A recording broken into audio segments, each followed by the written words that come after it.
Make Room for Mandy by Kathleen O'Farrell. Chapter 1. Two of a Kind. Mandy Roberts first saw the kitten as she turned the corner into Somerset Road. It was a very small kitten, soaking wet and very scared, and it was crouching helplessly under the dripping laurel leaves in old Mrs. Blackthorpe's front garden. It looked and sounded every bit as wretched and forlorn as Mandy herself. Heedless of the rain and the thunder, she stopped, arrested by the piteous mewing. Then, without hesitation, she put out a cold, damp hand and lifted the little creature over the low wall. How easy it was! The kitten made no attempt to resist, and was as light as a handful of feathers. In the lamplight, its two enormous eyes stared pleadingly up at her out of the tiny pointed face. "Oh, you darling," breathed Mandy, "you poor frightened little scrap." She held the small quivering body close against her, stroking it gently and murmuring to it until the trembling ceased. Who could it belong to, she wondered? Not old Mrs. Blackthorpe. She detested cats. It was the one thing she had in common with Aunt Edna. And not the Carpenters who lived next door, and who kept budgerigars. Mandy knew Carol Carpenter quite well, and Carol said her mother would never dream of allowing a cat in the house. As to the house beyond, that was pitch dark, so the people must be out. There would be no use knocking there. Oh dear, thought Mandy. She looked rather hopelessly at the row of houses on the other side of the road. The kitten might belong to any one of them, but there was no sign of life there. Nobody was calling a kitten in, or searching for one in the cold, wet murkiness. Mandy sighed. She felt too chilled and tired, too miserable herself to go knocking on doors at that time of the evening. Besides, she had to get home. Auntie Edna was going to be cross enough as it was. The thought of Auntie Edna made her shiver with apprehension. What on earth was she going to say when she saw her niece, wet and bedraggled, with muddy shoes and splashed stockings, and her hair hanging in long rats' tails? Mandy could just imagine how those dark, piercing eyes would stare at her. "You must be crazy," her aunt would say incredulously. "Whatever possessed you to go out of a warm, comfortable house on an evening like this to tramp about in the rain?" And she would go on staring angrily, perplexed, perhaps even a little hurt, waiting for Mandy's explanation. The trouble was that Mandy wouldn't be able to explain. She never could explain things to Aunt Edna. It was almost as though they spoke a different language. Even if I talked to her all night, thought Mandy bitterly, I still wouldn't make her understand why I had to go out tonight. And if she knew where I'd been, she'd be even more puzzled than ever. And yet, how could she, today of all days, have sat quietly in the front room with Auntie Edna and Uncle George, watching television and listening to the click of her aunt's knitting needles? Today, which should have been such a happy one, and which had turned out so bleak and empty and disappointing. And yet, Mandy reflected, as she walked slowly along Somerset Road with the kitten tucked inside her coat, it had started off so well. It had been such a good beginning. She had awakened in her small, neat bedroom to glorious sunshine and a warm, happy feeling of expectancy. She had crept over to the window and gazed down at the row of daffodils, so golden and cheerful and wind-tossed, in the tiny front garden. And she had thought, what a perfect day for my birthday. Her 12th birthday. The very first birthday she had had since coming to live with her aunt and uncle, and they had both forgotten. At first she hadn't believed it. Of course they were only teasing, she told herself when she came down to breakfast and found everything just the same as always. No cards, no presents, no birthday kiss. They had to be teasing. They simply had to be. Because people just didn't forget important things like birthdays, even people like Auntie Edna and Uncle George, who were a bit stuffy and square and not very affectionate.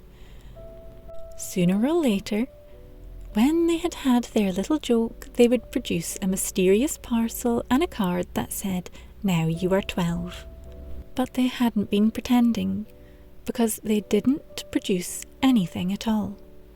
To them, it was just an ordinary morning, and they said and did the same ordinary things.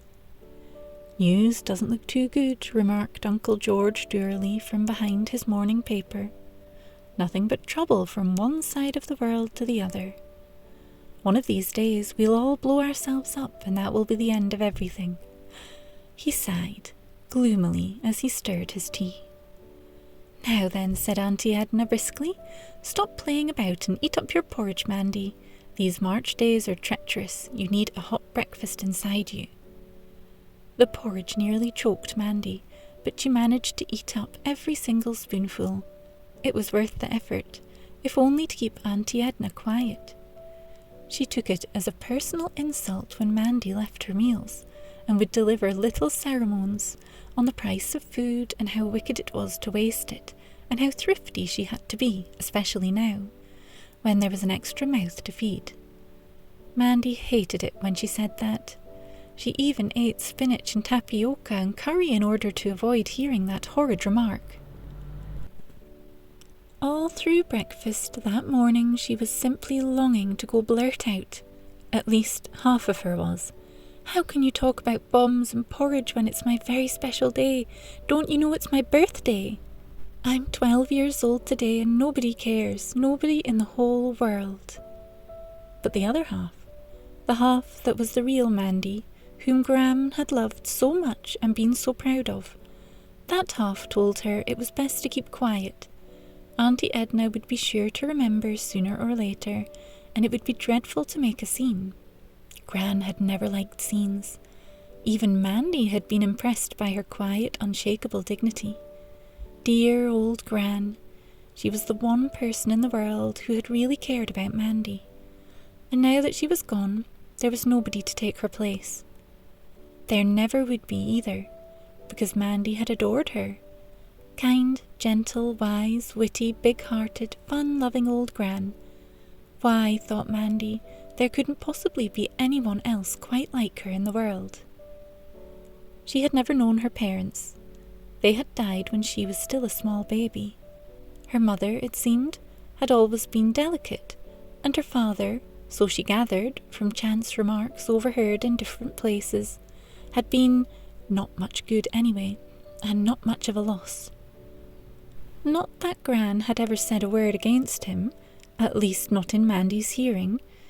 She had taken Mandy without the slightest hesitation, and had brought her up with loving care in that tiny terraced house in Wood Street, on very little money and with no help from anyone. "We'll manage," she always said. When Mandy started school, she went out cleaning 3 mornings a week to help pay for her uniform. Everyone said that Mandy was a credit to her, the way she always looked so neat and nice. "Oh, Gran, if only it was you I was going home to now." Mandy whispered the words aloud as she walked along Somerset Road, feeling the kitten warm and snug against her chest. Because Gran had loved cats. There had always been a cat in the tiny house in Wood Street, and Gran would have made the greatest fuss of this pathetic little creature. She would have fed it on bread and milk and made it a snug little bed for the night, just as she had done when Mandy had brought home that little ginger kitten long ago. It just wasn't in Gran to turn away hungry creatures. What little she had shared with everyone. When Mandy reached 167 Somerset Road, the curtains were drawn and the sound of the television drifted out into the darkness. Stealthily she crept around to the back door. The houses were in pairs, with very small gardens at the front and small yards behind, and each had a narrow passage leading to the back door. They were old, ugly, drab houses, hundreds and hundreds of them, all exactly alike. Mandy opened the back door, which Auntie Edna had left unbolted for her, and slid out of her muddy shoes on the mat. Then, scarcely daring to breathe, she held the kitten to her with one hand, while, with the other, she unbuttoned her coat. This she hung on a nail just inside the kitchen door. All being well, she could creep down later on to clean her shoes and shake out her coat, but right now, the important thing was to make her way upstairs unobserved. She felt very guilty as she climbed the stairs, one at a time and holding her breath. She clutched the little kitten tightly to her, as though she would never let him go, conscious of the tiny heart beating close to her own. And then at last, the safety of her own bedroom. Mandy flung herself down in a chair. She held the kitten up before her, in order to enjoy a really good look at him. How pretty, how appealing he was. The sweetest little kitten she had ever seen. He was a tabby, with lovely markings and a little ring of white around his tail, and great big wistful eyes that tugged at her very heartstrings. "Oh, you darling," breathed Mandy, yet again, and then she crept along to the bathroom to find a towel with which to dry him. When he was dry, the little fellow looked prettier and fluffier than ever. He lay in Mandy's arms, purring for dear life, and suddenly she knew she could not part with him. "He's mine," she thought. "He was meant to be mine, a sort of late birthday present." They were, thought Mandy, two of a kind. They both needed someone to love, in her own case very badly indeed. As for the kitten's owners, why, they obviously didn't care a rap. Fancy leaving a tiny kitten just a few weeks old out in a thunderstorm. No, she decided, the kitten wasn't loved or wanted by anyone but herself. That was why they had been brought together. It was all meant to be. Gran would have said so anyway. Gran had been a firm believer in destiny. But after daydreaming in this fashion for some minutes, she forced herself to be fair. She couldn't really keep the kitten without trying to trace its owners. It wouldn't be honest. And Gran, as well as being a great believer in destiny, was a great one for honesty too. She would keep the little creature just for this one night, and love it and feed it, without Auntie Edna knowing, of course, and then tomorrow she would knock on all the doors in Somerset Road. Perhaps, she thought, the kitten belonged to some small child who loved it very much. Perhaps it had escaped, as kittens will, without anyone being the wiser, so that it was its own fault and nobody else's. That it had finished up under a dripping bush, cold and wet and trembling. "Little imp," she whispered, affectionately. Then she set the kitten down on the floor and turned her attention to herself. How horribly wet and bedraggled she was. She must dry her hair before Auntie Edna saw her. What a sight she looked. Hastily she rubbed her hair, dragged off her wet stockings and slid her feet into bedroom slippers, trying to make herself more presentable. And all the time the kitten was going round and round in little crazy circles on the floor, trying to catch its own tail. How happy and secure he looked already. So different from that little shaking scrap she had rescued from old Mrs. Blackthorpe's garden only half an hour ago. Mandy knew quite well that she ought to go downstairs and show herself, but she was in no hurry. For one thing, she dreaded Auntie Edna's questions, and for another, she was too happy as she was. Surely she was entitled to a little happiness, especially on her birthday. It had been such a hateful, disappointing day up till now. Perhaps it had been silly to look forward to her birthday quite so much, but then birthdays had always been such fun before. Gran had seen to that. For weeks before, Gran would scrimp and save, and yet never even mention that she realised the important day was drawing near. "What's next Thursday then? Something special?" she would ask, when Mandy let drop a gentle reminder or two. "Oh, I know. It's the day we have to get your teeth looked at. That's it, isn't it? Or is it the day our library books are due back?" Gran could be such an awful tease, and yet it only made the great day even more wonderful when it came. There was always a lovely big card and a lovely big present, often costing more than Gran could afford, and a splendid iced cake for tea with the circle of a little pink and white and blue candles on it. There was never a party, because Gran couldn't run to that as well, but Sarah Prescott, who lived next door, usually came to tea. Sarah had been Mandy's best friend when she had lived at Wood Street. She hadn't got a best friend now. She had felt lonely and lost and unsettled ever since she had come to Somerset Road. It wasn't anyone's fault, really, but she just didn't feel at home there. True, there was Carol Carpenter, who went to the same school as her, but Carol wasn't really Mandy's type. She was big and noisy and laughed too loudly, and she just didn't care for any of the things that Mandy liked.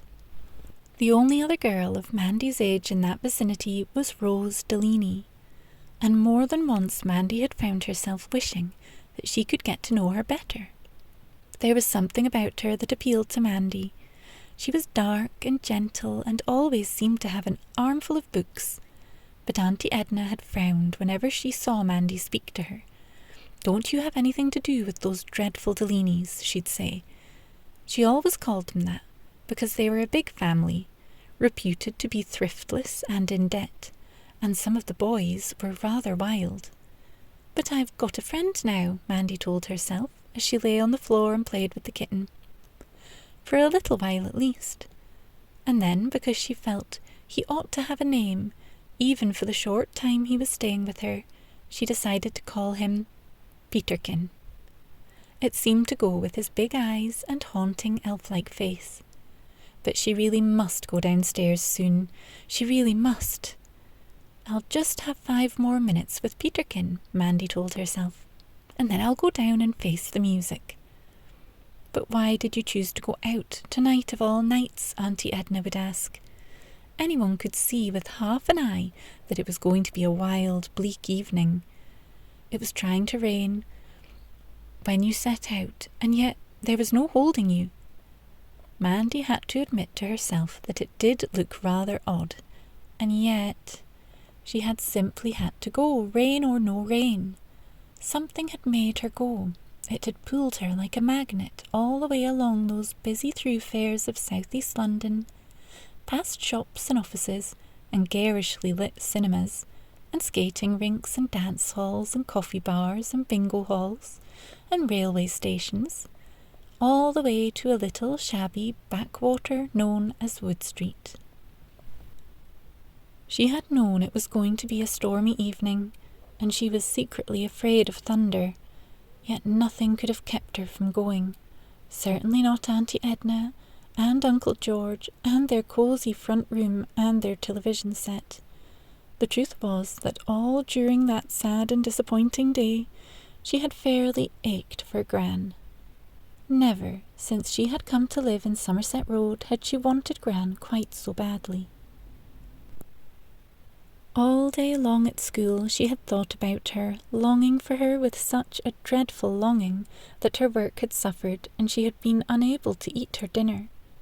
This time a year ago she kept thinking how happy she had been then, how secure and safe and loved. When she came home to tea, and Auntie Edna still hadn't remembered, when there was still no sign of a card or gift, let alone an iced cake, something inside her had seemed to freeze. She had been very silent all through tea and supper, and afterwards, despite her aunt's protests, she had insisted that she must go for a walk. "All right," Auntie Edna had sighed, giving in at last, because she wanted to watch her favourite television programme in peace. "Have your walk, but don't stay out too long, because it's going to be a very nasty evening." So Mandy had set off, not even bothering to look for a headscarf, making a beeline for that little house in Wood Street, where she had lived happily for 10 years. Anything that would bring Gran close again. It had begun to rain quite fast by the time she reached Wood Street, but she had stood there under a lamp-post gazing across with hungry, wistful eyes at the little house that had once been Gran's. She didn't quite know what to expect, Perhaps she had half expected to see that dear jolly old face peep out of the window at her. Gran's face, rosy and kind and laughing, grey hair and a bit untidy, eyes twinkling behind her glasses. Perhaps, and this would have been a fainter hope still, she had hoped to see that dumpy little figure in the flowered overall come to the front door, with its peeling brown paint, to call in Blackie the cat, or put out the clean milk bottles, or wave to someone passing by, or just to show herself for one blessed never-to-be-forgotten moment. But nobody had appeared. The house hadn't even looked the same. There were different curtains up at the windows now, not the rambling rose sort favoured by Gran, but very modern orange ones with black geometrical designs on. And there was a motorbike wedged into the tiny front garden, and a trolley made from an old pram sunk carelessly where once Gran's forget-me-nots had bloomed. It was all quite different, and Mandy stood there in the chill March evening, her tears mingling with the rain on her cheeks. That part of her life, the happy part, was over. It was over and done with, and try as she might, she would never be able to recapture it. Gran had gone, and all the loving in the world couldn't bring her back to Mandy. Because Gran had died. She had died as bravely, as uncomplainingly as she had lived, without any fuss or commotion, without even saying goodbye. She had passed away in her sleep one night, giving no trouble to anyone, just the way she would have chosen. It was only afterwards that it was learnt that she had been ill for quite a long time. And Auntie Edna and Uncle George had come to take Mandy away. They had seemed quite kind. They had promised they would always look after her, and had brought her new clothes, and done all they could think of to take her mind off Gran. Not only then, but in the weeks that followed. But they hadn't succeeded, and they never would, because Mandy didn't want to stop thinking about Gran.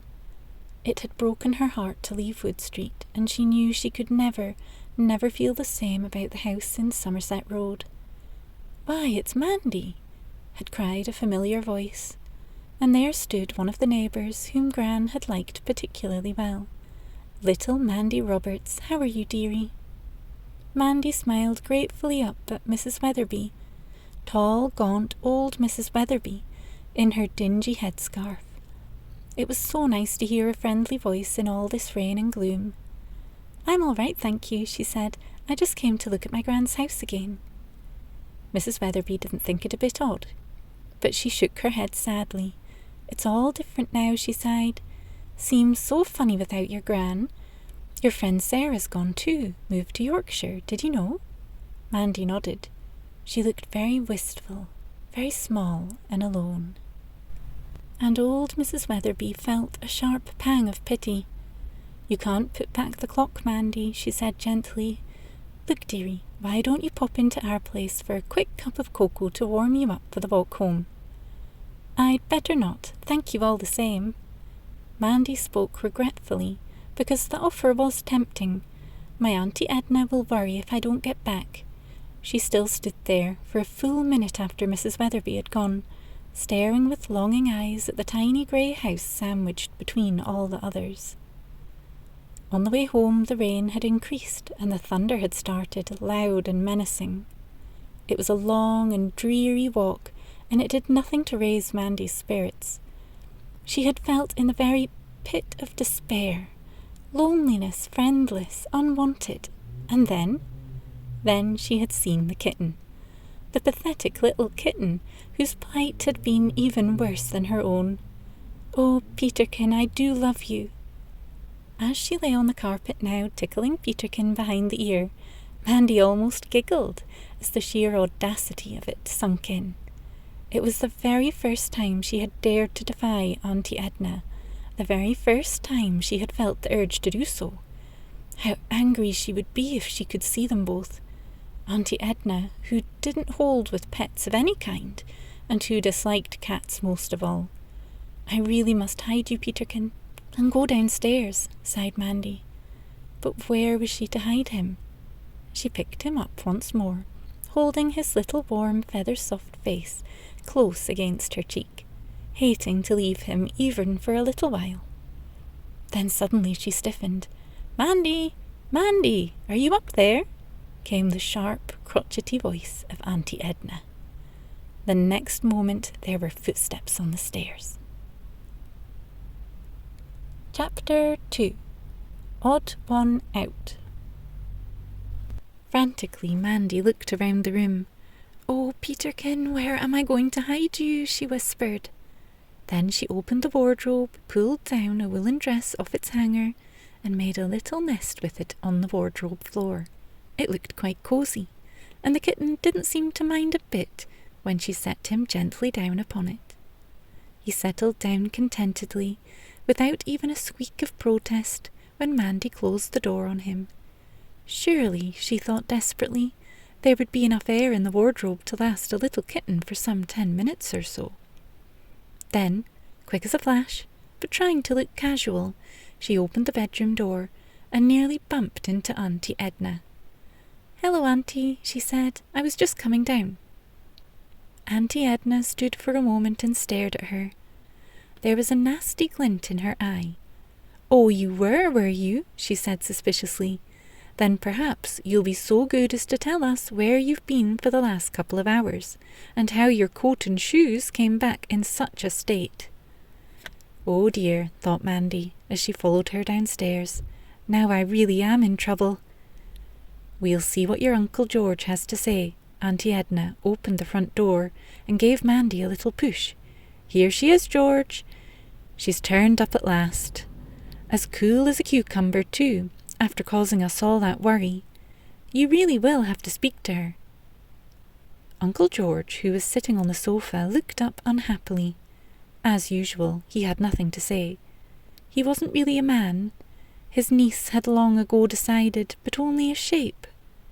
In the mornings he was a colourless shape behind a newspaper, reading out all the dreariest bits of news. In the evening a navy blue shape in front of the television set, and at weekends a brown shape on his bicycle.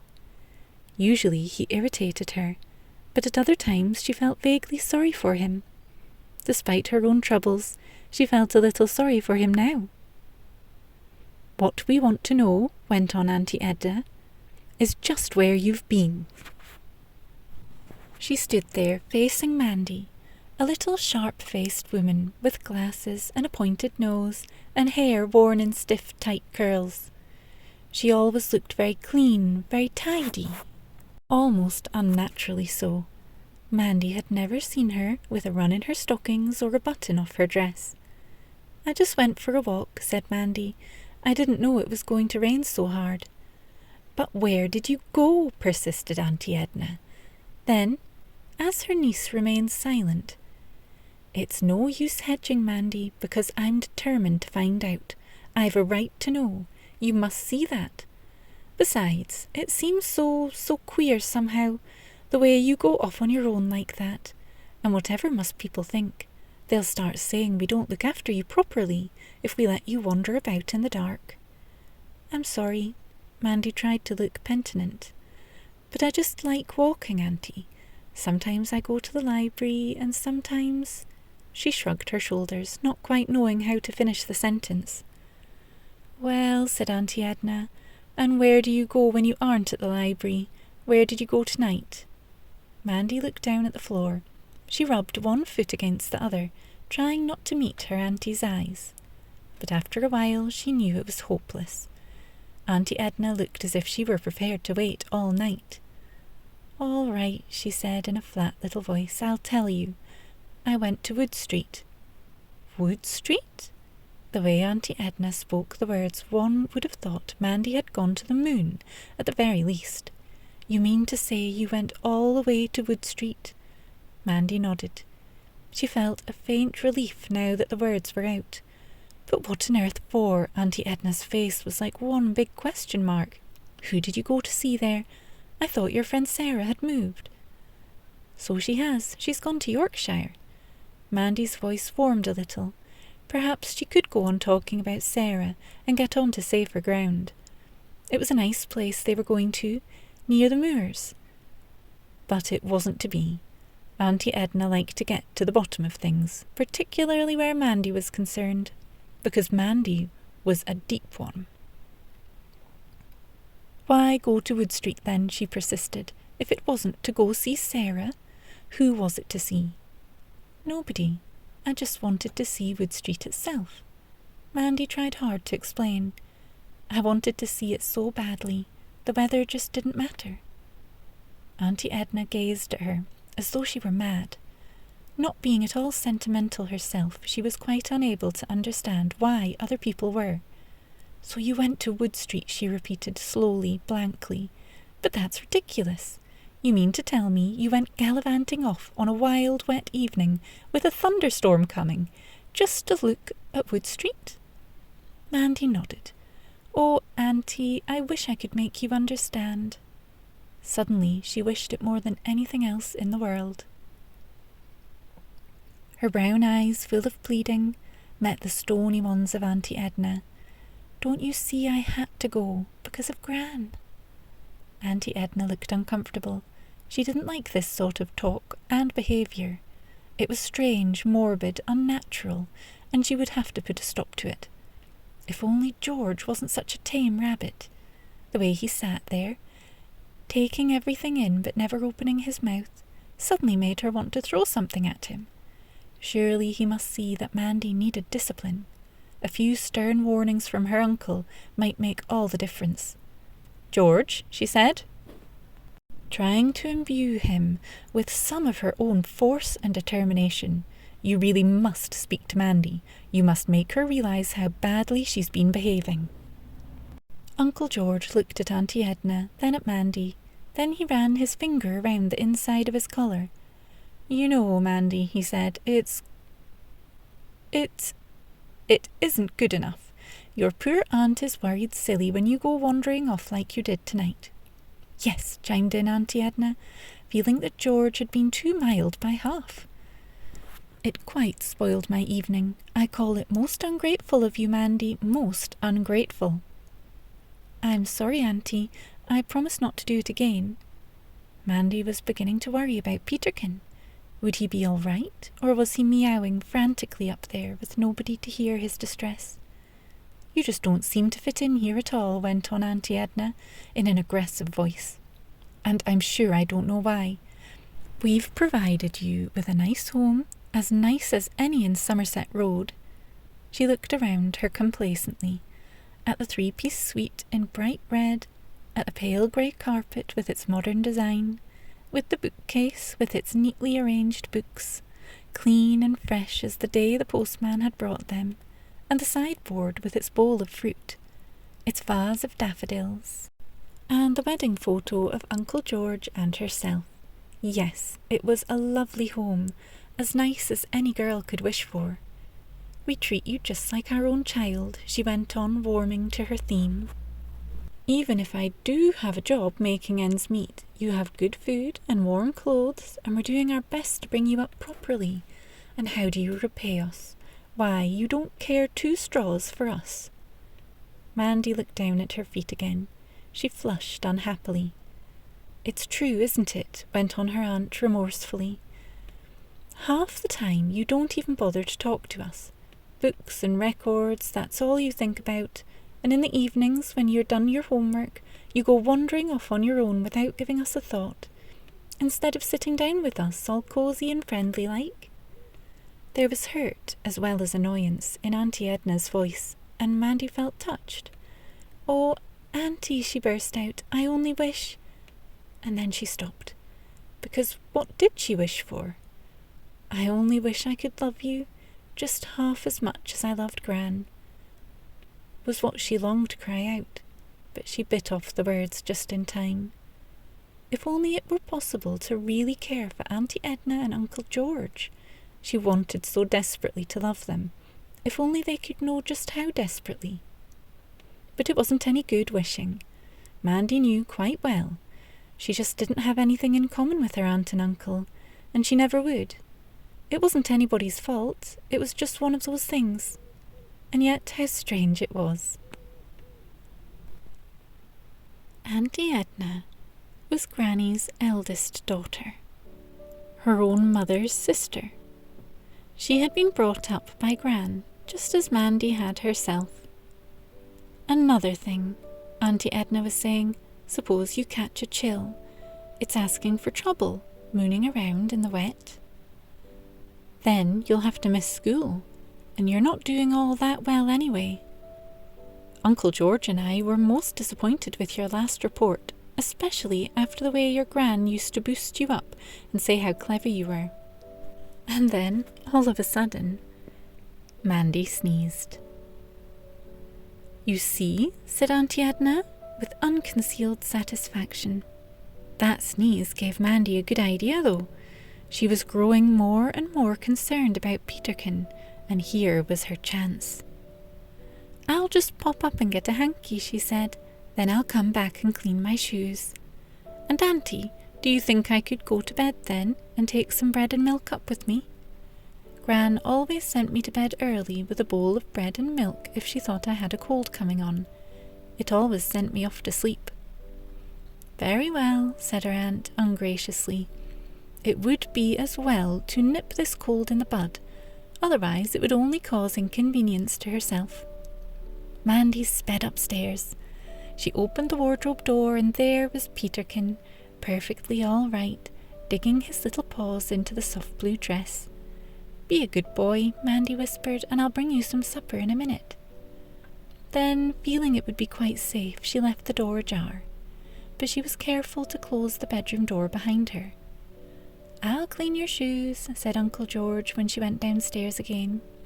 He glanced nervously at his wife, half expecting a rebuke, but Auntie Edna didn't say anything.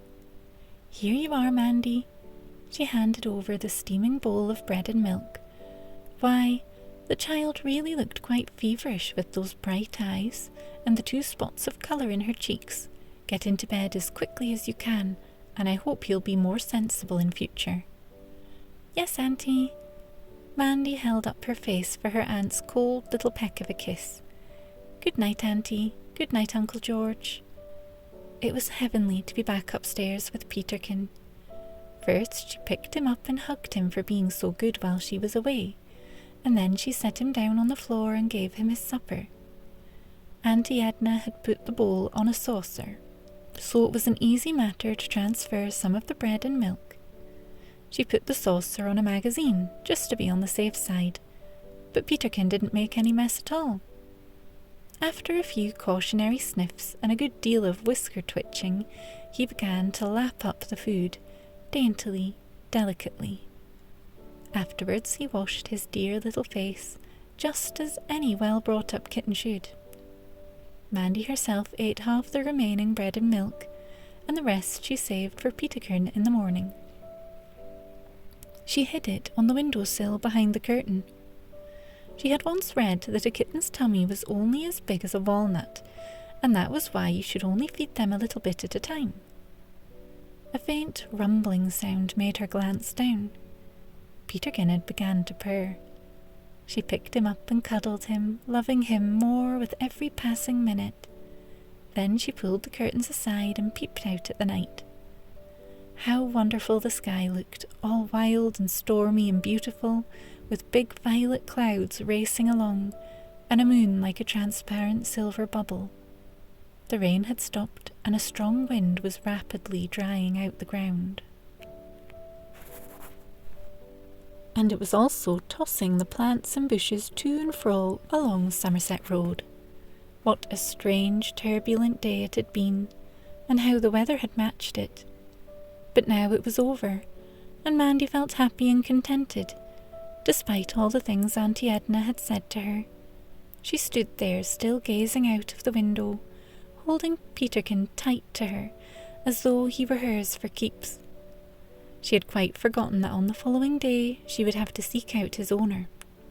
How Gran would have loved him, she thought again, and suddenly memories of her last birthday came flooding back, and she could see Gran in her pinafore, with the big yellow daisies on her black lace-up shoes, giving her the record player. How her kind old face had beamed. Mandy had wanted a record player so badly. All the girls at school seemed to have them, and Gran had seen this one advertised in the little shop on the corner, second-hand but in very good condition. "There now," she chuckled, "now you can save up your pocket money to buy your beloved pop records." Gran didn't think much of popular music. She called it a lot of twaddle, but Mandy knew it was only good-natured teasing, and when she had saved up and bought some records, she'd often caught Gran tapping her foot in time with them, while humming the tune under her breath. She glanced up now with great affection at the record player on top of the wardrobe. A pity she had let Aunt Edna think she was going to sleep, otherwise she would have played some records now. She had quite a good collection, not only pop but ballet music too, including the waltzes, and the Sleeping Beauty, and the Dance of the Sugar Plum Fairy, and a selection from Swan Lake, and her favourite record of all, Bram's Lullaby, which always made her picture Gran bending over a baby's pram with that lovely smile on her face. It seemed appropriate somehow that Gran's last present to her should be something to keep for always. But it wasn't many weeks after that 11th birthday that Gran had died. It was almost as if she had known. Mandy sometimes thought, as if she had wanted to make that birthday very special, one to be remembered always. As she let go of the curtain and looked around her neat plain bedroom, Mandy could not help comparing it with that other bedroom in Wood Street. Nobody could have called Gran's house bare. It had been full of pictures and calendars and ornaments, souvenirs and knickknacks of every sort. Lots of old clutter. Auntie Edna used to say to Gran whenever she came there, "I can't think why you don't have a big bonfire and burn the lot." But Mandy had loved all those dear familiar objects. By contrast, the room she had now seemed colourless and cold. After a while she found herself yawning and decided that an early night really was a good idea after all. So she set Peterkin down and crept hastily along to the bathroom, where she washed herself and cleaned her teeth in the shortest possible time. Whatever happened, she mustn't let Auntie Edna come up and find Peterkin. Downstairs, her aunt and uncle were discussing her. "I sometimes wonder," sighed Auntie Edna unhappily, "if we haven't made a mistake. About Mandy, I mean." "You mean we should have let her go into a house?" suggested Uncle George. It was exactly what Auntie Edna had meant, but for all that she didn't like to hear it put quite so bluntly. "Oh, but we couldn't," she said, "not my own sister's child. Whatever would have happened to her? And then I don't know. Perhaps she might have been happier there." "It might not be too late," said Uncle George. "I mean to say, if things really don't work out." "But the very idea seems so dreadful," murmured Auntie Edna. "I mean to say, one's own flesh and blood. To a house, an orphanage." "Well then, we'll just have to make the best of it, won't we?" said Uncle George. Then he added, quite sensibly for him, "I expect all this is quite natural, all part of our settling down together. In some ways it would have been better if we had taken Mandy as a baby." "How could we?" snapped Auntie Edna, "when we were thousands of miles away?" Because Auntie Edna and Uncle George had been in Canada then. They had emigrated there in order to enjoy all the things they had never had in England. But it hadn't turned out that way. They just hadn't been able to settle down. It was all too different from England, and the people were different too, and Auntie Edna didn't like the long cold winters. Most disappointing of all, the big money, the big car, and all the luxuries that they had so looked forward to hadn't been forthcoming.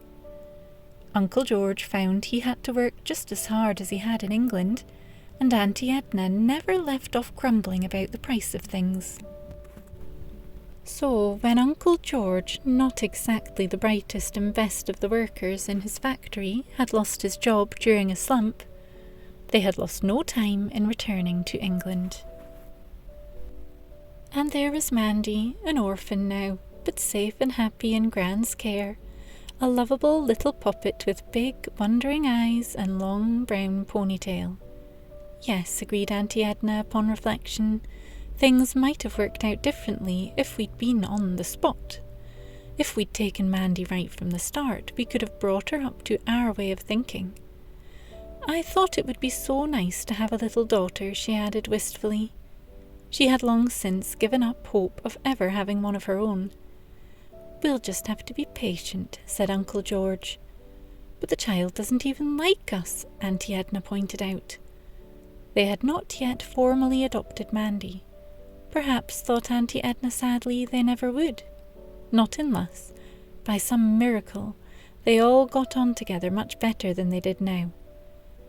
Don't worry, dear, Uncle George tried to be comforting. She's a nice little girl, really, and we don't have to do anything in a hurry. Then, feeling he had done his duty, he went into the front room to watch the wrestling on television. A little while later, Auntie Edna crept into Mandy's bedroom. She hoped the child was going to be all right. It was so tiresome having illness in the house. But one glance satisfied her. Mandy lay sleeping peacefully, a lovely smile hovering on her face. Her forehead was healthy, cool to the touch, and a flush had left her cheeks. No, there was nothing wrong with Mandy. Auntie Edna breathed a sigh of relief and tiptoed away. It was just as well she could not see beneath the blankets. There was a small tabby kitten, with a white ring around its tail, curled up, blissfully content in the crook of Mandy's arm. Chapter 3. Mandy in Suspense. Mandy awoke very early the next morning to find something small and soft and very warm sitting on her chest. Peterkin! She sat up in bed, brushing the long brown hair out of her eyes and clasping him to her. So I didn't dream you up after all. You're as real can be. Peterkin purred with delight. When she let go of him, he rolled over onto his back, kicking his 4 little legs in the air. There was a white patch on his tummy to match the white ring on his tail, and his tiny ears seemed to be lined with white plush. He really was a very handsome kitten indeed. Come and have your breakfast, said Mandy, hopping out of bed and crossing to the windowsill. She put the bread and milk down on the floor, on its magazine tablecloth. Sorry it's cold, but perhaps you won't mind. Peterkin didn't seem to mind at all. He ate it up, every crumb of it, and afterwards he jumped up onto the chair and began to wash himself. You ought to go out for a little run, said Mandy anxiously. Hastily she dressed herself, wondering how she could best conceal Peterkin from Auntie Edna, because her aunt must never find out about him. She not only disliked cats, she said they gave her the creeps, and if she ever discovered how Mandy had smuggled one into the house, her niece would never hear the end of it. Of course, Mandy told herself, I'll have to try and find Peterkin's owner today. I'll try on my way to school, but I can't take him with me in case nobody claims him, so I must find somewhere cosy and safe to hide him in the meantime. Not the wardrobe, somewhere more airy and light, the shed perhaps. Neither Auntie Edna nor Uncle George went to the shed very often, and Peterkin should be quite happy in there. If only I can get away with it, thought Mandy, although she tried to pretend to herself that she was anxious to trace the kitten's owner. She knew deep down that she was hoping she never would. She wanted to keep him indefinitely. Wrong as it was, she longed to keep him all to herself. She wanted to keep him for as long as she possibly could. Come on, Peterkin. With the little kitten snuggled inside her cardigan, Mandy crept downstairs. Over her shoulders she had slung an old fisher knit jumper. It had had its day, but it was going to come in useful now. It was still very early, and Auntie Edna and Uncle George must both be fast asleep, because she hadn't heard the slightest sound from their bedroom. If only she could do what she had to without rousing them. It was rather a lot to hope for, but Mandy held her breath and tried desperately to manage it.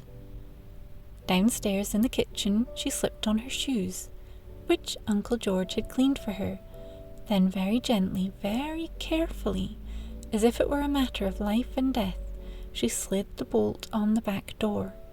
What a blessing Uncle George had oiled it recently! At one time she could never have hoped to get away with it, but the bolt moved easily, silently now. The next moment the door was open, and Mandy tiptoed out, as stealthily as a thief, into the backyard. "Now you can run around and enjoy your little self." She set Peterkin down, wishing that it was a pleasant garden instead of a stony backyard. True, there was a weary-looking lilac bush at one side, and at the other a rather pathetic flower bed, where Uncle George tried to grow sweet peas up the fence, but you could never call it a garden. The shed took up most of the room, and it wasn't even a decent-looking one, but a ramshackle affair like most of the other along Somerset Road. But it had its uses. Now, for instance, when Peterkin had romped about for a few minutes, Mandy opened the shed door and carried him in.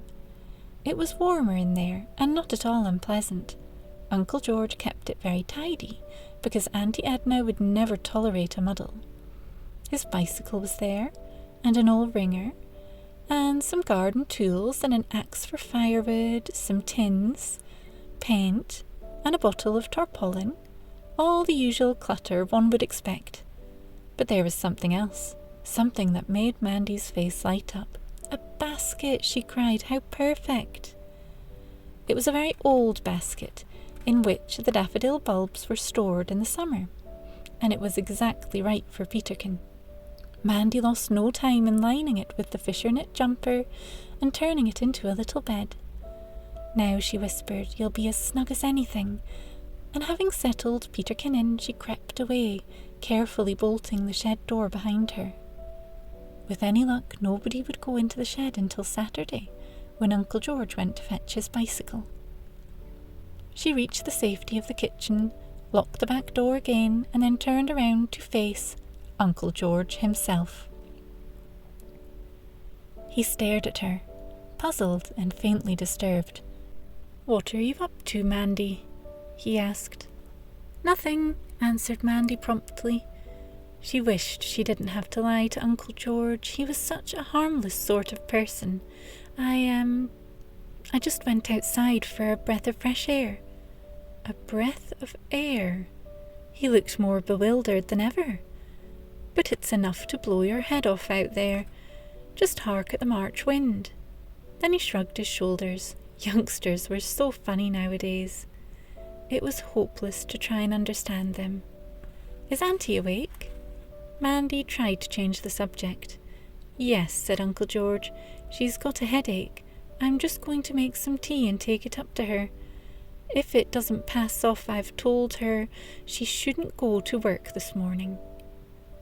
Auntie Edna worked in a canteen from Monday to Friday, from 8:30 until 2 o'clock. The work was hard, but Auntie Edna seemed to thrive on it. She was hardly ever ill. "Oh dear," said Mandy, genuinely concerned, not only for her aunt's sake, but her own. "I'd better help you, Uncle." It eased her conscience a little to bustle around and get the breakfast ready. And when Auntie Edna appeared, she inquired about the head with real anxiety. "It's going off now," said Auntie Edna. "I had a couple of aspirins with my tea and they helped a lot." Then she looked at Mandy thoughtfully. "You must have been up very early," she remarked. "Yes," agreed Mandy. The immediate danger was past now, and she felt quite reckless with relief. "It was lucky, wasn't it, Auntie? I've made the porridge, and now you won't be late for work." Auntie Edna stared at her, growing suspicion in her eyes. There was something different about Mandy this morning. She looked all bright and eager and faintly excited, not a bit like the usual Mandy. Auntie Edna didn't like this sudden change. The child must be up to something. But she only said, "Thank you, Mandy." And then they all had breakfast. Mandy could have danced for sheer joy when Auntie Edna announced that she was quite well again. "Anyway, I wouldn't dream of missing work just for a headache," she added virtuously, and she began to get ready.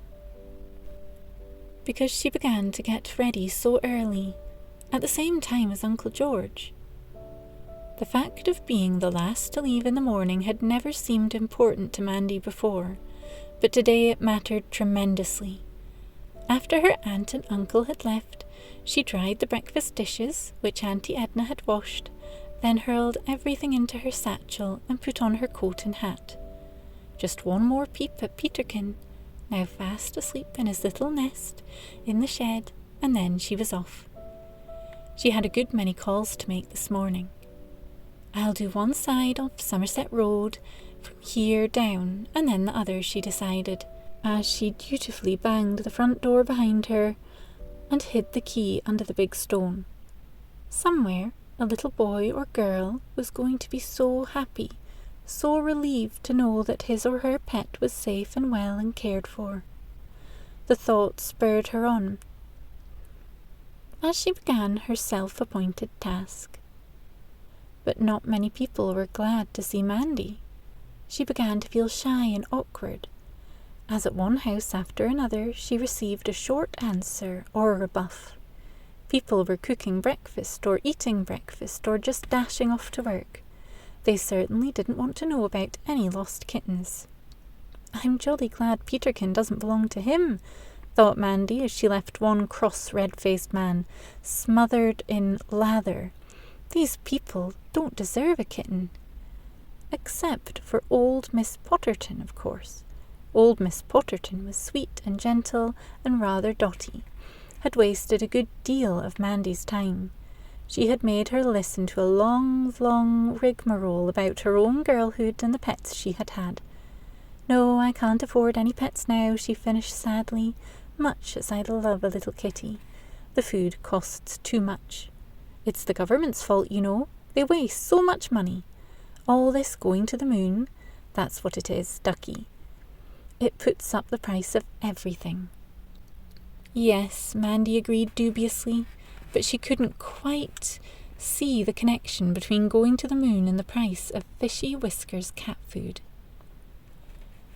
When she had drawn a blank down the whole of one side of Somerset Road, she began to get worried. There wasn't time to do the opposite side, or she would be late for school. So she asked the milkman, a friendly, ginger-haired man, who always came along singing, "Have you heard of anyone losing a kitten?" He shook his head. "Nobody's mentioned it to me," he said thoughtfully. "Then why don't you try the Delaney's?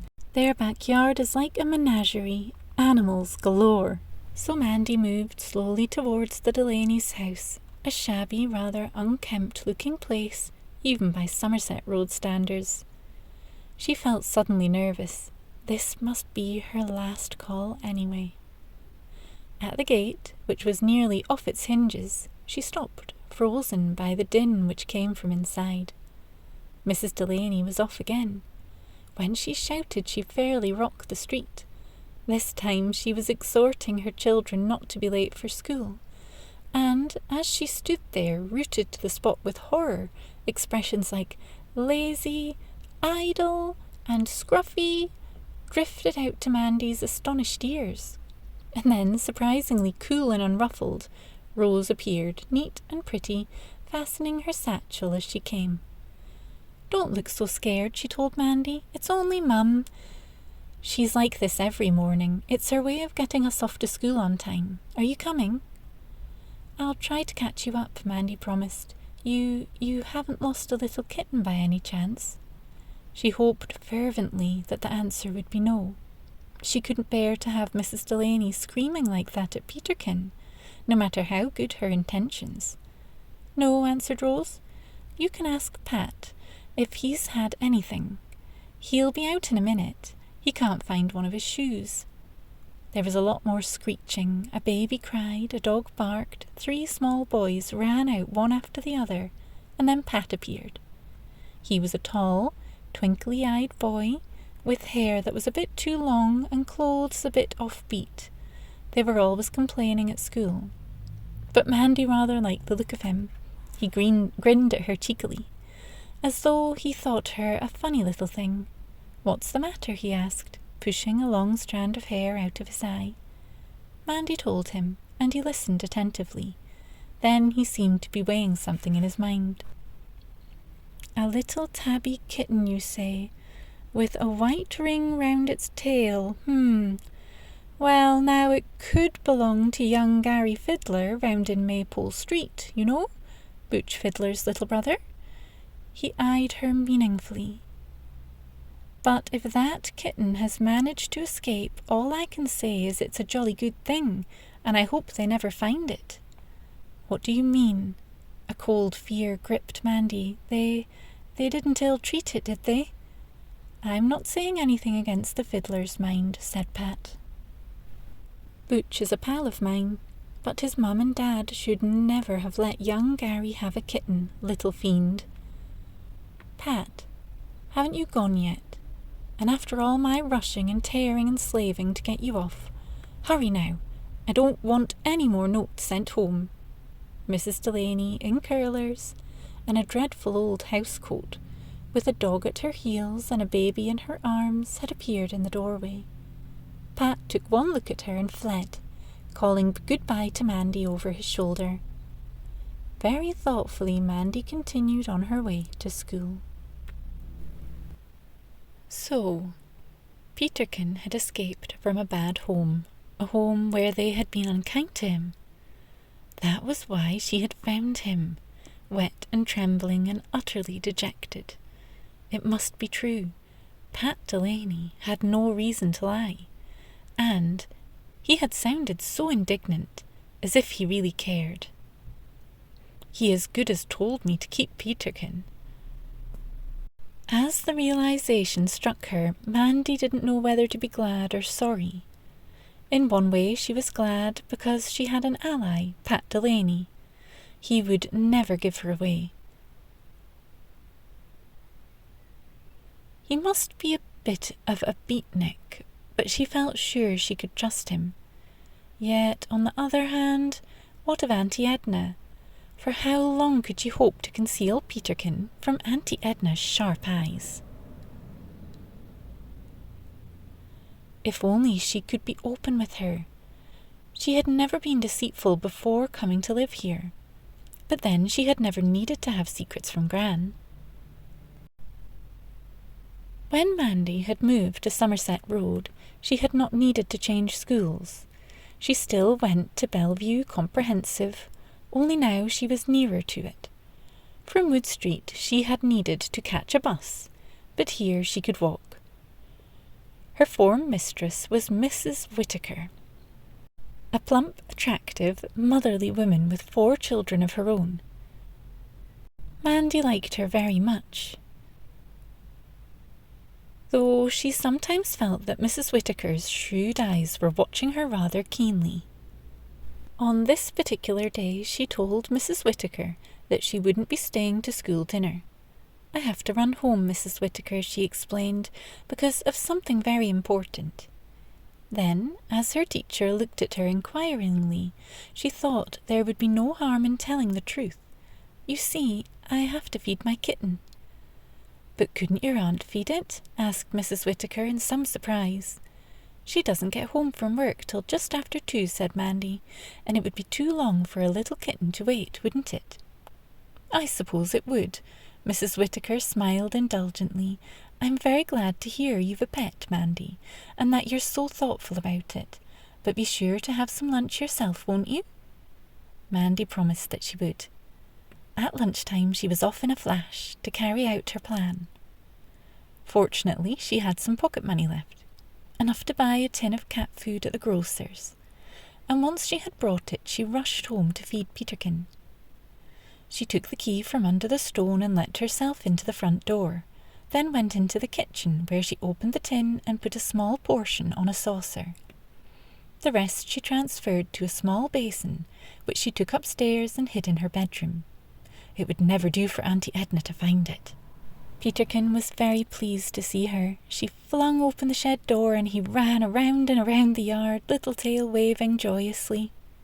It was sunny and the wind had dropped, and the yard now seemed a very pleasant place. Mandy set the saucer down. "Dinner time," she cried, hoping Peterkin would enjoy Fishy Whisker's cat food. She watched apprehensively as he took his first cautious little nibble. But it was evidently to his liking, because he licked the saucer clean. "You may as well come in with me while I eat my own lunch," she said. In the kitchen she gave him a little drop of milk, then made herself a couple of cheese sandwiches.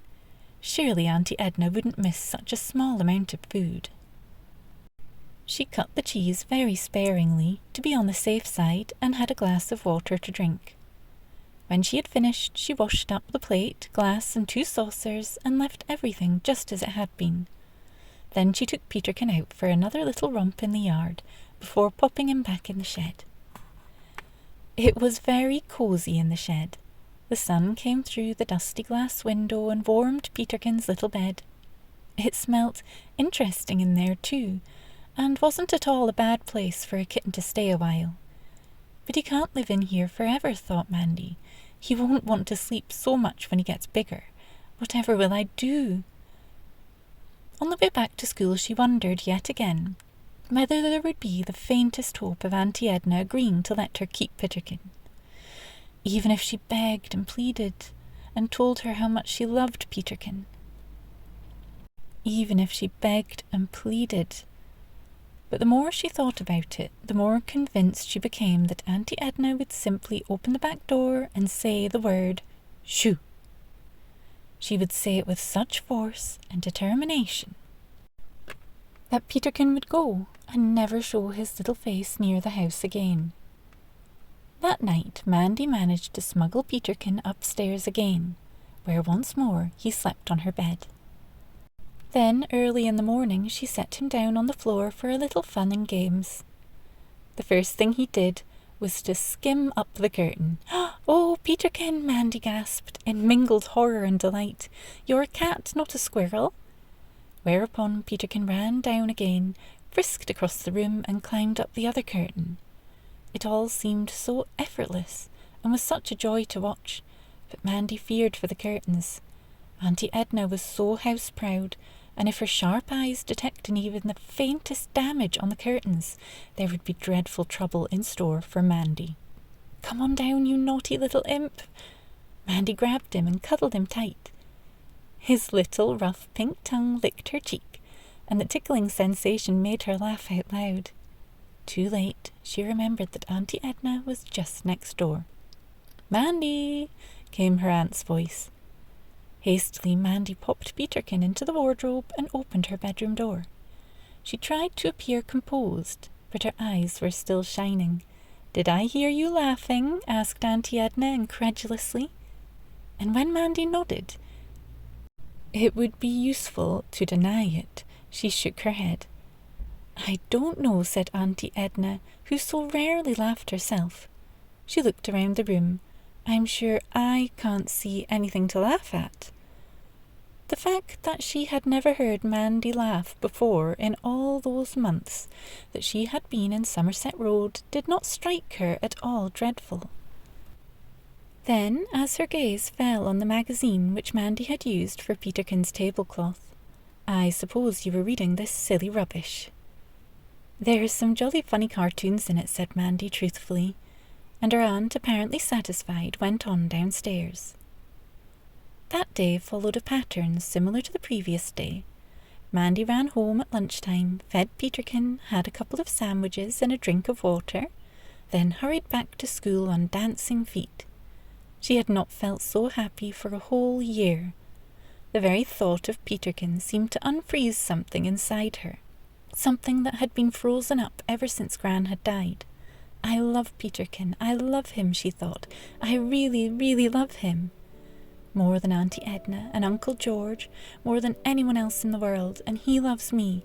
I'll never be lonely any more." But how long could this happy state of affairs go on? Despite her pleasure, Mandy knew that sooner or later discovery was inevitable. Nothing could escape Auntie Edna's attention for long. Uncle George was different. She might possibly have got around Uncle George, but one day her aunt would uncover her secret, and then... What would happen then, Mandy asked herself. Would Peterkin be turned out into the street to fend for himself, little harmless baby creature that he was? Or would Auntie Edna do something even more drastic? The possibilities were truly frightening. For 3 whole days and nights Mandy carried out her little subterfuge. But on Friday afternoon she came home from school feeling very anxious. How would she manage over the weekend? Apart from the Saturday morning shopping, Auntie Edna would be sure to stay in all the time, cleaning and polishing, washing and ironing, baking and sewing, just as she always did at weekends. Uncle George would get on his bicycle and ride away. Mandy was never quite sure where he went to. The working men's club probably, but he had a habit of making himself scarce, and Auntie Edna didn't mind. You get on much faster without a man under your feet, she'd say. Now, Mandy, how about some dusting? Auntie Edna looked rather preoccupied when Mandy came in on Friday afternoon. When they sat down to tea, Mandy learned why. Would you believe it, cried her aunt. Those dreadful Delaneys had a radiogram delivered this afternoon. There was a van from Warner and Hedges outside as I came home from work, and I saw them carry it in. A beautiful radiogram, one of the latest models. I just can't get over it. Auntie Edna shook her head and poured out some tea. Come on, Mandy, have some more bread and butter. That damson jam is so nice. Deliciously sweet jam. No, I just can't get over those Delaneys. They're dreadful. A radiogram of all things. And such a shiftless lot too. They say she owes the milkman no end of money, and the hire purchase man is forever banging on the front door without getting an answer. Mandy only half listened. It didn't make any difference to her what the Delaneys bought. She was thinking of Peterkin out in the shed. Was he lonely out there, poor little scrap, or was he fast asleep? Kittens did sleep a lot, of course, just like babies, but how lovely it would be if she could only produce him openly. She longed to bring him indoors and have done with all the deception. Although the Delaneys' radiogram did not bother Mandy, it worried Auntie Edna a good deal. She thought of nothing else all that afternoon and evening, and after supper she tackled Uncle George. You know, she said, trying to sound casual, this front room lacks something. I've always thought it very nice, dear, said Uncle George. But don't you think it looks a bit bare? Went on Auntie Edna. I'll tell you what, George, I was wondering about that corner over there. It needs something to fill it. No, not a little table, not a plant. As Uncle George made some half-hearted suggestions. Nothing like that. What I had in mind was a nice radiogram. A radiogram? Uncle George looked at her in astonishment. His sandy eyebrows shot up. His weak blue eyes looked puzzled. But what would we want with a radiogram? We've got a nice TV, and it's not as if you care for records. Suddenly Mandy, who was curled up in an armchair with a book, trying to be all cosy and friendly-like, as Auntie Edna had put it the other evening, wanted to laugh. Uncle George had expressed her own feelings exactly, but Auntie Edna was not so easily outdone. A radiogram, she said coldly. It's a handsome piece of furniture. It's the thing nowadays. And as to records, well, we can always buy some. Nice ones, of course. Not that awful old pop stuff. Well, dear, whatever you think. Uncle George was never one to argue. He wanted to read the evening paper, and besides, he knew from experience that if Auntie Edna really wanted something, she would manage to acquire it, particularly where her home was concerned. She just could not bear to be a step behind anyone else. But aren't they very expensive? He asked mildly. If those dreadful Delaneys can afford one, so can we, retorted Auntie Edna briskly. What I've been thinking is this. You know we were thinking of having a holiday this year. Well, what we've saved so far would make a good deposit. And if we spread the payments over a year, or even 2 years, then we'd manage beautifully. After all, she added hastily, a holiday is such a gamble. It's quite likely to rain all the time. And some boarding houses sound so nice and turn out so awful. Uncle George sighed. Although it had been very much in the air, he had been looking forward to that holiday. He had even thought of taking his bike. "Very well, dear, very well," he said, in his usual dulcet fashion. "Whatever you think best." Mandy wasn't much interested either way. She had never yet been away for a holiday, and the word meant little or nothing to her. But she knew then why it was she didn't love Uncle George. It was because she despised him. And you couldn't feel love for someone you despised. Pity, yes, but never love. Peterkin slept at the foot of her bed that night. At least he started off at the foot, digging his little claws cheerfully into the bedspread, but he finished up, as always, on the pillow beside her. Mandy awoke to sunshine and a warm rush of happiness, and yet, as she cuddled her pet close to her, a dreadful foreboding seized her. Would she ever manage to get through this weekend without Auntie Edna finding out? Something told her it was impossible. Nevertheless, she did her best. She did her very best. She fed Peterkin in her bedroom, then took him down to the yard for his morning exercise while Auntie Edna was out shopping. Uncle George, of course, had already gone off on his bike, so Peterkin and she were able to have a good romp together.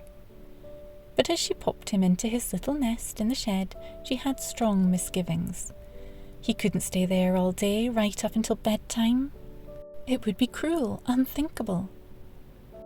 Besides, how was she to feed him? The problem was solved in a way that Mandy had never anticipated. She had quite forgotten that Uncle George would be putting his bike away again when he came home to dinner, and she had not known that he would leave the shed door open while he pottered about with his rather pathetic little front garden. But he did, of course, and that was Peterkin's opportunity. The mischievous kitten lost no time in making his way indoors and up the stairs in the direction of Mandy's bedroom. Auntie Edna and Mandy were just putting the finishing touches to the front room, so they didn't see Peterkin come in. And when they had finished, they went into the kitchen, where Mandy began to lay the table, while Auntie Edna peeped at the shepherd's pie and put the tinned peas up to warm. They had no idea that a saucy little kitten was upstairs making whoopee. It so happened that Mandy's bedroom door was closed, but another was just ajar, that of Auntie Edna's and Uncle George's room, so in Peterkin went. The sun shone through the window, and it was warm and bright and cheerful there. He began to have fun. First he skimmed up the pink curtains, then he came down again.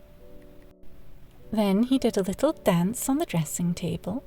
He had a fight with a fluffy powder puff, just about his match, and knocked a brooch and a little tray of hairpins on the floor. Then he put his foot into a jar of cream, the lid of which was easily pushed aside, and on licking it off found it to be horrid, not nearly as nice as Fishy Whiskers. So he leapt onto the chest of drawers, tipping over a bowl and sending water trickling in all directions. At last, exhausted with his adventures, he looked around for somewhere to have a little nap. It was after dinner when Auntie Edna found him. She had gone up to her room to fetch a clean apron, and there he was, as cheeky as you please. She cried. Afterwards, her voice nearly choked with anger, digging his claws into my beautiful rose-pink eiderdown. Chapter 4. The Reckoning. Before the blow actually fell, Mandy had thought of any number of things she would say to her aunt, both in defence of Peterkin and herself. She had thought up little speeches so touching that no barrister could have done better. But when Auntie Edna stormed down to the kitchen with that furious look on her face, Mandy turned to stone.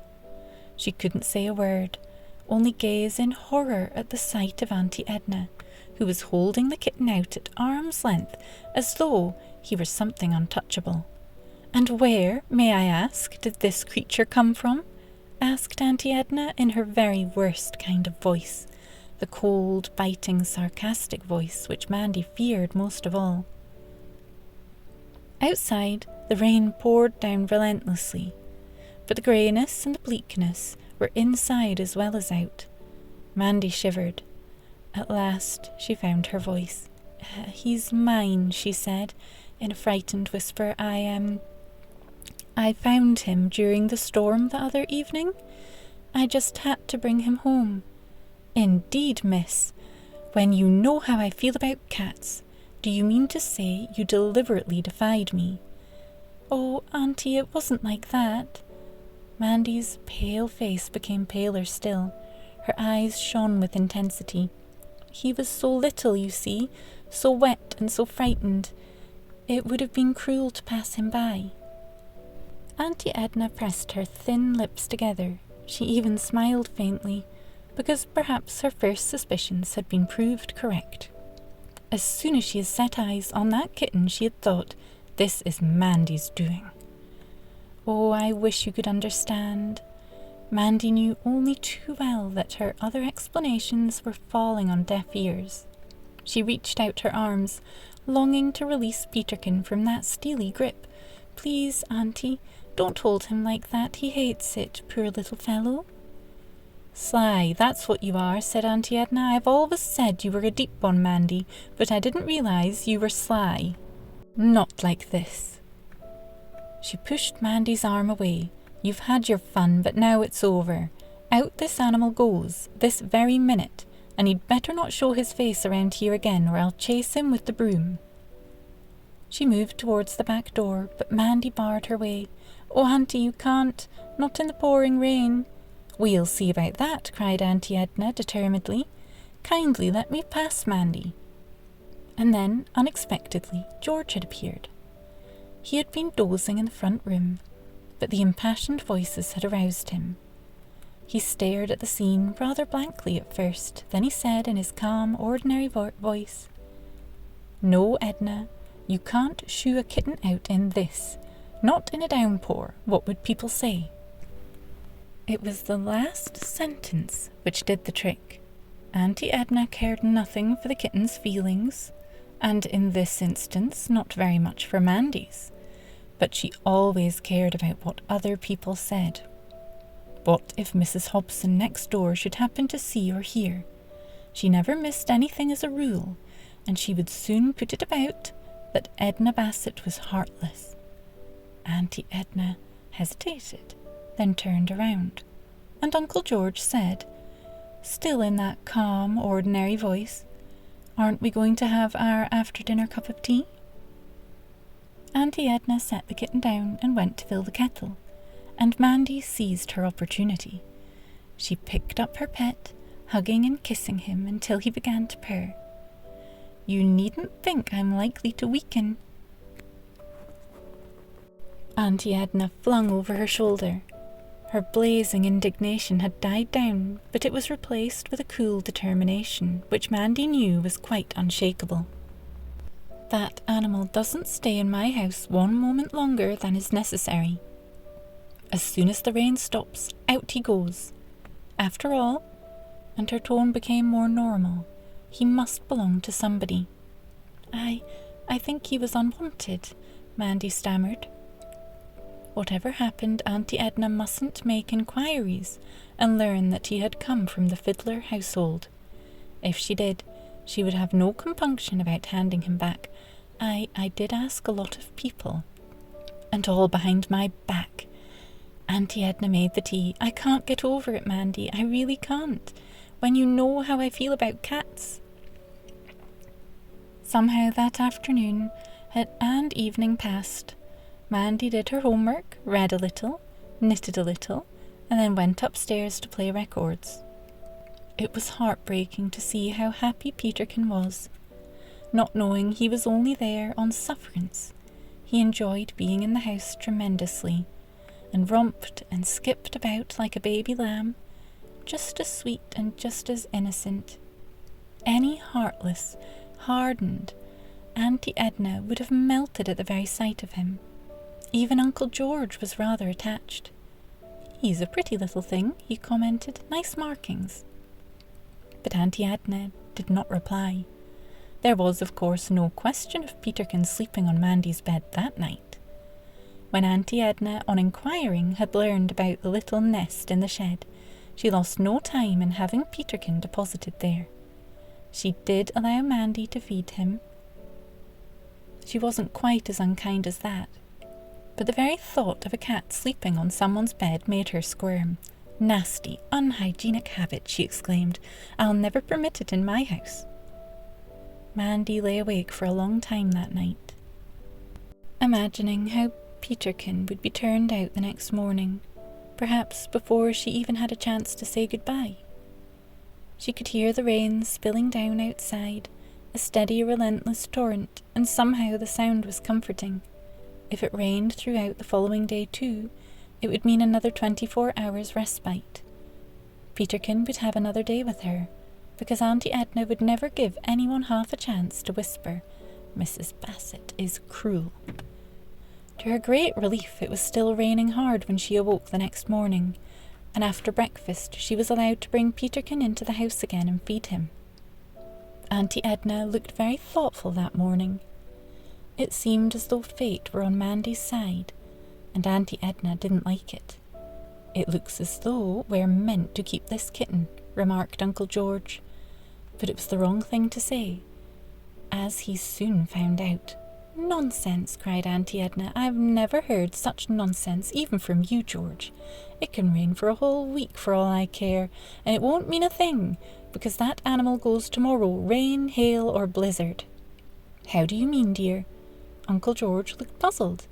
"Because I'm going to do the right thing," said Auntie Edna, with a vicious look on her face. "As soon as it opens in the morning, I'm going down to the RSPCA clinic." "You mean—" Uncle George looked a bit staggered. "To have it put to sleep, of course," said Auntie Edna. There was no malice in her tone. She really believed she was doing the right thing. It's the best solution, the kindest one, where an unwanted kitten is concerned, and I'm willing to lose an hour's pay in order to do my duty. Mandy gave a little cry of despair. So it had really come to this, the very worst thing of all. "Oh, Auntie," she cried, and her face was full of pleading. "Peterkin isn't unwanted because I want him. I want him terribly, don't you see? He's all I've got to love." Tears rolled down her cheeks and a great sob escaped her. Uncle George looked uncomfortable. He hated scenes. Most of all, he hated to see Mandy cry.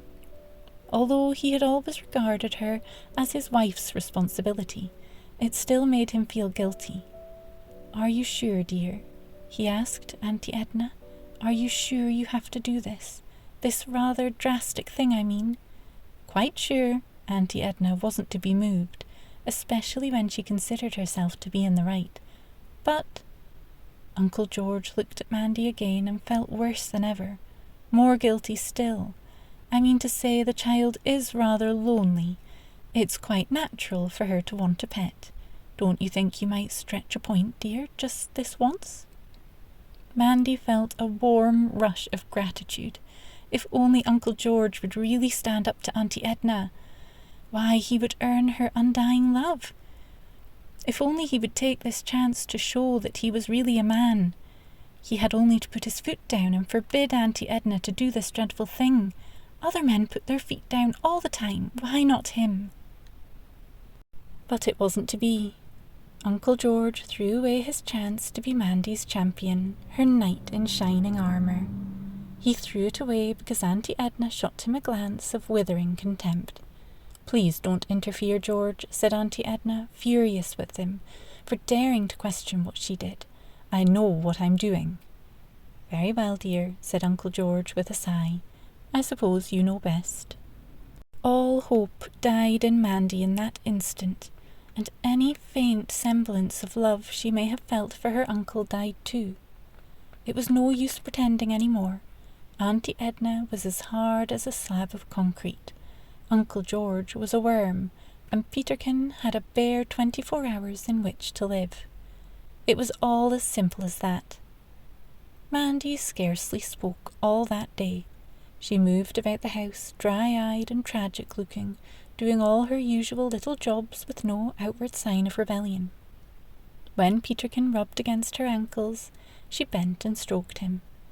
But his very happiness was hard to bear, because it wasn't going to last much longer. This time tomorrow, he would just be a lifeless scrap of fur.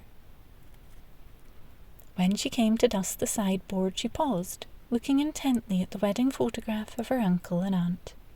Why, she thought, surprised and a little touched, Auntie Edna looked quite pretty there, as indeed she did.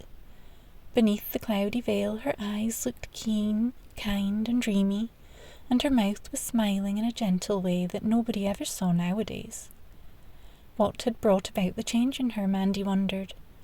Was it disappointment, because her life had turned out to be so dull, because Uncle George was such an old bore, because she had never had any children? And then some words of Gran's came back to her. Poor Edna, Gran said to her. She'll never be happy, no matter where she goes. It just isn't in her.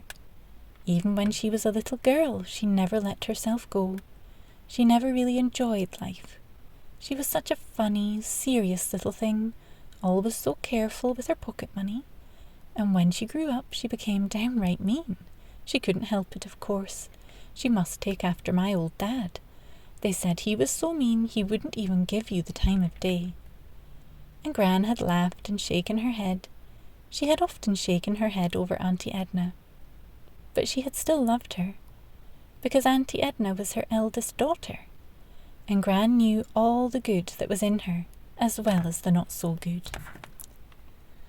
What would Gran say if she were here now? Mandy wondered.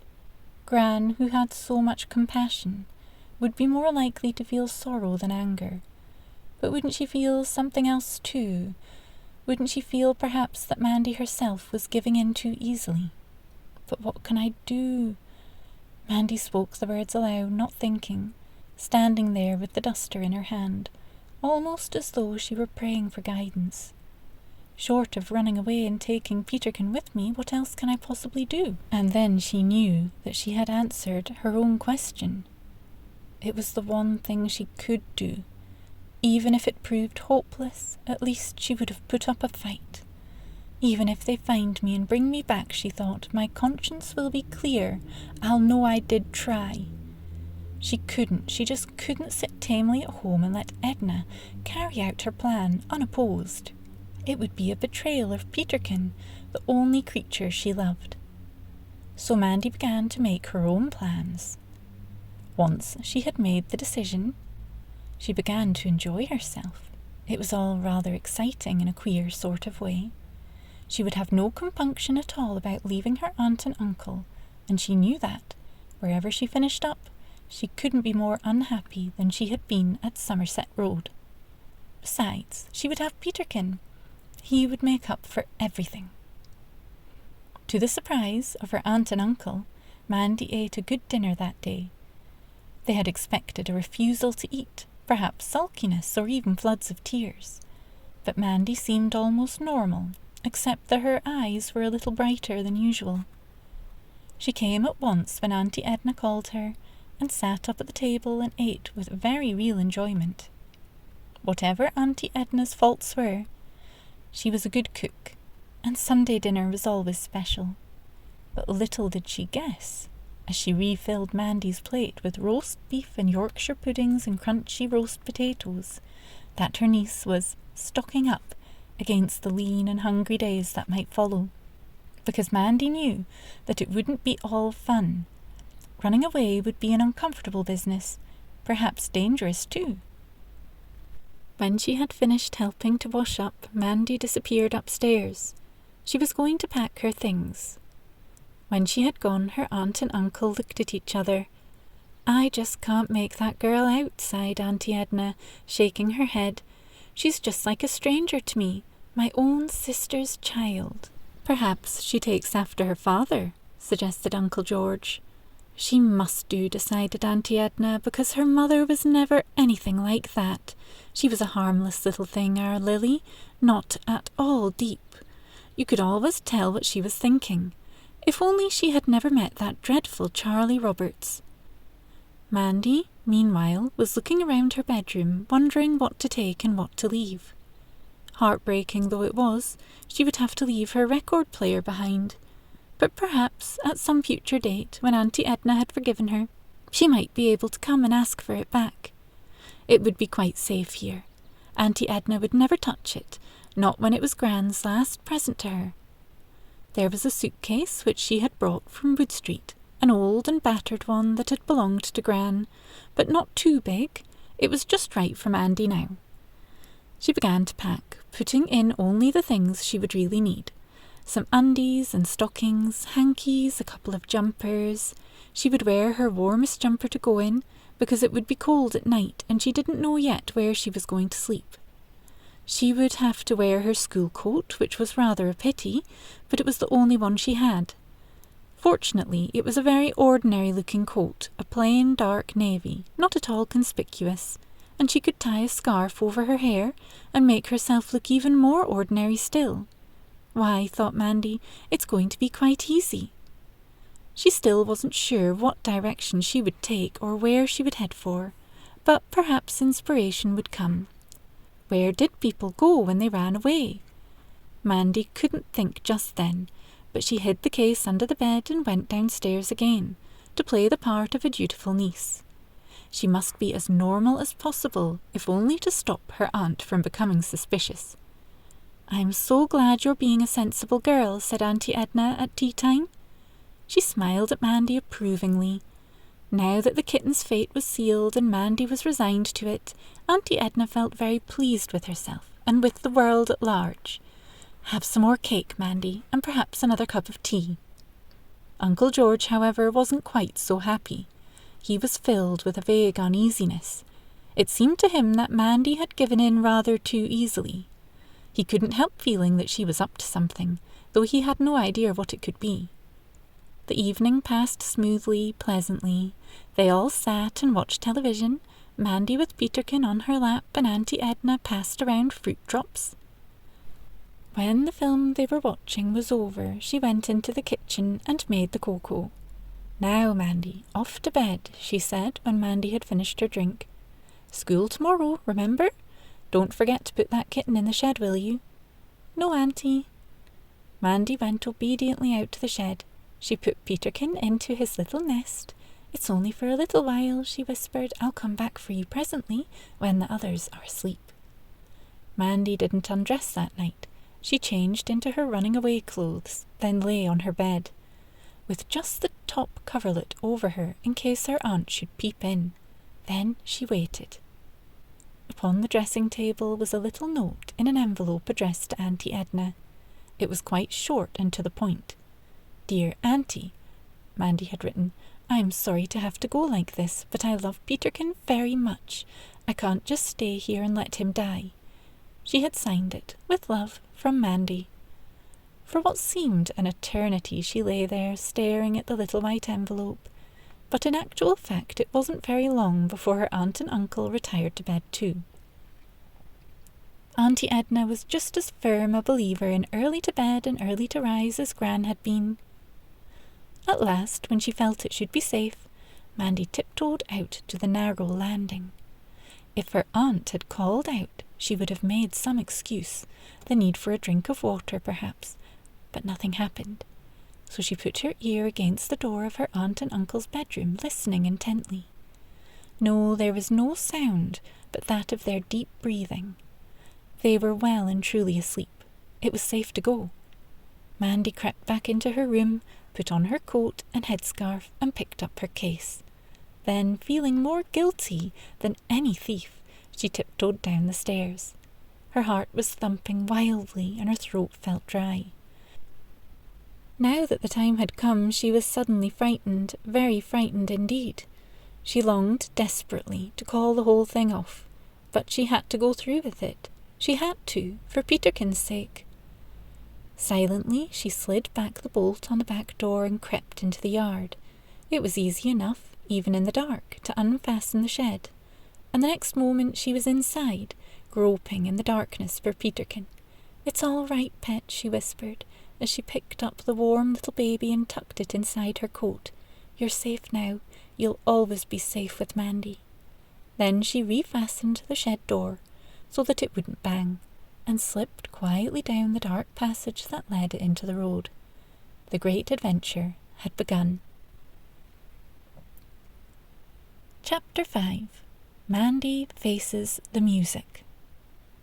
Although the rain had stopped at last, it was far from being a pleasant night. Mandy shivered as she sped along Somerset Road, thinking wistfully of all the people tucked up snugly in warm beds. The sky was dark and overcast, the wind howled, and there wasn't a star to be seen. Never mind, she consoled herself, at least Peterkin is safe and cosy. And so he should be, curled into her coat next to her thick woolly jersey. Mandy was making for Waterloo Station. She had suddenly thought of it during the day. It seemed that people often slept there, and they didn't turn you away, even if you weren't going anywhere by train. So, thought Mandy, it would be a good place as any in which to pass those awkward hours of the night. Other than that, there wasn't much alternative. She knew quite well that a young girl like herself could not possibly walk around London in the middle of the night without being challenged by a policeman. And if she were to be stopped, what could she possibly say? Any story she was able to think up would sound very thin indeed. If only the last bus hadn't gone. Mandy had lost all track of time, but she knew it was very late. There were only a few lights in the houses she passed, and all the televisions had been switched off.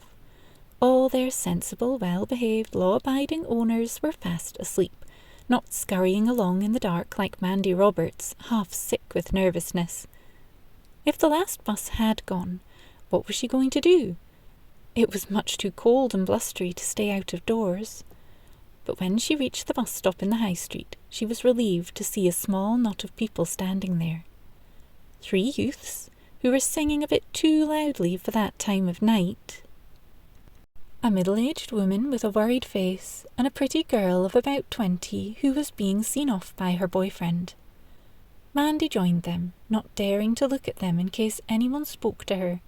She stood there, eyes on the ground, hardly allowing herself to breathe, longing desperately for the big red bus to swing around the corner. The 3 youths showed no interest in Mandy, and the young couple had eyes for only each other. But the middle-aged woman looked at her sharply. Whatever was a little girl of that age doing out on her own at such a time of night, she wondered indignantly. People should have more sense, they really should. Of course, this youngster might be one of those problem children you read about who haunted coffee bars till all hours. But somehow she didn't look the type. Just a nice, wholesome child with a rather scared little face. She was carrying a case, too. Funny that. The woman sighed, wishing her feet didn't ache so. She looked hopefully along the road in the direction the bus would come, as though willing it to appear. A few moments later it did come. It had Waterloo in enormous letters up on the front, and Mandy leapt up thankfully. Everything would be all right now. As she took her seat, the conductor looked at her oddly. Then he noticed Peterkin's head peeking out of her coat. "All animals on the upper deck," he called out sternly. But as Mandy rose obediently, he had second thoughts. "Perhaps you'd better stay where you are," he said. "There's 1 or 2 rowdy ones up there tonight. Bit young to be out on your own at this hour, aren't you?" He went on as he punched her ticket. "That's what I thought," chimed in the middle-aged woman sitting opposite. "Some people ought to know better, a little kid like that." Mandy turned her head to gaze out of the window. Her heart was beating very fast. How slow this bus was, how slow and awkward and noisy. Why, it would take them hours to reach Waterloo at this state. And she felt so tired, so heavy-eyed. If only people would stop staring at her and let her alone. She longed to go to sleep, and yet was afraid to. But she must have dozed off, despite her fears, because a little while later she opened her eyes to hear the middle-aged woman telling the conductor all about her poor old dad, and how she had been nursing him through some dreadful illness. "Now I've got to get home," she said wearily, "to snatch a few hours' sleep before it's time to get my husband and kids off, and then rush off to work myself." Poor woman, thought Mandy sympathetically. Poor, tired, shabby woman with the kind face. She had a sudden longing to confide in her, or to anyone kind and understanding, who was ready to listen. But of course it was out of the question. She would have to sort things out for herself with no help at all. And the bus slumbered along, a bright little oasis in the darkness. "Prepare to meet thy Waterloo," called the conductor suddenly. His shift was nearly over now, and he felt cheerful and well disposed to everyone. The thought of his hot supper waiting in the oven made his own tiredness drop away. He looked searchingly at Mandy as she stood on the platform. "Are you sure you're ready, young lady? Know where you're going and all that?" "Oh, yes." Mandy smiled at him reassuringly. "I'm going to the station. I'll be perfectly all right." The conductor helped her off. It was a bit awkward with a case and a kitten, and then promptly forgot about her. With all the thousands of passengers he carried every day, he had learnt not to worry over their problems. He was a conductor, he would remind himself sometimes, not a welfare officer. Mandy made her way into the huge station. She felt very nervous now, wondering what she could possibly say if anyone stopped her. All the excuses she had thought up at home seemed too trivial, too unlikely now. The station itself seemed half asleep. The kiosks were closed, there were very few people about, and it all seemed slightly unreal, quite different from the bustling, noisy place it was in the daytime. Then Mandy noticed 2 policemen standing near one of the barriers. Her heart lurched. For a moment she felt stiff and frozen, as though unable to move, and then she turned and ran. She ran swiftly and silently, pressing Peterkin to her with one hand to calm his fears. And there before her, like a sanctuary, loomed up the ladies' waiting room. Mandy wasn't sure what she expected, but when she opened the door and walked in, she had quite a shock. Why, it was nearly full. There were women everywhere, of all ages, all types, some asleep, some knitting, some just chattering in whispers to their companions. She paused, feeling suddenly conspicuous because of her youth. Her face reddened at all those pairs of eyes. She couldn't even see a little space where she could sit down. Then a kind, cracked old voice called out to her, "Come over here, ducky. There's plenty of room for a little one." The voice belonged to a very strange old woman indeed. She was all fur and leathers. An ancient feathery hat drooped over one eye, and the rest of her was enveloped in moth-eaten furs right down to her fur-lined boots. Her hair was grey, her skin covered in tiny wrinkles, but her dark eyes were very sharp, her manner imperious, and Mandy sensed somehow that she was the ruler of this odd little community. "Here you are, ducky," the cackled old voice said again, and a leathery old hand covered with rings patted the seat beside her. Mandy obeyed. She went and sat down, only too glad to have reached this refuge at last. "Running away, dear?" The old woman whispered the question, but she made it sound the most natural thing in the world. Mandy nodded. She might just as well tell the truth, especially with this funny old creature who seemed to be on her side. "I thought so." The feather hat nodded. "Don't worry, dear. We're all in the same boat. We're all running away from something." Mandy didn't say anything. She so badly wanted to sleep. Cautiously, so as not to disturb anyone, she made herself as comfortable as she could. She took Peterkin out of his hiding place and settled him on her lap. When he purred with pleasure, she was so happy. And gradually the chatting ceased. Books and knitting were put away, and the other occupants of the waiting room began their slumber. Then, just as she felt herself drifting off into sleep, Mandy was startled to hear footsteps, not heavy but firm, followed by the voice of authority. The next moment a policewoman was standing over her. She saw her through half-closed lids, and something told her it would be best to feign sleep. So when she was addressed, she did not answer. But her champion, the old fur and feathers lady, answered for her. "Don't you dare wake her up, miss," said the cackled old voice indignantly. "That's my little grandchild, and we've been travelling all day. She's fair worn out, as you can see, so I'll thank you not to disturb her." The policewoman hovered uncertainly. She was new to this beat, and therefore Old Fur and Feathers, as her colleagues called the old woman, was not known to her. So she hesitated for a moment, and then, under the baleful glance of those sharp old eyes, passed quietly on. Mandy breathed a big sigh of relief, and once more fell asleep, this time for quite a long spell. When she awoke, it was very early morning. She had never been awake quite so early before. There was a coldness, a greyness in the air, and she felt stiff and hungry and chilled.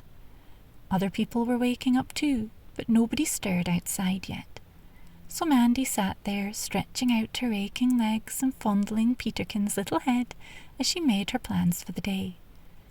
As soon as the kiosks opened, she was going to buy herself a pack of hairpins and a very cheap lipstick. Then she would come back here to put on some lipstick and pin up her hair and try to make herself look about 3 years older. It shouldn't be too difficult. But what a pity she wasn't a big, well-made girl like Carol Carpenter. Then, when she no longer looked like a schoolgirl on the run, she would make her way on foot to save money to the nearest employment exchange, and there, she hoped, all her problems would be solved, because she would ask them quite straightforwardly for a job where she could live in. Any sort of job would do, no matter how menial, as long as she could keep Peterkin with her. She would scrub floors, or peel vegetables, or look after tiny children, or help on a farm or a small holding, in an orphanage perhaps. Why, there were endless possibilities. There must surely be somebody somewhere who would jump at the chance of a strong, healthy young girl who was prepared to work for next to nothing. And thought of what would happen at 169 Somerset Road when Auntie Edna found her missing. This did not trouble Mandy for one moment. She had finished with Auntie Edna and Uncle George, and it wouldn't really bother her if she never saw them again. That part of her life was over, she told herself dramatically. She hadn't the slightest, tiniest regret about leaving Auntie Edna's house, and running away had proved so easy after all. Not comfortable, perhaps, but very easy for all that. Mandy began to feel quite pleased with herself. All she had to do now was to convince people that she was a bit older than she really was. After that it would be plain sailing. You couldn't really tell how old a girl was nowadays, people were always saying so, and Mandy was quite clever at putting her hair up on top. She had done it for the school play, and everyone had marvelled at the difference it had made to her. Peterkin began to stir. Like Mandy, he felt restless, so she set him down on the floor and let him romp about for a little while, to the admiring coos and delighted explanations of her fellow companions. As soon as the snack bars opened, she would have to buy some food for them both. Only a little, of course, because her money was indeed needed for other things, but she could possibly manage a glass of milk and a bun for them to share. Outside, things began to stir. Mandy was glad. She was heartily tired of this waiting room and longed to start putting her plans into action. But it was still very early, and she didn't want to attract attention, so she forced herself to sit there a little while longer. How she longed for a good hot breakfast. A big plateful of Auntie Edna's porridge seemed far more desirable than it had ever done on Somerset Road. And a wash, too, would have been most welcome, but you had to pay for a wash and brush up at stations, and Mandy wasn't able to afford such a luxury. There might be a cold water tap, of course, but she shivered at the thought. One by one, the other people in the waiting room gathered their possessions together and crept away. Mandy wondered where they went to and how they passed the day. Some of them looked so ordinary and respectable, as though they worked in shops and cafes, and perhaps they did. Perhaps they were just unfortunate and couldn't find anywhere to live. At last, feeling slightly sick with hunger and shortage of sleep, Mandy felt it was safe to venture out. She picked up Peterkin and tucked him inside her coat, then retrieved her case. Then stealthily, with guilt written all over her, she went slowly out the door. Food. That was the first thing. She saw a trolley coming towards her laden with cups and saucers, a huge tea urn, and a big pile of buttered rolls. Thank heavens! Mandy rushed to meet it, then stopped suddenly in her tracks. She couldn't afford both tea and milk, and Peterkin wouldn't like tea, so she turned reluctantly away in search of a snack bar and cold milk. "Hello," said a friendly voice. "You lost your grandmother?" And there stood the policewoman.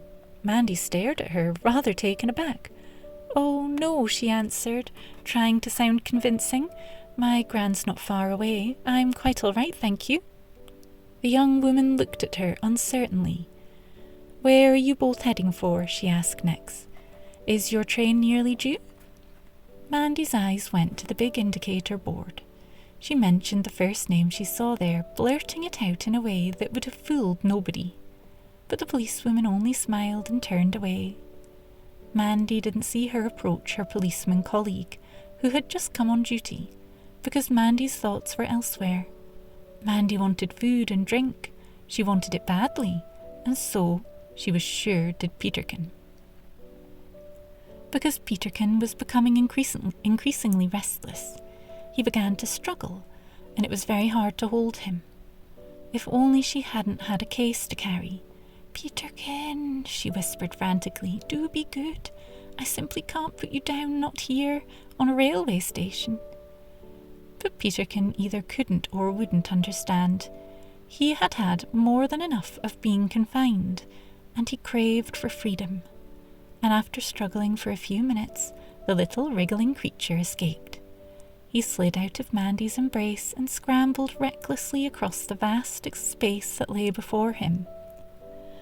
In between people he ran, and under the very heels of porters, enjoying to the full his wild, skittish frolic.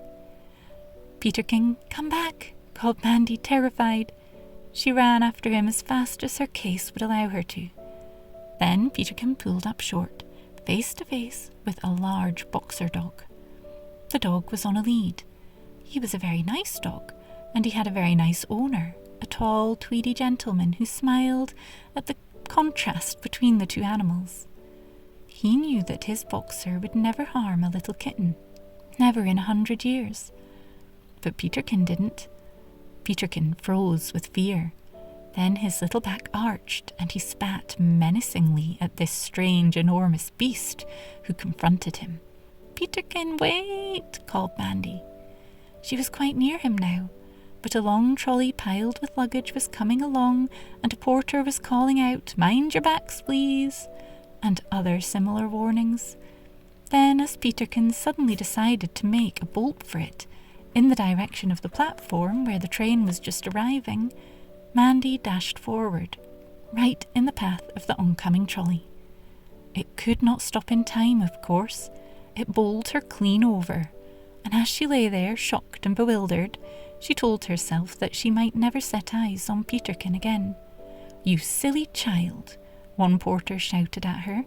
Another picked her up, while somebody else rescued her case. "It's a good thing you weren't going very fast. Why on earth can't you look where you're going?" "My kitten," said Mandy weakly, tearfully. They had sat her on a wooden bench, and she wasn't hurt at all, only scared and shaken and slightly weak from insufficient sleep.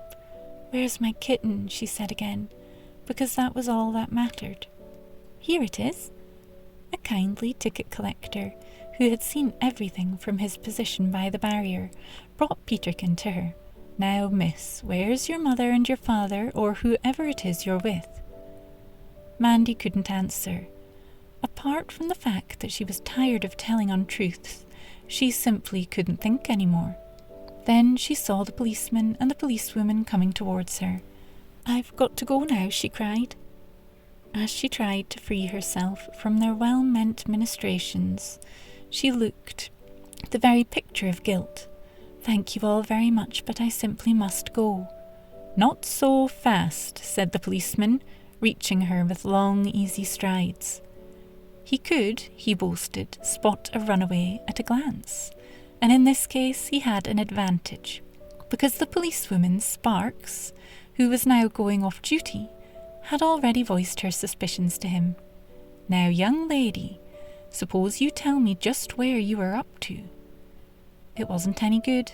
Mandy knew that right from the start. You just couldn't spin fairy tales to someone like police constables, with their fierce searching eyes and blunt, straightforward manner. Besides, he was so kind. As she unfolded her sad little story to him, she saw the sympathy on his face, even though his voice held no hint of it. "So you see," she finished with a big gulp, "I just couldn't stay there and let Peterkin die. I couldn't, could I?" "Maybe there's another solution." Police Constable Gardner helped her up. He was thinking of his own small daughter, Jane, and her pet hamster.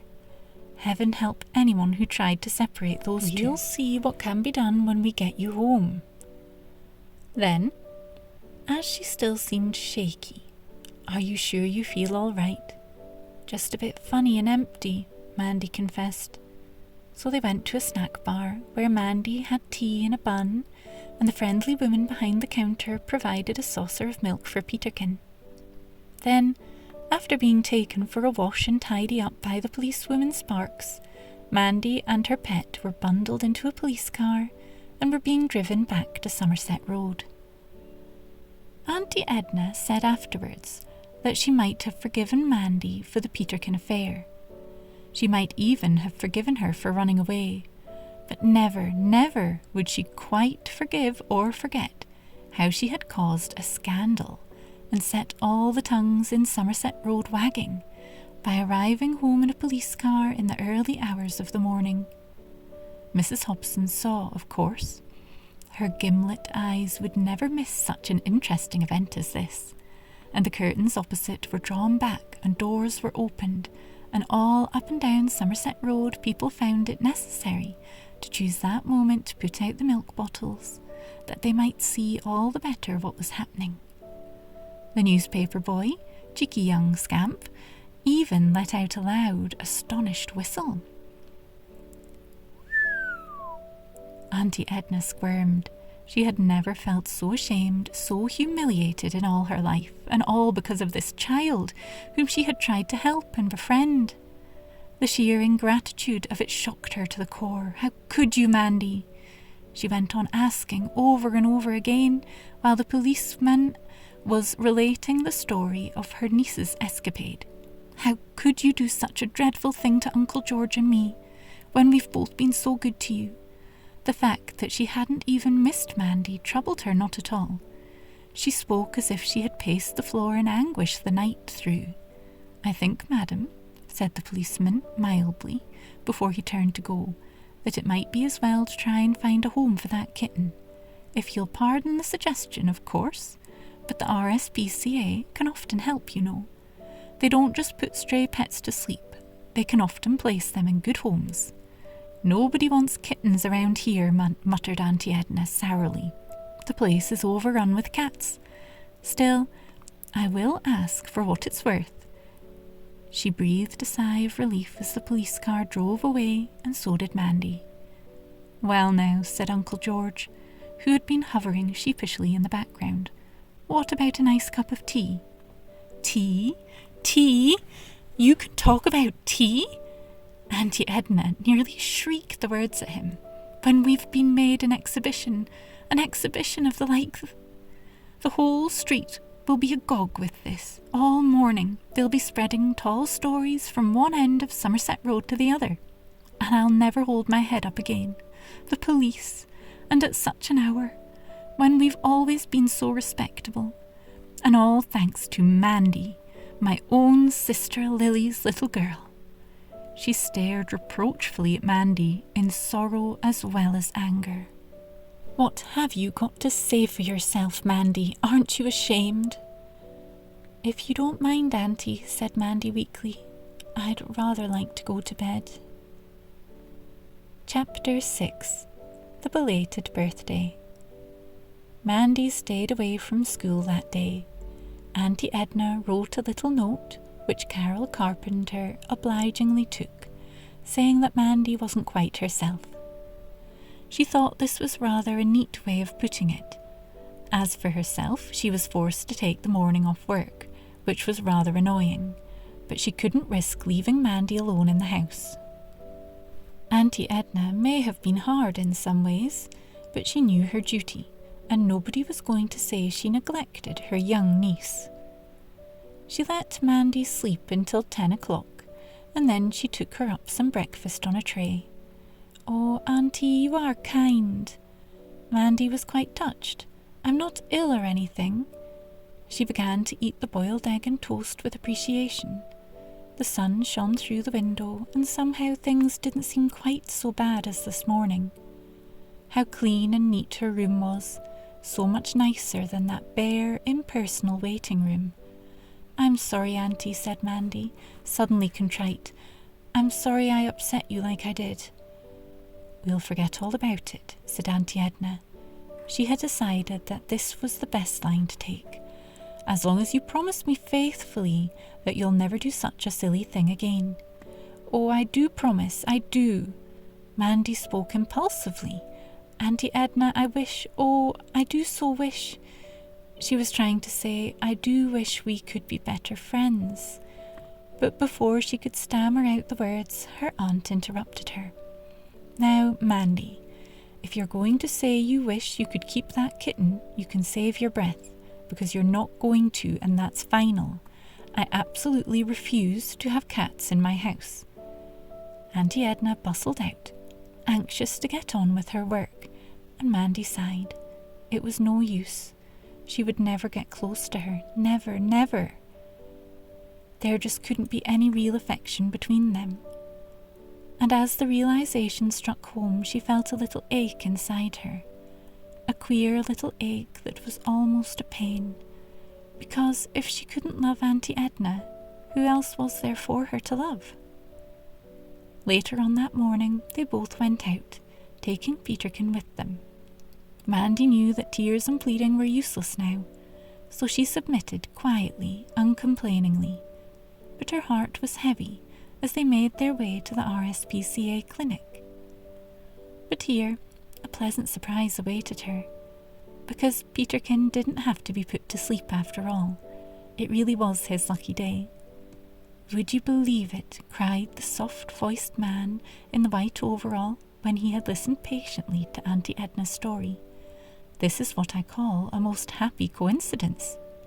He beamed at Mandy over his glasses. He was tall and slightly stooping, with a gentle face and long, gentle hands. "Only half an hour ago I had Mr. Banbury on the phone." "Mr. Banbury?" Mandy stared at him. "I'm sure you know him," said the RSPCA man. "He's that great big jolly fellow who runs the Sea Fresh Fish Bar."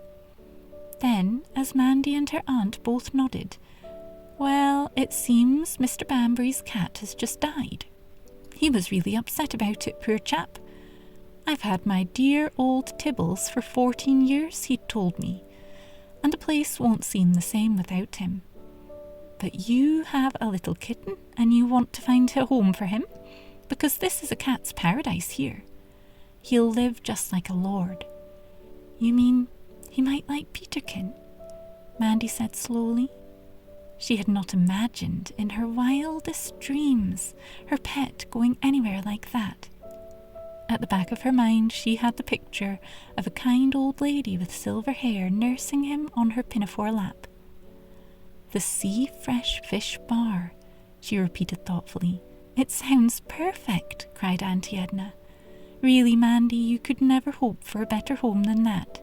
Your Peterkin will never go hungry there." "But apart from that," said the RSPCA official, stroking Peterkin's soft little head, "Mr. Banbury really does love cats. Would you like to take this little fellow down there now? You can tell Mr. Banbury I sent you." "Splendid," cried Auntie Edna. How beautifully everything was working out, she thought. She had not expected her problem to be solved so easily, so satisfactorily as this. With Peterkin going to such a fine home, there was no excuse for any more tears. Or tantrums on Mandy's part. Besides, she could congratulate herself on doing the right thing. Nobody would be able to call Edna Bassett cruel after this. "Come along, Mandy," she said briskly. "We'll go there straight away, before someone else offers Mr. Banbury a kitten." All the way to the fish shop, Mandy cuddled Peterkin very close to her, making the most of those last few precious moments. And when they reached the shop, any fears she may have had vanished immediately. "Hello!" cried Mr. Banbury cheerfully. He was slapping chunks of fish into batter, but he felt off as they entered and dried his hands. What a wonderful advertisement he was for his wares! Such a fat, good-natured, smiling man, so clean and pink and wholesome. He looked as if he had fed himself on enormous helpings of chips and great slabs of cod every single day. "What's this?" he cried, as Mandy held Peterkin out to him. "Why, a dear little kitten, bless his heart!" And his eyes shone with tenderness. Really, thought Auntie Edna, it was ridiculous to see such a great strapping fellow show such emotion. "We thought you might like him," said Mandy. "But he's beautiful," cried Mr. Banbury. "Are you quite sure you want to part with him?" Mandy had no chance to answer, because Auntie Edna answered for him.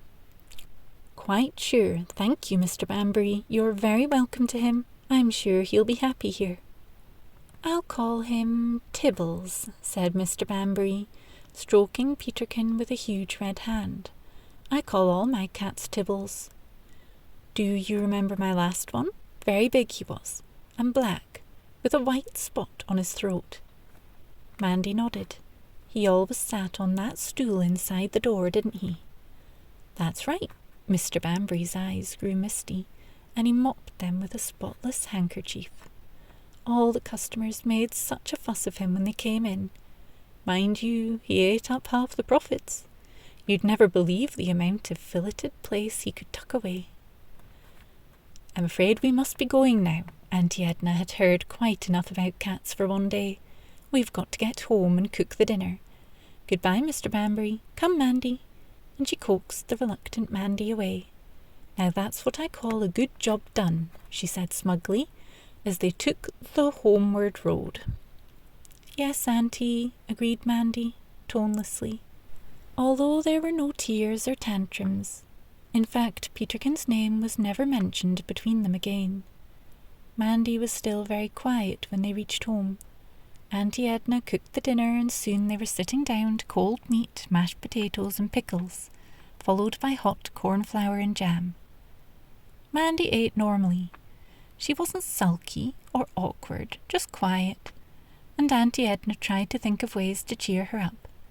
Having got her own way, especially with such ease and without any unpleasantness, Auntie Edna now felt kindly disposed towards her niece. "We'll soon have to start thinking about your birthday," she remarked chattily. "Is there anything you really want, Mandy?" Mandy shook her head. "My birthday was last week," she said. She didn't show any resentment, any interest either. "It doesn't matter, Auntie, really it doesn't." "But, Mandy," her aunt looked shocked, "I thought it was the week before Easter." "It was last year," Mandy agreed, "but Easter is late this year, you see.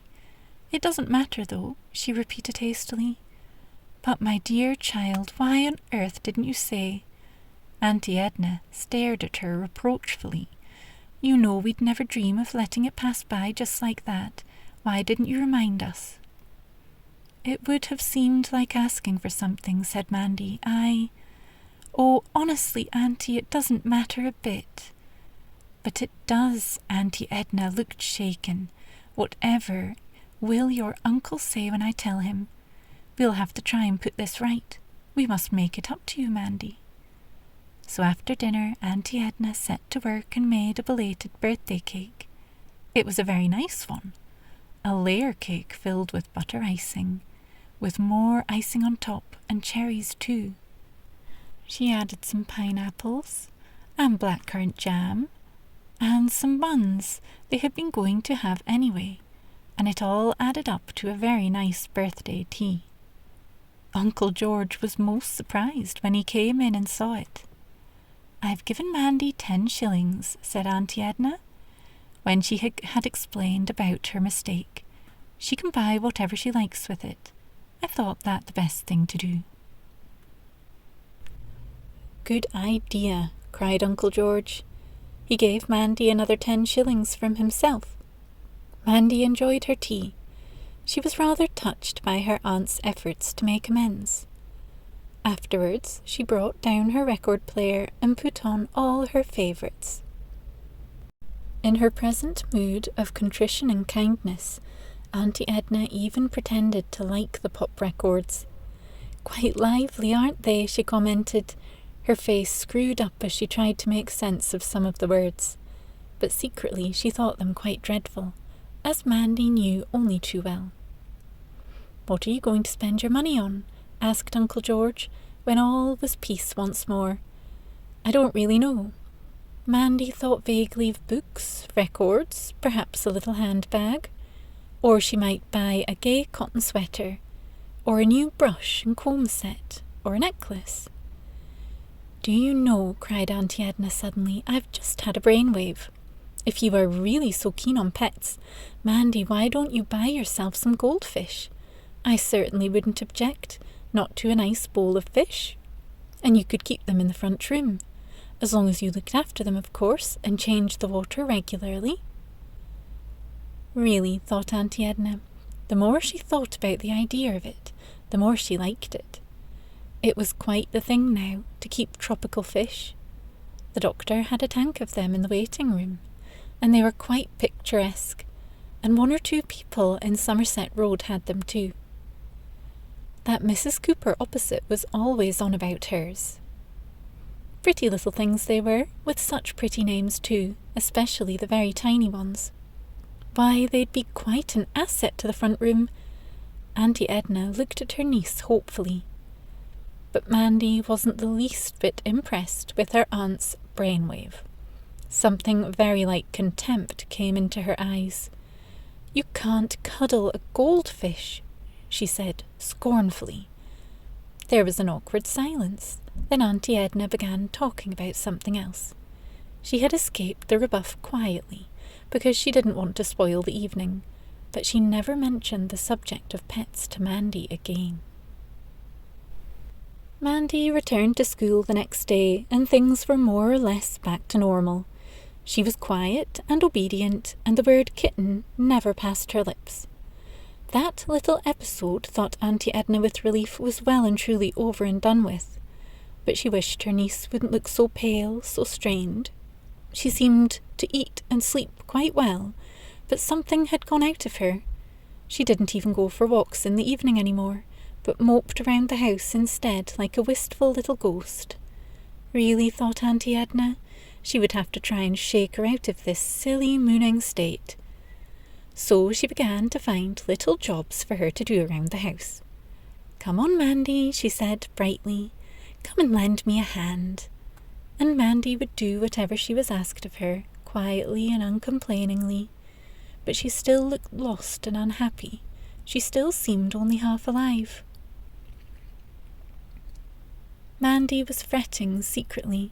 She was fretting terribly deep down inside, and she couldn't have told Auntie Edna about it, even if she wanted to, because there was a gulf between them now, a gulf that widened a little more with every passing day.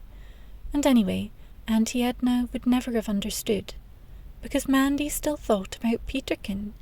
She thought of him often during the day, picturing him in the sea fresh fish bar eating big helpings of fish. Did all the customers make a fuss of him? And did he love Mr. Banbury as he had once loved her? Of course he did. It was silly to imagine otherwise. Yet she still longed for him, especially at night when she went up to her lonely room. The loneliness, that was the real cause of the trouble. If only she had brothers and sisters, a close friend even, the loss of a stray kitten would not have weighed so heavily upon her.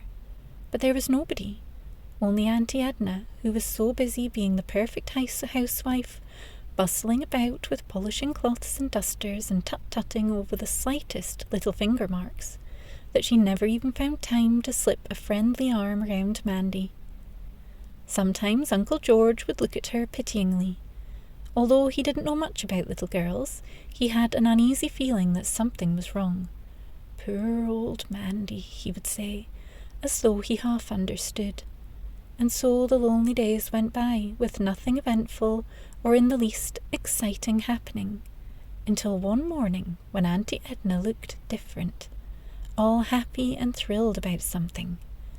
"Now, Mandy," she cried, "eat up your breakfast like a good girl. When you come home today, I'll have a lovely surprise for you." Mandy stared at her. A lovely surprise? What on earth could it be? A little colour crept into her cheeks, and she tried to coax her aunt to tell her more. "Oh no," said Auntie Edna, smiling, "I'm not saying one word more. You'll have to wait and see. But," she added mysteriously, "I know it will please you very much indeed." Mandy went off to school in a daze. A lovely surprise! A lovely surprise! The words kept ringing in her head. Whatever could the lovely surprise be? It wasn't like Auntie Edna to spring surprises. But then her aunt had been different lately, a little more concerned about her niece, a little more anxious to please her. Could it be that she had undergone a change of heart? "Peterkin!" So that was it. Something inside Mandy sang for sheer joy. Her aunt had had second thoughts about Peterkin. She had guessed how Mandy was pining for him, and she had gone to Mr. Banbury and explained the whole thing. And kind Mr. Banbury, who could quite easily find another kitten, had agreed to give Peterkin back. Why, it was all so simple. It wasn't mysterious at all. Mandy never knew how she got through the day at school. She hardly took her eyes off the clock from the time she arrived until lessons finished that afternoon. Her eyes were shining, as they had not shone for many months now, and her face was rosy with pleasure and excitement. Even when she owned Peterkin for those few days, she had not felt as happy as this, because when she was reunited with him, now it would be with Auntie Edna's blessing. Why, it was even worth all the misery she had endured. "Oh, Peterkin," she thought, "I just can't wait to see you again." Although she had carefully avoided the fish bar ever since they had handed the kitten over, it wasn't that she hadn't longed to see him. It was just that she couldn't bear to go near him when she knew he could never be hers. But now everything was different. Now she ran home faster than she had ever done before, because he was going to be hers again, her very, very own. "My word," cried Auntie Edna when she burst into the house. "You must have flown home today," she thought, with satisfaction. How well the child looked! Why, she was positively glowing. "The surprise!" panted Mandy. "Let me see the surprise, Auntie." She flung her satchel down on the chair. "Quick, Auntie," she begged. "Let me see the surprise. I just can't wait a moment longer." Auntie Edna stared at her for a moment. She had not expected such excitement as this. Then she led the way into the front room. "Here you are," she cried proudly. "It arrived this afternoon. We had to wait a little while, because it was a special order, but it was well worth waiting for, wasn't it? It just got after. I got it from work.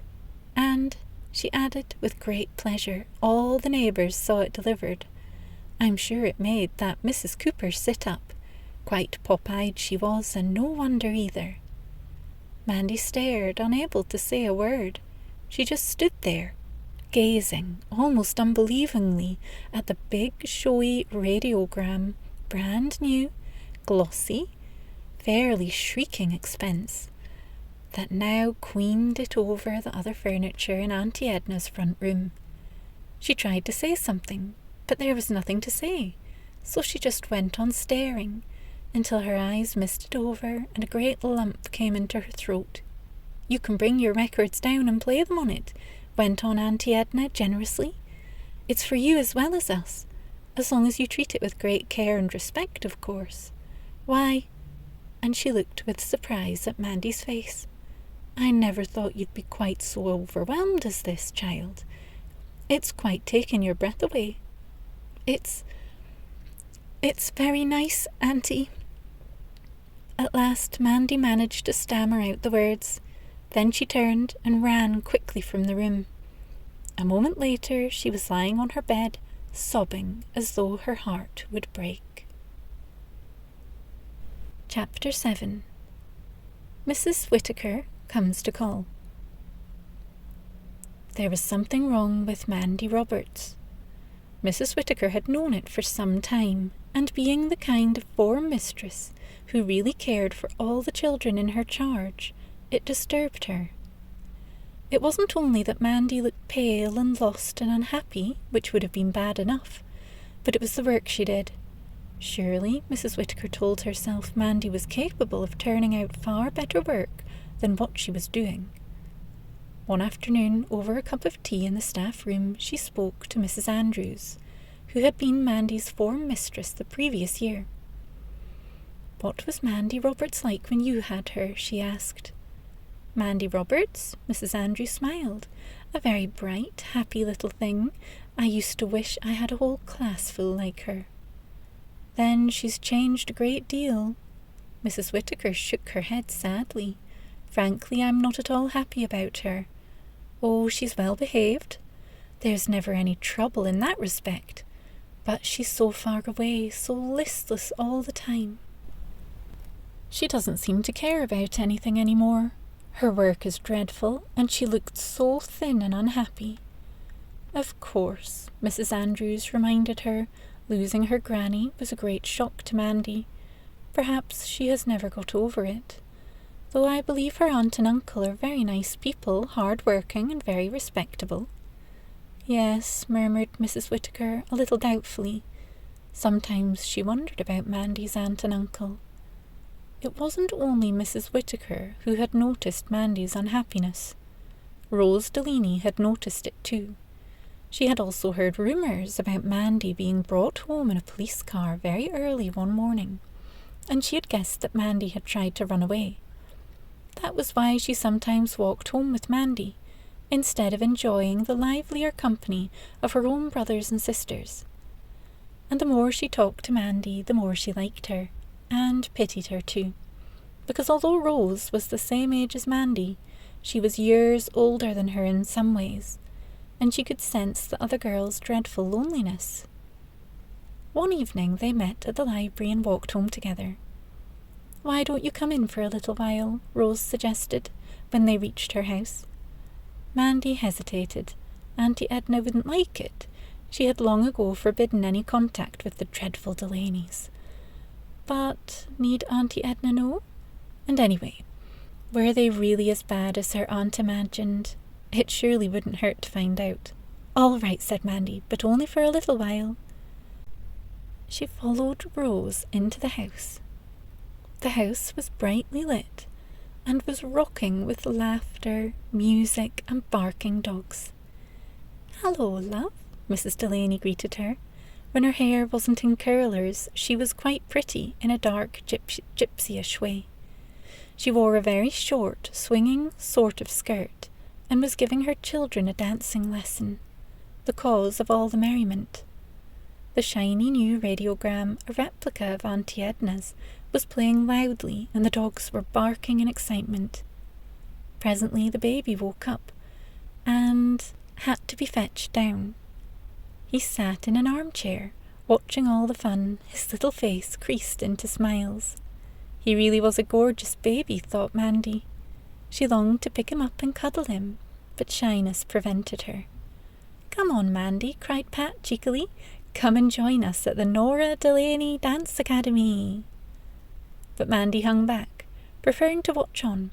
"Let her be," Rose told her mother. It was all the greatest fun, and Mandy loved it.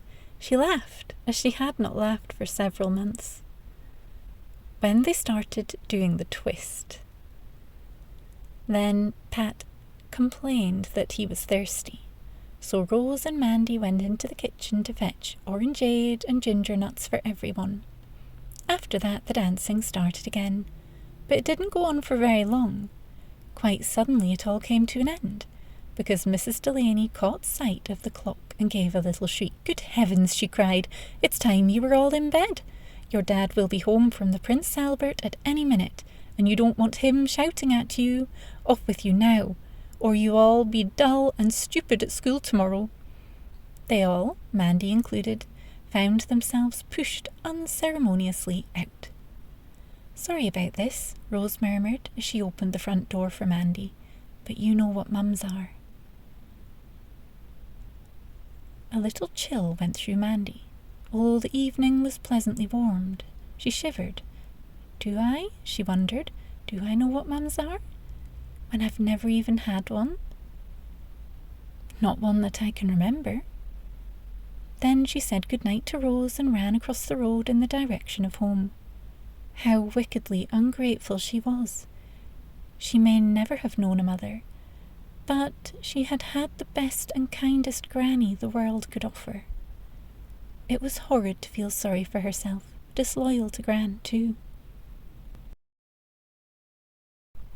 "What I want to know," said Auntie Edna grimly, a minute or so later, "is where you have been, young lady." Mandy told her. There was no point in being untruthful. "How could you?" Auntie Edna's face was furious. "You know how I feel about those dreadful Delanys. Here am I, doing my utmost to bring you up nice and respectable, and you go and defy me like this. More defiance. Why, the things I could tell you about that family." "They seem very nice," said Mandy in all fairness. "Well, you're not going to go there again," Auntie Edna told her sternly. Then her tone changed. Curiosity got the better of her. What is it like in there?" she asked. "Their house? Is it clean and tidy? And how do they treat that lovely furniture they're always buying?" "It's all very nice," said Mandy again.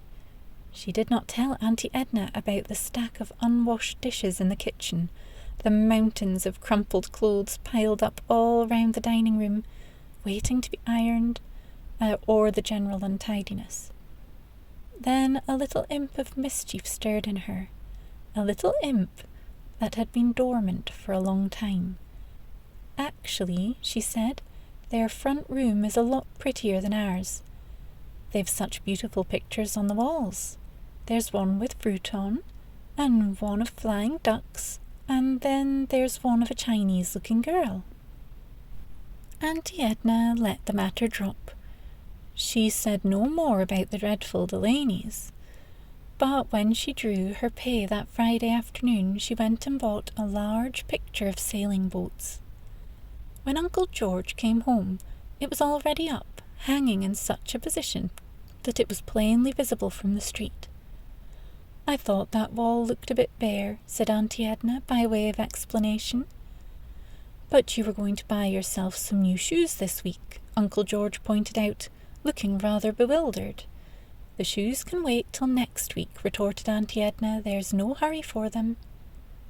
Mandy resisted all Rose's attempts to draw her into the Delaney's family circle again. She didn't want to upset Auntie Edna, unreasonable though she was. At the same time, she didn't want to hurt Rose's feelings, so she gave her a little inkling of the truth. "It's my Auntie Edna," she explained. "She doesn't like me going out in the evenings."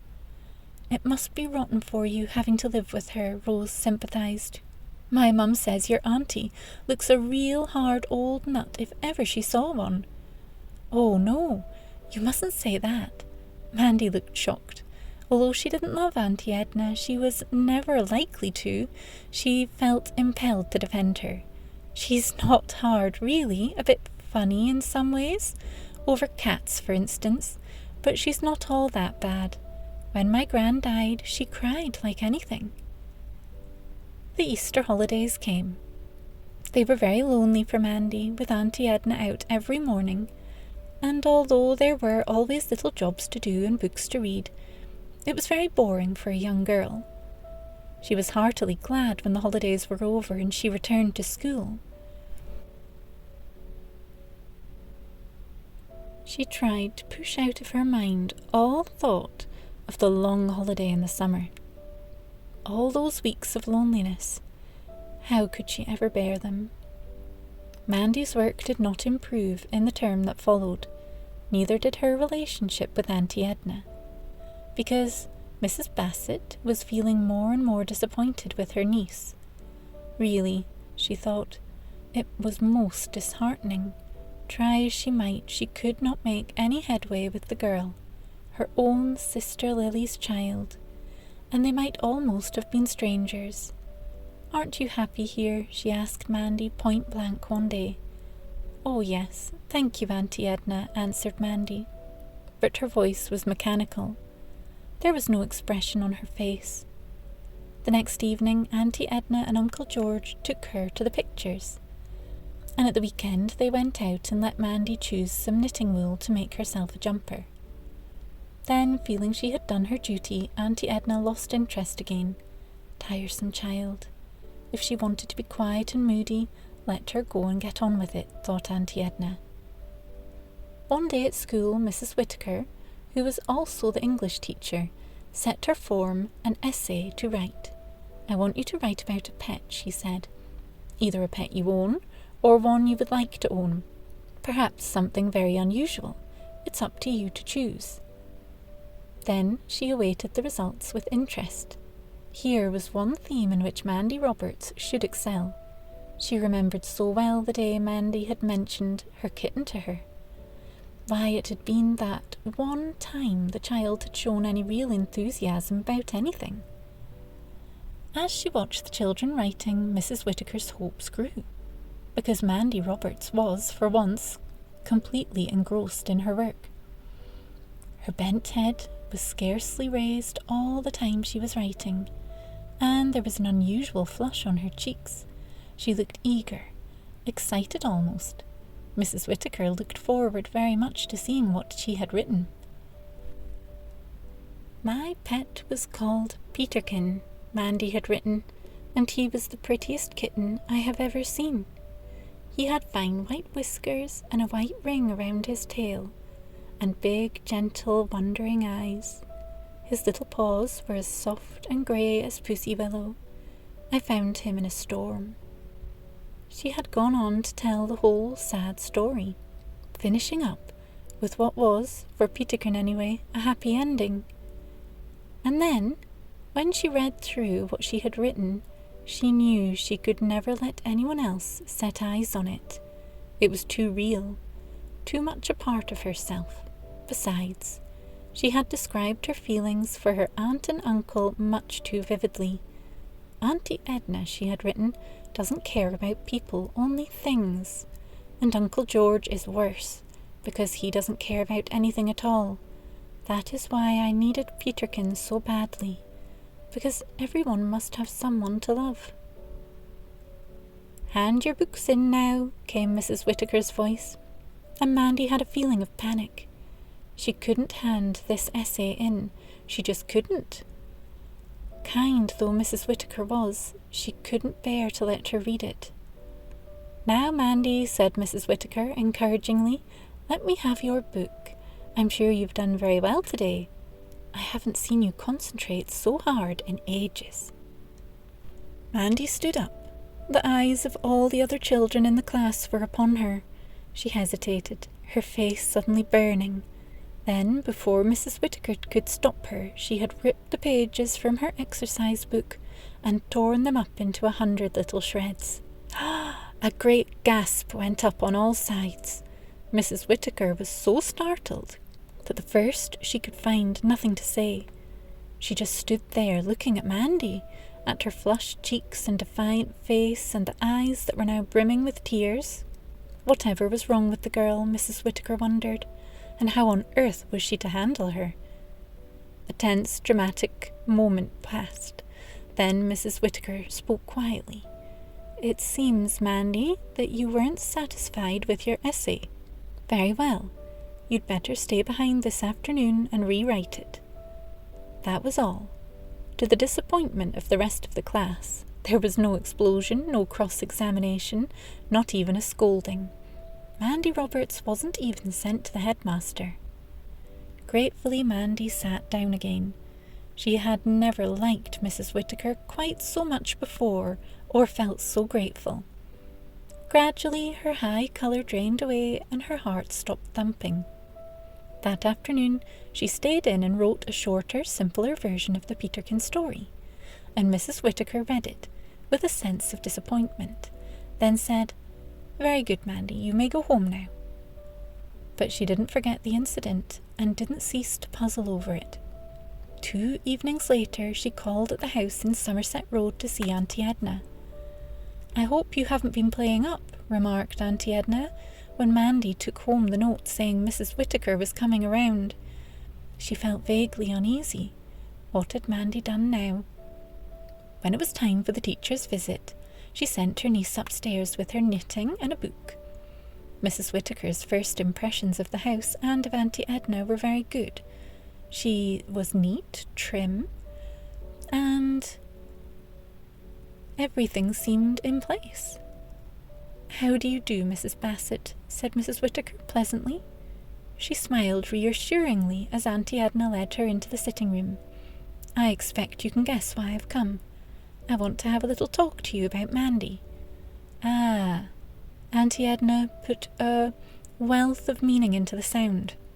She settled her visitor into the armchair, where she had a good view of the radiogram and a picture of the sailing boats. "So you've been finding her awkward too?"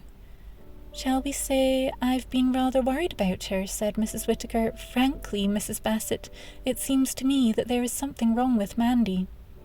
"You mean she's not very well?" Auntie Edna considered the idea for a moment. "You might be right, Mrs. Whittaker. It could account for her being so quiet and so lifeless. I'll tell you what I'll do. We'll go to the doctor tomorrow and get her a tonic." "A very good idea," agreed Mrs. Whittaker. "But it's something more than that, Mrs. Bassett. I've a feeling that Mandy isn't very happy." "Well, if she isn't," retorted Auntie Edna indignantly, "she has only herself to blame." Her voice dropped. "I'll tell you this, in strict confidence, of course. We are very disappointed in Mandy. Oh, she's not a bad girl." As the teacher's eyes widened in surprise, "She's very well behaved most of the time, never answers back or anything like that, and keeps her bedroom tidy, and always hangs her clothes up. But it's just that she's so hard to get on with. We can't seem to hit it off, if you know what I mean. Oh, I know it takes time, but sometimes I wonder if we'll ever be really close. And I did so want a little daughter," she added wistfully. Mrs. Whittaker looked around appreciatively. "You've certainly a very nice home," she said. Auntie Edna's face was suddenly transformed. "I'm ever so glad you think so," she said, "because my home means everything to me. And if I may be forgiven for boasting, it's one of the nicest in Somerset Road." How lucky, she thought, that the radiogram had arrived the week before, and that she had bought that picture. "I'm a worker, Mrs. Whittaker. I love housework, and this place is done from top to bottom, every inch of it, just like a spring clean every week. I never mind who drops in, because it always looks the same. My old mum used to say, 'You could eat your dinner off my floors,'" she finished proudly. And she was quite right. Mrs. Whittaker laughed. To give Mrs. Bassett her due, it was one of the cleanest and brightest houses she'd ever been in. Why, it was as clean as a clinic, and everything in its place too. Not a book, not a piece of paper tossed down anywhere, no letters stuffed behind the clock, no mending or ironing left out. "That's what upsets me," went on Auntie Edna, "when my poor old mum died. George and I didn't hesitate. We made up our minds right away to take Mandy and bring her up as our own. We thought she would appreciate coming to such a nice home, but she hasn't, not one little bit. I don't even think she likes us. And after all we've done for her, buying her new clothes and so on, she's well fed and well dressed, and she's got a perfectly lovely home, as you can see, but is she grateful? Not in the slightest." And then Auntie Edna remembered her manners. "Would you like a cup of coffee, Mrs. Whittaker? It's no trouble." "I'd love some coffee," replied Mrs. Whittaker. "May I come out to the kitchen with you?" And she followed Auntie Edna into the spotless kitchen, with its scrub table and gleaming saucepans. It was dawning upon her that there was something wrong with this house, something that was an important clue in the case of Mandy Roberts. Auntie Edna made the coffee and put some biscuits on a plate covered with a pretty dolly. Really, she thought, Mrs. Whittaker was quite a nice person for a school teacher. A bit interfering, of course, and not a bit smart. Her coat and skirt were quite shabby, and her hair badly needed setting. Not a very good example for all the young girls. Still, there was nothing frightening about her, and George had been silly and cowardly to creep off like that to his workmen's club. Of course, said Mrs. Whittaker, Mandy was very fond of her granny, wasn't she? It could be that she's never quite gotten over losing her. They were seated in the front room again, drinking their coffee, and Auntie Edna nodded briskly. Yes, she agreed. Mandy was devoted to her. She was a wonderful person, my poor old mum. But I've always been very careful not to talk about her to Mandy. There's no sense in upsetting people, is what I've always said. Let well alone. That's my motto. I'm not sure that that's always wise, Mrs. Whittaker said slowly, looking thoughtful. I think Mandy would have been happier if you had talked about her granny. Mrs. Bassett didn't hold with such ideas. I believe in living in the present. I'm what you call a realist. Mrs. Whittaker, I'm much too busy to keep looking back. Mrs. Whittaker was silent for a moment. She knew what was wrong with the house now, and it filled her with dismay, because it wasn't a home at all. In the true sense of the word, it was a showpiece, like something at the Ideal Home exhibition, and there wasn't the slightest sign that a child had ever even lived there, let alone lived there now. She thought of her own home, where her widowed mother kept house during the day, filled with life and laughter by her 4 noisy children. What a contrast it was to this one. Pots of paint and half-finished pictures everywhere. A leaping puppy, a budgerigar in a big cage spilling seed onto the carpet, jam jars full of wild flowers stuck on every shelf and ledge, pussy willow dripping pollen in the spring, library books stuffed under cushions, little slippers left lying around, and dolls and jigsaw puzzles and model airplanes. Why, you only had to put your nose inside the door to know it was a real home, a home made for and by children. Mandy Roberts hadn't even got a pet. When Mrs. Whittaker mentioned the kitten, Auntie Edna's face changed. She wondered how much Mrs. Whittaker knew of the story. Really, she was rather a nosy woman, not nearly as nice as she had imagined. Oh, that, Auntie Edna spoke offhandedly. I soon got rid of that. Mandy had no right to bring it into this house in the first place. She knows quite well what my views are and how I dislike cats. What I say is, you can't have a nice home with animals running about. Mrs. Whittaker's heart began to ache for Mandy. Then suddenly, out of the blue, a wonderful idea came to her. It was so wonderful that it made her catch her breath. She mustn't say too much at the moment, in case she wasn't able to arrange it. But how rewarding it would be if only she could. Tell me, Mrs. Bassett, she said, as she got up to go, has Mandy ever been away for a holiday? A holiday? Auntie Edna looked startled. No, never. My poor old mum couldn't afford holidays. She only had her pension. She took Mandy out for the day sometimes, when she wanted to give her a treat, but apart from that they never left Wood Street. But don't Mr. Bassett and you go away in the summer? Asked Mrs. Whittaker in some surprise. Not often, Auntie Edna shook her head. Who did this woman think she was, coming round asking all these questions? Nasty, interfering, nosy person. She'd be glad to see the back of her. Auntie Edna found herself making excuses. Well, you know how it is, Mrs. Whittaker. It's all so expensive, not really worth it half the time, especially if the weather is bad. And anyway, I'd rather spend the money on the home. As I keep telling you, my home comes first with me. My home is all that really matters. That's why we've got the nicest furniture in Somerset Road, even if I do say so myself. The nicest carpets, too. You just ought to see some of them, Mrs. Whittaker. come out of the ark by the looks of them. That Mrs. Cooper over the road, for instance, with her fancy tropical fish and her cocktail cabinet. Why, she's got the most dreadful old runner in the hall. I wonder she dares open the front door to anybody. Mrs. Whittaker left soon after that. As she walked away along Somerset Road, she smiled sadly to herself. She felt so very sorry for Mandy Roberts, and yet, strangely enough, she was even more sorry for Auntie Edna. Poor Mrs. Bassett, she thought. She sets such store by her home, and she hasn't even got one. Why, she doesn't know the meaning of the word. Chapter 8. A Surprise for Mandy. True to her promise, Auntie Edna took Mandy to the doctor next day. But Dr. Clifford didn't seem to think there was very much wrong. He said that Mandy was rather run down and prescribed a tonic. "You'll soon perk up when the summer holidays start," he told her, smiling. And Auntie Edna took her home, feeling that she had done her duty. She hoped that Mandy would start looking more cheerful now and take more interest in things. But the tonic didn't seem to have much effect on her, and the thought of the long summer holidays looming up ahead did nothing at all to cheer her up.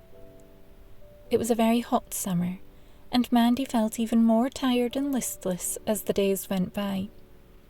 Her head often ached, and she began to hate the walk to school along Somerset Road. It was all so dull, so monotonous. The same roads, the same houses, the same smell of hot melting tar, the same noise of traffic and shouting children. Why, thought Mandy wearily, as her feet dragged along the scorching pavements, she almost felt as if she hated summer. And that was all wrong, because summer should surely be a happy time, the very best time of year. She began to dread not only the walk to and from school, but school itself. Lessons were now a dreadful bore, and at the end of the day all she had to look forward to was tea and then homework. Sometimes she felt like screaming at all the sameness of it all. She would spend far longer over her homework than she was supposed to, simply because it was such an effort to do it all, and then she would go to bed and toss and turn restlessly, her mind full of arithmetic problems and trade winds and irregular French verbs. She did very badly in the end-of-term exams and knew it. She dreaded what Auntie Edna was going to say. But worst of all was the thought of the holidays ahead. "I'll have to do something," she told herself, "or else I'll go mad." And she began to think of different things she might do to help pass those lonely hours when Auntie Edna would be at work. Perhaps she could go shopping for somebody. There was old Mrs. Bartholomew further down the street, who looked 90 if she were a day. She might be only too glad of a young girl to do her shopping. And then there was young Mrs. Parker, with the big family, who always looked so tired and strained, especially in this hot weather. Perhaps she would let Mandy take her baby out sometimes. It was a dear little baby, and if Mandy promised to take the greatest of care. When the other girls at school asked her where she was going for her holidays, she would shrug her shoulders and say that her aunt and uncle hadn't decided yet. She would try so hard to pretend that she didn't really care anyway. But they always saw through her pretense. "Poor old Mandy," they would say, and although they meant it well, their pity stung. Then one evening Mrs. Whittaker called around again. "What a tiresome person she is," complained Auntie Edna when Mandy brought the note home. "I wish to goodness you'd try a bit harder at school, Mandy. Then she wouldn't have to come here poking her nose in where she isn't wanted." When they were alone, she said to Uncle George, "Perhaps you could take Mandy out somewhere tonight, just for the look of the thing. What about a bus ride to Hampstead Heath, say?" "All right," agreed Uncle George. So Mandy and her uncle went off to enjoy a breath of fresh air on the wide open spaces of Hampstead, while Auntie Edna ran around her sitting room with a polishing cloth, looking for any stray finger marks on her beloved furniture. If only she'd had a little more time, she might have washed the curtains. This time Mrs. Whittaker came straight to the point. "I've been thinking a lot about Mandy," she said, "and I've come to the conclusion that she is badly in need of a holiday." Mrs. Bassett tried very hard to conceal her annoyance. "We'll have to see what we can do about it next year," she said, with a thin-lipped smile. "It's too late to arrange anything for this year, of course, but perhaps next." "Oh, but it isn't too late," Mrs. Whittaker pointed out. "I think I can arrange a holiday for Mandy, provided you've no objection." And she went on to explain about a friend of hers, who was a voluntary worker for a society which set out to help children like Mandy. They do it every year, she said. They arrange these holidays for them, kind-hearted people who live at the seaside or in the country like them. They take them in. It's a wonderful scheme. The children enjoy it tremendously, and so do the families who welcome them into their homes. All the children are rather unfortunate in some way or another. She stopped. 2 scarlet spots were burning on Auntie Edna's cheeks. Her eyes glittered furiously. "Did you say rather unfortunate?" she asked, in an incredulous voice. But Mrs. Whittaker wasn't put out at all. "Yes," she admitted, "I did. I was just about to explain. Some of these children have parents in hospital or even in prison. Some are delicate, but because they come from large families, their parents can't afford to take them away. And some are like Mandy. Now please don't take offence, Mrs. Bassett. I'm not suggesting for one moment that you aren't good to Mandy, but she is an orphan. First she lost her parents, then she lost her granny she adored, and you must admit she's a lonely little girl. No brothers or sisters, no close friends, and a bit run down into the bargain. My friend agrees with me that she is just the sort of child who would really benefit from one of these holidays." "I'm afraid I don't like the idea," Auntie Edna said. She was feeling insulted. "Mandy has a lovely home and is well looked after, and I just don't see any need for people interfering in our affairs. Why, this very evening her uncle has taken her out, tired though he was from work, and we'll see that she has a holiday next year, of course. But she needs to go away now," Mrs. Whittaker pestered. "Really, Mrs. Bassett, I can't see why you should object to the idea." "What would the neighbours say?" demanded Auntie Edna. "The neighbours?" Mrs. Whittaker looked puzzled. "They'd be sure to hear of it," said Auntie Edna. "And I'd never be able to hold my head up again. Unfortunate indeed, my own niece." "Oh dear." Mrs. Whittaker shook her head. "You mustn't take it this way, Mrs. Bassett, because there's no insult intended, I assure you. It's just that it's such a splendid scheme, and it works so well, and I feel it would do Mandy a world of good. The neighbours just don't come into it. There's no need to tell them about it. If they ask where Mandy is, you only need to say that she's gone away for a holiday. There's nothing whatsoever to be ashamed of." It took a good deal of persuasion before Auntie Edna finally agreed to the idea. But at last she gave in, though not with a very good grace. "I suppose she'll need new clothes and everything," she said, trying to find another obstacle. "Not necessarily." Mrs. Whittaker quickly brushed the suggestion aside. "Just pack her ordinary summer dresses, perhaps some jeans for romping about in. There's no need to go out and spend a lot of money on new things." "But these people the children go to," went on Auntie Edna, "I suppose they're all pretty well off?" "Not at all," answered Mrs. Whittaker. "They're just kind, friendly people who love children. Some of them live in big houses, it's true, but others live in council houses, and some have big families. Some have no children at all. But my friend tells me that they always try to match up each boy or girl with the family they think they'll be happiest with." "I see." Auntie Edna had to agree somewhat reluctantly that it wasn't a bad idea. "But I don't know what my husband will say," she added, knowing full well that Uncle George wouldn't say anything at all. After Mrs. Whittaker had gone, she sat there very thoughtful for quite a long time. Maybe she was still smarting under the supposed insult, or maybe she was deciding which clothes Mandy should take, or it could have been that Mrs. Edna Bassett, coincidence, was prickling her. Just a little, of course. It had been agreed between 2 ladies that Mandy should know nothing of what was in the air until it was all arranged. It wouldn't take very long. Mrs. Whittaker had said, now that she had Auntie Edna's consent. So for a couple of weeks Mandy was left in ignorance of what was going on.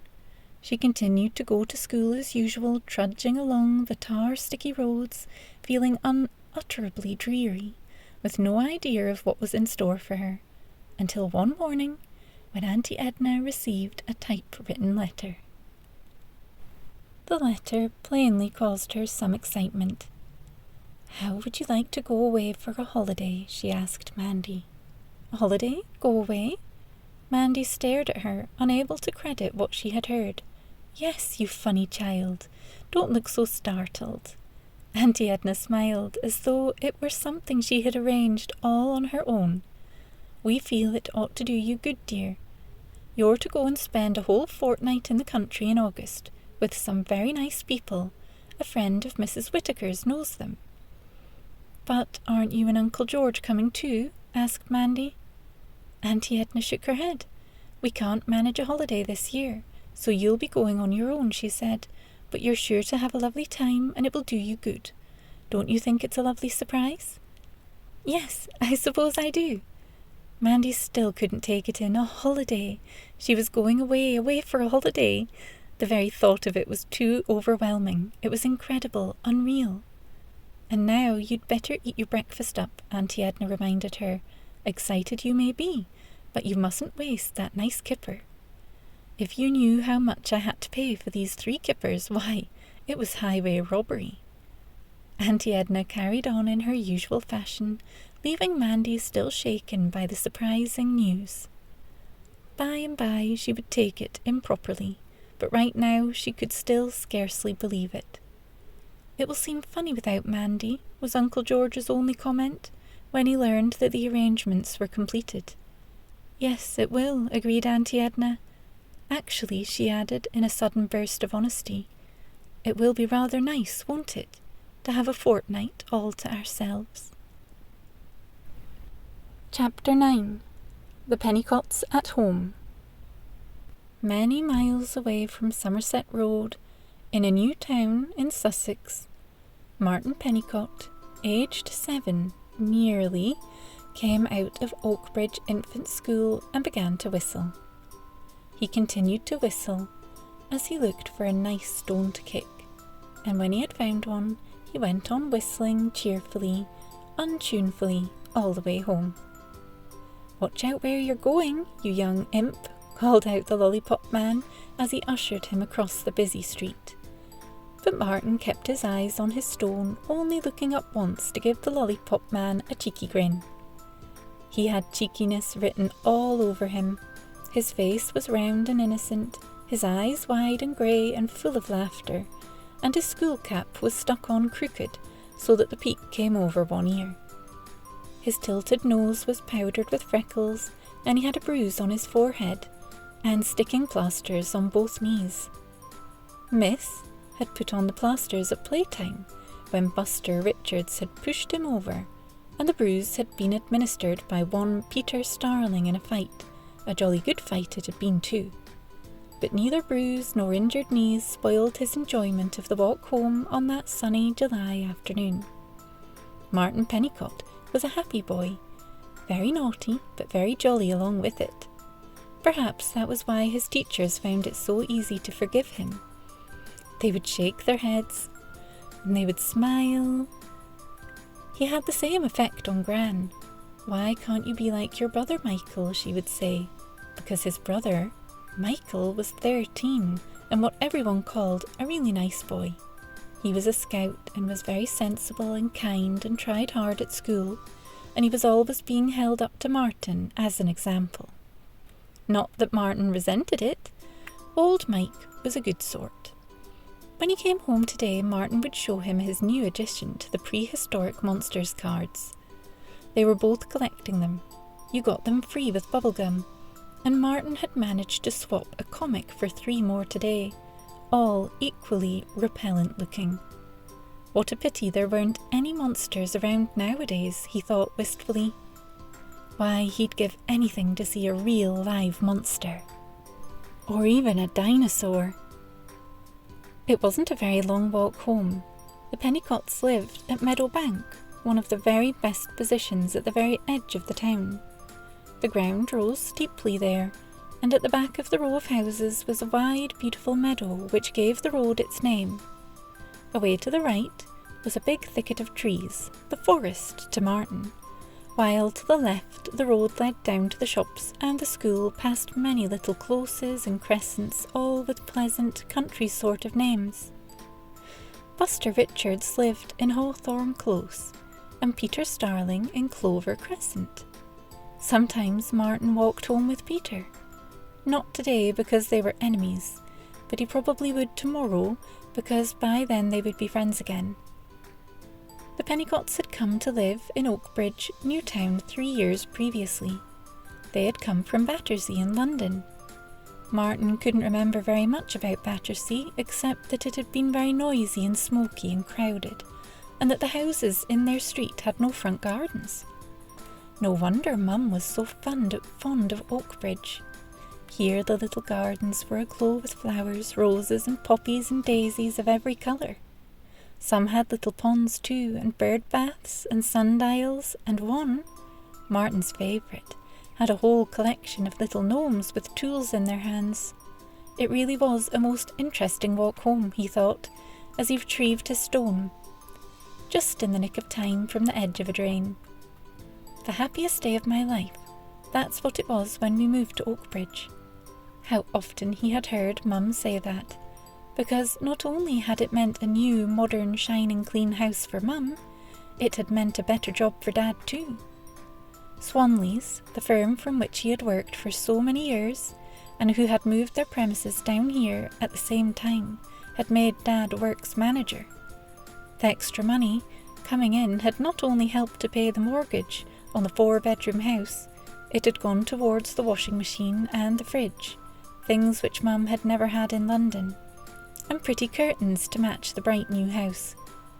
They had even had the telephone put on, partly because Dad liked to keep in touch with his works, and partly because even Gran admitted that it was a good idea when you had 4 children, one of them a baby. Of course, they still needed quite a lot of things for the house. Mum had never quite got round to having the 3-piece suite in the front room recovered, and Dad was still talking about putting up wallpaper, but they were very content for all that. Even if some of the furniture had been jumped on rather too often, and with Gran there to lend a willing hand, Mum was able to go out and do all kinds of interesting things. This afternoon, reflected Martin, she would be at Oakbridge Hospital. She always went there on the day they had bacon and haricot beans for school dinner, to write letters for dear old blind lady called Mrs. Wilshire. Martin had never seen Mrs. Wilshire, but he knew all about her and how fond Mum was of her. Sometimes she sent him out into the garden to pick a big bunch of roses for her, the pink ones with the sweetest smell.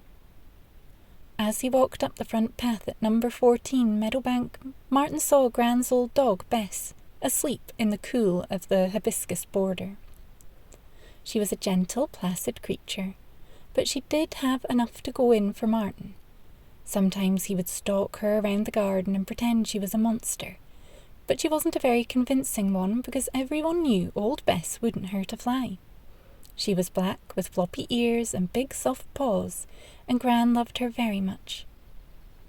Martin saw Gran as he pushed open the back door. She was just lifting a big tin out of the oven, and when she caught sight of him she gave a little squeal. "Oh, Martin, you've been fighting again. Whatever will Mum say, and your Dad, he'll skin you if they write something on your report again." "It's nothing." Martin dismissed the bruise airily. "Anyway, Miss never reported me. She said I looked as if I'd been punished enough." He dropped his cap, blazer and satchel on the nearest chair and sniffed appreciatively. "Give me a piece of cake, Gran, just to keep me going. I'm starving hungry. We had a rotten old pudding today, semolina with lumps in." "It's got to cool first," said Gran. "It won't hurt you to wait." Then, unable to resist the pleading in his little round innocent face, she weakened. "Here you are, a nice buttered crust and apricot jam.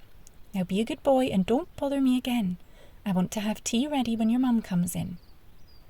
"Where's Nicky?" asked Martin, as soon as he was able to speak. "Nicky? Oh, he's in the back garden. You'd better go and see what he's up to." Vigorously, Gran began to wash up the cooking utensils. She was grey-haired, brisk and kindly, with a cheerful, rosy face. She was Dad's mother, and they were very much alike. Mum was different, though, thought Martin, smaller and quieter and less forceful, but she got things done just the same. Everybody liked her. Nicholas Pennicott was 2 years older. He looked, in his blue rompers with the yellow teddy bears all over them, like a tiny version of Martin. He had the same mischievous, lovable air about him, but was far more naughty. Martin found him standing at the top of the garden, gazing over the fence into the big meadow. He raised big shining eyes to Martin, an angelic smile spreading over his face. "Shoo-shoo's gone," he said sweetly. "Car gone, bunny gone." "If you ask me, everything's gone," grumbled Martin. He stared over the fence with dismay to where Nicky's red sandals, Nicky's toys, and everything else Nicky had been able to lay hands on had been tossed. Dad's flower pots were there too, and Dad's little trowel, and the head of one of Mum's big red roses. "All right, I'll get them, you little monkey." Martin went to the corner of the fence where it was easier to climb over. With the ease of much practice, he swung himself over and threw back every single thing, except the flower, which he hid. Then he hesitated. It would be a shame to climb back right away, with the meadow looking so inviting. The feathery grass moved gently to and fro, and the buttercups shimmered in a blaze of gold. Suddenly he wanted to run through the buttercups, to run with all his might and main, faster than he had ever run before. "Shan't be a minute, Nick," he said. Then he turned and raced over the flower-covered turf in an ecstasy of delight. The sun beat down on him, but it only spurred him on. He ran to the very edge of the meadow, where hawthorn and blackberry bushes intertwined, and where butterflies of all colours and little furry bees hovered over the tall white daisies and dark red clover. Panting, he dropped down on the ground and lay there staring up at the sky. How blue it was, as blue as Mum's delphiniums, with not even one little cloud to spoil it. And soon the summer holidays would start, and he would be free for 6 whole wonderful weeks. In the distance he could glimpse a tiny figure standing patiently by the fence. Dear old Nick. He would just have a little romp, and then he would go back to him. Puppy-like, he kicked his legs in the air and rolled over and over on the sweet-smelling grass. He was so happy, he felt near to bursting. And then he remembered Susie, who had once been called Sammy. The milkman had offered him Sammy, and because they had all been under the impression he was a boy kitten, Martin had been allowed to accept. They had all loved Sammy. Even Bess, the dog, had put up with his teasing ways and naughty little tricks. Such a beautiful kitten, everyone said, and goodness, how he had grown. In next to no time, he had become a fully grown cat, and so sleek and chubby. "Isn't he getting fat?" Martin had said to Gran one day. "You must give him loads of food." And Gran had agreed, though with a funny look on her face. And then, about a fortnight previously, the children had come home from school to be met with a lovely surprise. Sammy was snuggled down in a cardboard box with 4 little squirming kittens. That was when Sammy's name had been changed to Susie. Martin jumped up guiltily now. He ran swiftly back to his garden, where Nicky still stood, watching him with adoring eyes. "Come on, sausage!" He flung himself over the fence and caught hold of Nicky's hand. "Martin, we'll take you to see the baby kittens." Then he remembered the sandals and sat down and fastened them, rather awkwardly, onto his baby brother. Gran, who was watching out of the window, smiled as they came hand in hand down the garden path. "We're just going to see Susie," Martin told her. "How are the kittens, Gran?" "Fat as butter," replied Gran proudly. "They're going to be real little loves. I must take Susie some milk. It's thirsty weather, this." and she followed the two boys upstairs to where Susie and her family were happily settled in a corner of the bedroom. Michael shared this bedroom with his two young brothers. Yes, they were all doing beautifully. No wonder Susie looked so smug, so dreamy-eyed. "Gran," said Martin suddenly, "I will be allowed to keep them all, won't I?" He felt he just couldn't wait for the kittens to be old enough to run around the house. What fun they would have. "Bless the child," cried Gran, "of course you won't. One maybe, but we'll have to find homes for the others, and all the others that come after too," she thought to herself. Then they heard the kettle whistling, and she hurried downstairs to make tea. Gran was just pouring the boiling water into the large brown teapot when Michael and Jane came in. They both went to the big comprehensive school, which was much further away than Oakbridge Infants, so they both cycled. Michael took after his mother. He was the only one that did. He had dark eyes and a gentle, intelligent face. Jane had the same colouring as Nicky and Martin, and the same wide grey eyes, but her features were more delicate, and her soft brown hair fell to her shoulders in clusters of little curls. "Your mum will be here any moment," Gran told them, setting the tea. There was a big plate of bread and butter, and jam and honey, and fish paste, and the cake which she began to cut into squares. Gran had long since stopped making little cakes in fancy papers. Now she just made big slabs of cake in a meat tin, thick with fruit and flavoured with spice. It was so popular with the young Pennicotts and the friends they often brought in with them that Dad was lucky to find a piece left when he came in. "You'd better go and wash your hands, all of you," Gran went on.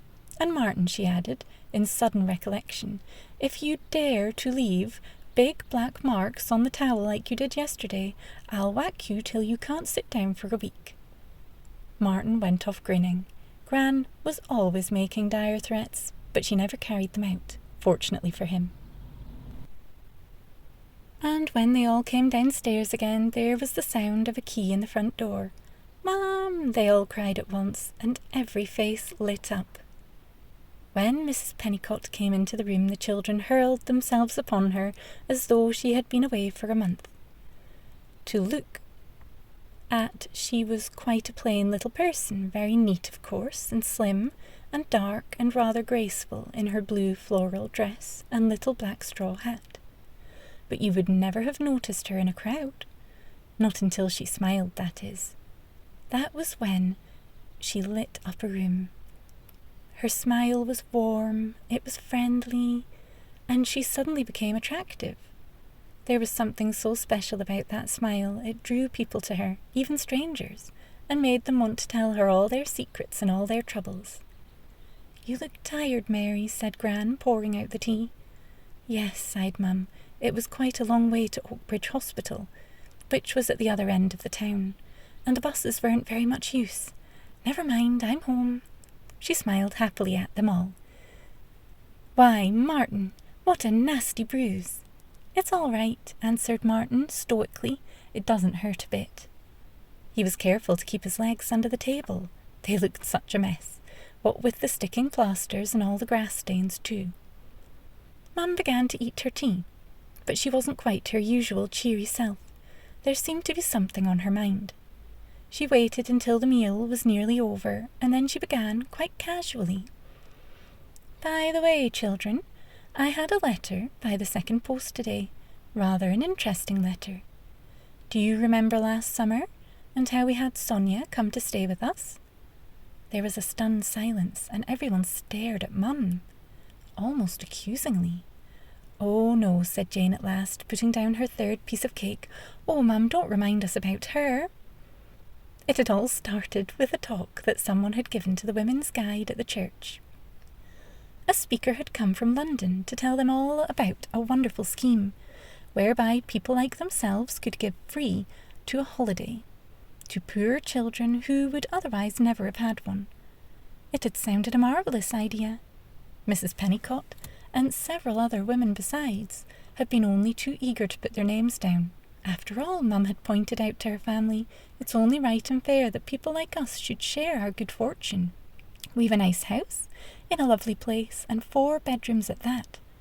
And the least we can do is make some poor little kiddie welcome for a fortnight. I thought we'd ask for a little girl. It would be so nice for Jane." Very soon the whole family was as keen at the idea as Mum was herself. Even Gran, a bit dubious at first, was won over. "We'll give her such a lovely time," said Mum. "She'll remember it all her life." She began to plan outings and picnics. She could hardly wait for the little girl to come. And then Sonia had arrived. And it had been the most unhappy fortnight they had ever known, because Sonia had been difficult. Not only difficult, but downright impossible. She told fibs, showed off, made mischief between Jane and Michael, and teased Martin unmercifully.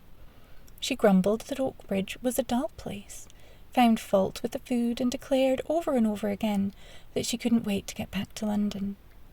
In vain, Mum tried to please her and humour her. In vain the young Pennicotts tried to make friends. The only person Sonia showed any liking for was Nicky, then a year old. Nicky she loved right from the start, and they couldn't keep her away from him. She would lift him out of his cot at night and cuddle him possessively when he should have been asleep. She would want him all to herself in the daytime, complaining loudly when Mrs. Pennicott took him away for his rest periods. It was almost upsetting, puzzling too, and Mum was just as relieved as everyone else when the dreadful fortnight was over. What a dismal failure it had been. "Perhaps we tried too hard," said Dad. "Perhaps we did," agreed Mum sadly, thoughtfully. Or perhaps it wasn't their fault at all, but just Sonia's background. With her father in prison and her mother in hospital with a breakdown, one could hardly blame the poor child for being so trying. But it had been a disappointment at the time, and they had all wanted to forget it. And now Mum had opened up the wound. How could she? Even Gran looked startled. "Sonia isn't coming back, is she?" asked Michael. Mum shook her head. "No," she said, "not Sonia, but I felt we ought to try again. This time we might be luckier, so I applied for another little girl. I didn't mention at the time in case some of you weren't too keen. But now I've heard, and they've agreed for one to come. A little girl from south-east London. Her name is Amanda Roberts, but she's always called Mandy for short." Chapter 10. The Holiday Begins.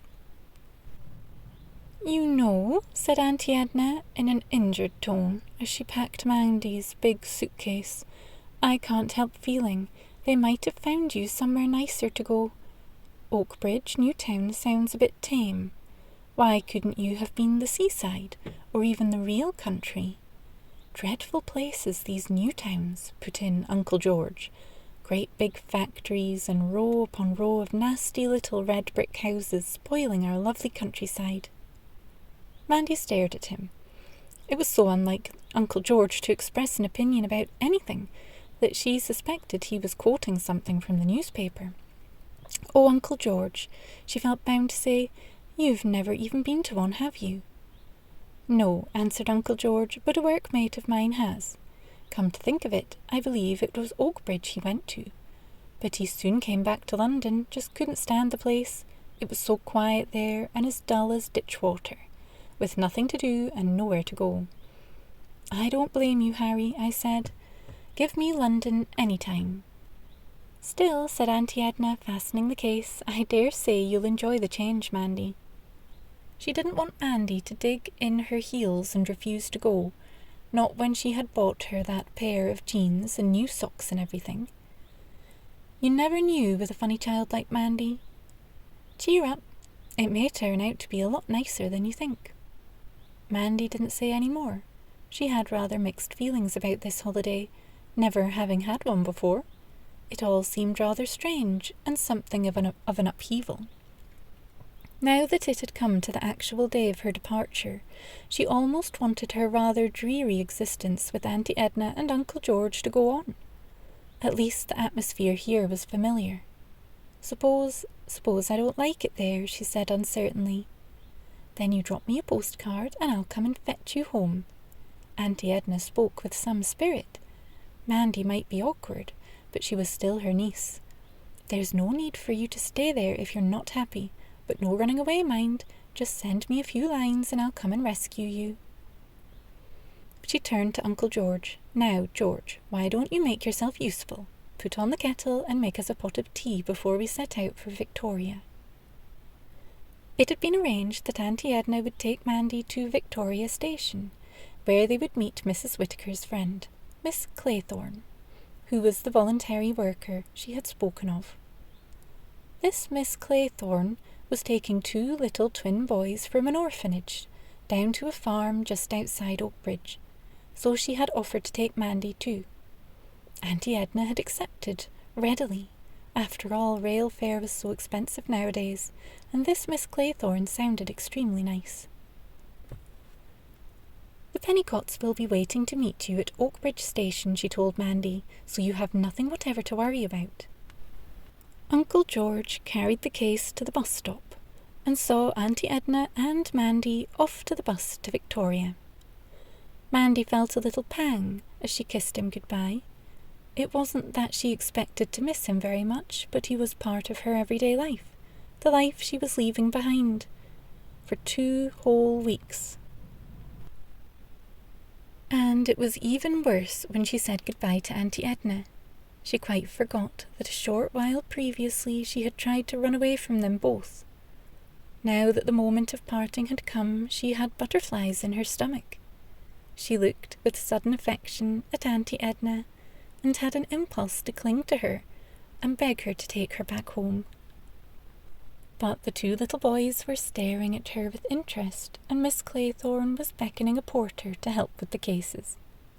"Now, dear," said Miss Claythorne briskly, "say goodbye to your auntie. You'll be quite all right with me. I've got plenty of comics for you to read on the train, some chocolate too." She was tall and sensible looking, with glasses and a good-humoured face, and Mandy knew she might just as well obey her. So after a hasty peck on the cheek from Auntie Edna, she allowed herself to be led away towards the barrier. The train wasn't due out for another 10 minutes, so her aunt wasn't going to wait, not when there was all that polishing to be done at home.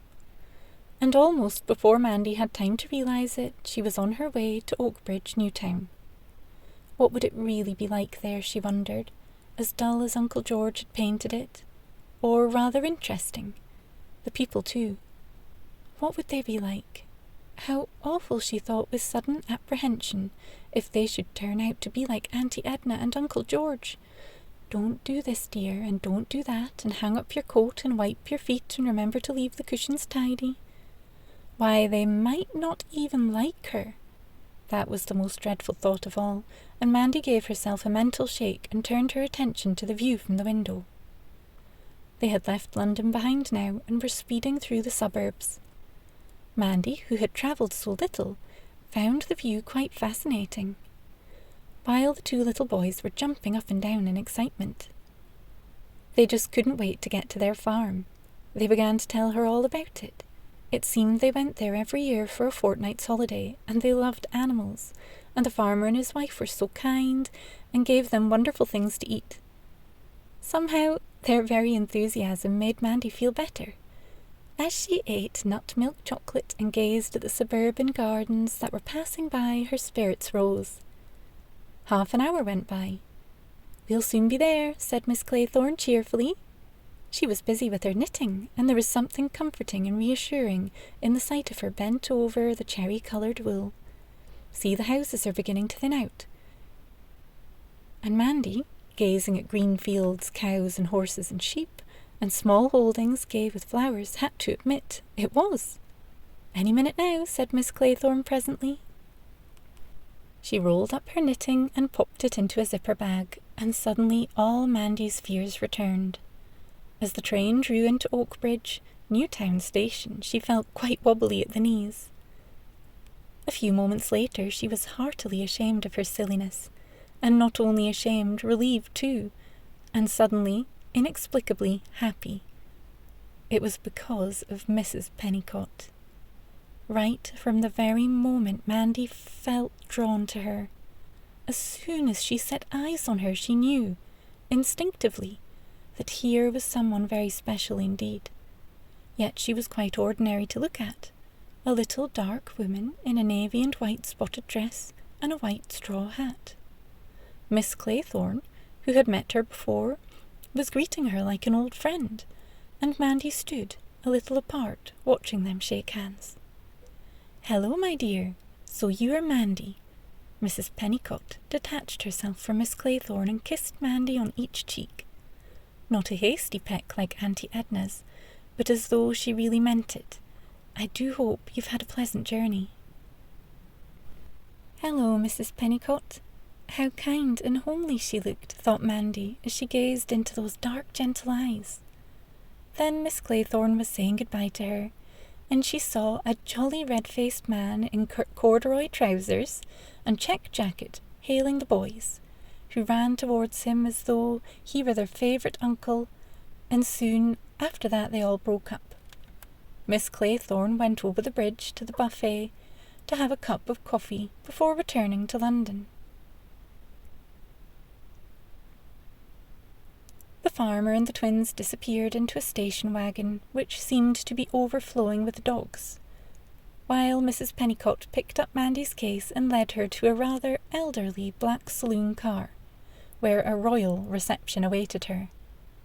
A man stood there, tall and square and dependable-looking, with a laughing toddler snuggled in his arms. Beside him was a little girl with soft brown curls, dressed in a pink flowered frock, and two boys, one tall and dark and pleasant-faced, and the other small and saucy. And together they all smiled a pleasant welcome. The next moment, Mrs. Pennicott was introducing them all, and to her surprise Mandy found that she didn't feel strange at all, not with these people. The butterflies in her stomach had all disappeared, and instead she felt warm and safe and blissfully at ease. They all squeezed themselves into the car.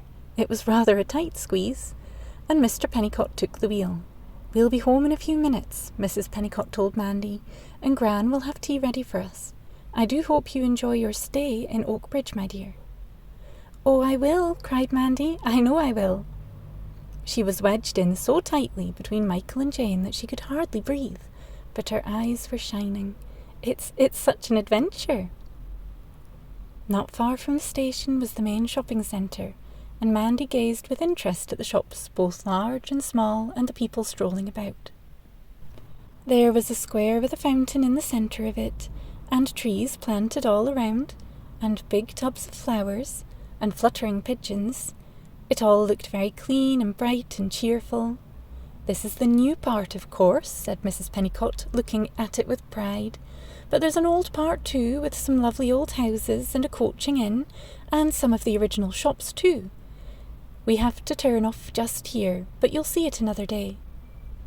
After passing a cinema, a roller skating rink, a big public library, and then a swimming pool, they left the town behind, and now Mandy saw nothing but rows of little houses, each with its gay patch in front. When they reached Meadowbank, she gave a little cry of delight. "So there really is a meadow!" She could see it stretching away behind the houses, a wide expanse of green and gold. "Of course," laughed Mr. Pennicott. "And up to the right there is a rather nice little wood. If you like, you can go exploring after tea." He parked the car, opened the doors for them, then lifted Mandy's case out of the boot. Mandy was glad to get out and stretch her legs again. As she followed the others up to the front door, she felt Jane slip an arm through hers. This girl was no Sonia, Jane was thinking happily. This girl was going to be her friend. Just see if she wasn't. They all waited impatiently while Mrs. Pennicott unlocked the door, and then they all tumbled in excitedly. "Gran, we're home!" shouted Martin, as they made their way along the passage. And as he flung open the kitchen door, Mandy suddenly stopped quite still. She stared as if she were seeing a ghost. Through the open door she could see an elderly lady just lifting a tray of scones out of the oven. The old lady had grey hair, very curly and springy, and she wore glasses, and her pinafore was covered with pastel-coloured flowers. She looked up at Mandy and smiled, her face flushed by the oven. "So this is Mandy," she said softly. But Mandy stood there staring, her face growing paler and paler. "Gran," she whispered. She swayed slightly, and if Mrs. Pennicott had not put an arm around her, she might have even fallen. "What is it, dear?" asked Mrs. Pennicott anxiously, while the old lady came nearer, her kind rosy face full of concern. And when she was really close, Mandy could see that the resemblance wasn't really so strong after all. This Gran's eyes were dark and lively and penetrating, while her own Gran's had been a gentle faded blue. And this Gran was taller. Quite a lot bigger, in fact. How silly she had been to suppose even for one instant that she was seeing little Gran from Wood Street. "It's all right," said Mandy, and the colour returned to her face. "I just felt a bit queer for a moment, that's all." "Too much excitement," declared Gran Pennicott. "You'll feel better once you've had your tea. Anyway, I'm very pleased to meet you, Mandy, and I hope you'll enjoy your stay with us. Now I really must butter those scones." "I'll just show Mandy to her room," said Mrs. Pennicott. "Would you like to come up now, dear?" "Dad's carried your case up. I'm afraid you'll be sharing a room with Jane, but you won't mind that, will you?" "Oh no, that will be lovely," cried Mandy, thinking how nice it would be to have someone to talk to. And when she actually saw the little room, she was even happier still. "How pretty it is," she exclaimed.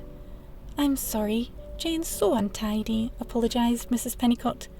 But Mandy was gazing, with hungry eyes, at the flower fairy pictures pinned all around the room, at the jam jars full of buttercups and daisies and clover on the windowsill, and the pile of girls' magazines on the bedside table, and the twin beds with their yellow candlewick coverlets.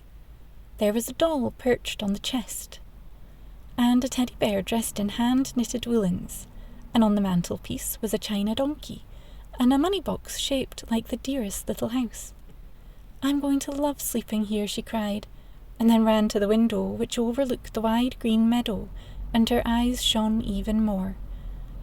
"I'll just show you where the bathroom is," said Mrs. Pennicott, "and then you can have a wash and come straight down to tea." But Martin had come up too, with Nicky crawling up the stairs behind him, and they wouldn't let Mandy go down until she had seen Susie and the kittens. Now nearly 5 weeks old, she had to hear all about Susie and how she had been Sammy to begin with, and Martin showed her which kitten he was going to keep. "I've chosen this one," he said, picking up a dear little tabby with round blue eyes, "and I'm going to call him Pippin. A boy at our school called Buster Richards is going to have the black one. He's a mean old thing and I hate him, but he loves animals. And Mrs. Millcroft, who lives 3 doors away, she says she'd like the black and white one." "Come on, children, the tea is poured out," called Mrs. Pennicott up the stairs. Mandy enjoyed her first meal at Meadowbank. Gran's scones were good, and so was the blackcurrant jam. "We get the blackcurrants from a farmer over at Old Oakbridge," explained Gran. "Very cheap too. We get apples as well, and runner beans and things like that. I always say you can't beat homemade jam." Michael and Jane didn't have very much to say. They accepted Mandy with a great relief and a sort of quiet pleasure. But Martin hardly stopped talking all through tea. He felt there was so much he wanted to tell this girl, so much he wanted to ask her too. "Do you collect monster cards?" he inquired eagerly. And when she looked a bit puzzled, "You know, you get them free with bubblegum." "Nasty, horrid stuff," put in Gran. "I know," admitted Martin, who wasn't all that keen on it himself, "but it's worth buying it just to get the cards. After tea I'll show you them, Mandy. I've nearly got the set." "I saw a film about monsters once," said Mandy. "Prehistoric ones. It was an old one, on television, and they were really horrible." At Martin's eager insistence, she went on to describe them, and his little face positively glowed. "How super! I'd give anything to see a real live monster," he told her, with something like reverence in his tone. After tea, old Bess waddled in from her favourite spot in the garden, and Mandy had to be introduced to her. Then, while Mrs. Pennicott put Nicky to bed and Gran washed up, The other children took Mandy out to show her their meadow and the little wood. "What a dear little girl!" cried Gran, as she watched Mandy run up the garden path, her ponytail flying, her hand tight in Martin's. "Yes," agreed Mum, "I think we're much luckier this time." And Mandy loved it all. She was thrilled with everything. The garden with its neat rows of vegetables, its borders of flowers, the swing under the elm tree. "I've never had a swing," she said, "but I've always longed for one. Most of all, the meadow."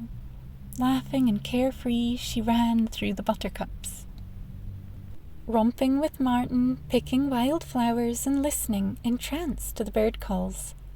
Her appreciation was so great, so genuine, that Michael and Jane and Martin felt all warm and snug inside. "Isn't she so nice?" Jane whispered to Michael. He nodded happily, the exact opposite of Sonia. They had just had time to show her the wood, and then it was time for supper. They could see Mrs. Pennicott looking out for them as they came along the road, and they waved to her and started to run. They had ham and salad for supper and fruit pie with custard, and then they all went and sat in the lounge, except for Martin, who was chased up to bed. The lounge wasn't very elegant, really, but Mandy thought it was charming. It had a red carpet and cream walls, and the three-piece suite was very comfortable, even if it did need recovering. In one corner stood a large copper jug full of tall blue delphiniums. Through the open window you could hear owls hooting in the little wood. The scent of roses drifted in too. It seemed to Mandy, when she had gone back to London, that the whole house had smelled of roses. And when it became dusky, Mrs. Pennicott switched on the standard lamp, which cast a pool of light, soft as moonshine, over the entire room. It was all so friendly, so companionable, that Mandy found herself wanting to talk. With a little encouragement from Mrs. Pennicott, she found herself telling them all about the good old days in Wood Street. "I miss my Gran so much," she said simply. "My Auntie Edna never talks about her. I do wish she would, though." And then she went on to explain how Gran Pennicott had reminded her of her own Gran, how for one ridiculous moment she had imagined it was her own little Gran standing there. She hoped they wouldn't laugh at her, but nobody laughed. They didn't say she was silly or morbid either. They just listened with quiet sympathy and understanding. And then Jane jumped up. "Oh dear, we've forgotten to feed the hedgehog," she cried.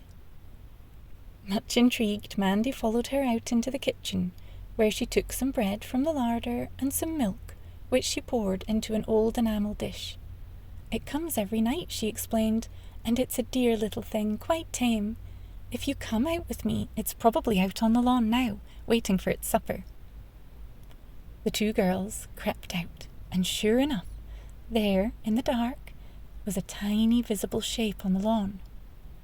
Jane put down the food, and they crept back to the doorway. In the light that shone out, Mandy could see the little creature quite plainly as it scampered over for its supper. It was covered with prickles and had a little pointed face with two bright eyes and whiskers. When they went back to the lounge, Jane was yawning. Goodness, look at the time. Mrs. Pennicott had not realised they had sat talking for so long. With a guilty look on her face, she hustled Jane and Mandy up to bed. "Now there's to be no more talking," she said, as she left them to get undressed. "I'll be back in a few minutes to put the light out." But when she returned, the room was already in darkness. Stars shone through the window, and two little figures lay silent and still under the candle-wick coverlets. Jane was asleep, but not Mandy. She lay there, utterly relaxed and happy, but wide awake.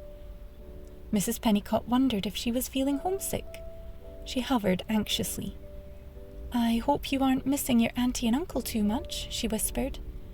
"Oh no, not a bit." Mandy's tone was so emphatic it surprised her. "To tell the truth, Mrs. Pennicott, I feel just the opposite, as though I'd just come home." Chapter 11. Queen Anne's Lace.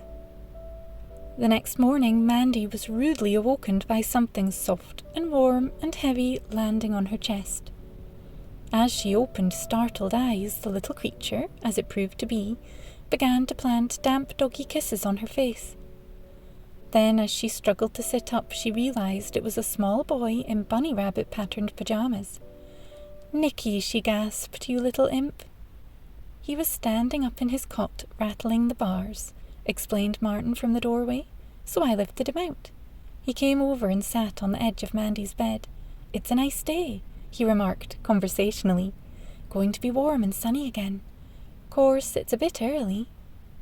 Mandy had a feeling it was very early indeed. She hopped out of her bed and stood looking out of the window. On the dew-drenched lawn, a speckled thrush was singing its little heart out, but there was no other sign of life. Stifling a yawn, she got back into bed. "Did you have to wake me up so early?" she asked Martin. "We get a bit lonely, Nicky and me," said Martin apologetically. "We always wake up so early, you see." He looked across at his sister. "Jane's no good. She's used to us. When Nicky jumps on her, she just gets right down in the bedclothes and carries on sleeping." He gave Mandy a hopeful look, which she just couldn't resist. I suppose you couldn't tell us a story?" Mandy sighed, then gave in. "All right," she agreed, "but you may as well make yourselves comfortable." So Martin snuggled down beside her, and Nicky curled up in the crook of her arm, while she tried hard to think of a story that would appeal to them. "Tell me one about horrible monsters," begged Martin. "It doesn't matter about Nicky, he doesn't understand. He just likes to be cuddled." So Mandy did her best. She drew partly from films she had seen and partly from more horrific fairy tales she had read, and the result went down very well. "Once upon a time," she began, "there was a very horrible monster indeed. It was so terrifying. He lived all by himself on the top of high mountains. He had the ugliest face you've ever saw, and big horns and wicked little black eyes. And every day he came down from the mountain to catch a little boy to have for his dinner." Martin loved it. He loved it so much that he wouldn't let her stop, and she was still going strong when Mrs. Pennicott put her head around the door with a cup of tea in hand. "Oh, Mandy, did they wake you up?" she said. But although she pretended to be cross with the boys, she was secretly glad to see the three of them snuggled down so companionably together. "Out you go now," she commanded, "and let Mandy drink her tea in peace. Gran's cooking sausages for breakfast." A few moments later, as though her instinct told her it was safe, Jane opened her eyes and sat up. She looked so pretty, thought Mandy, in her frilly pink nightie, with her soft brown curls all ruffled.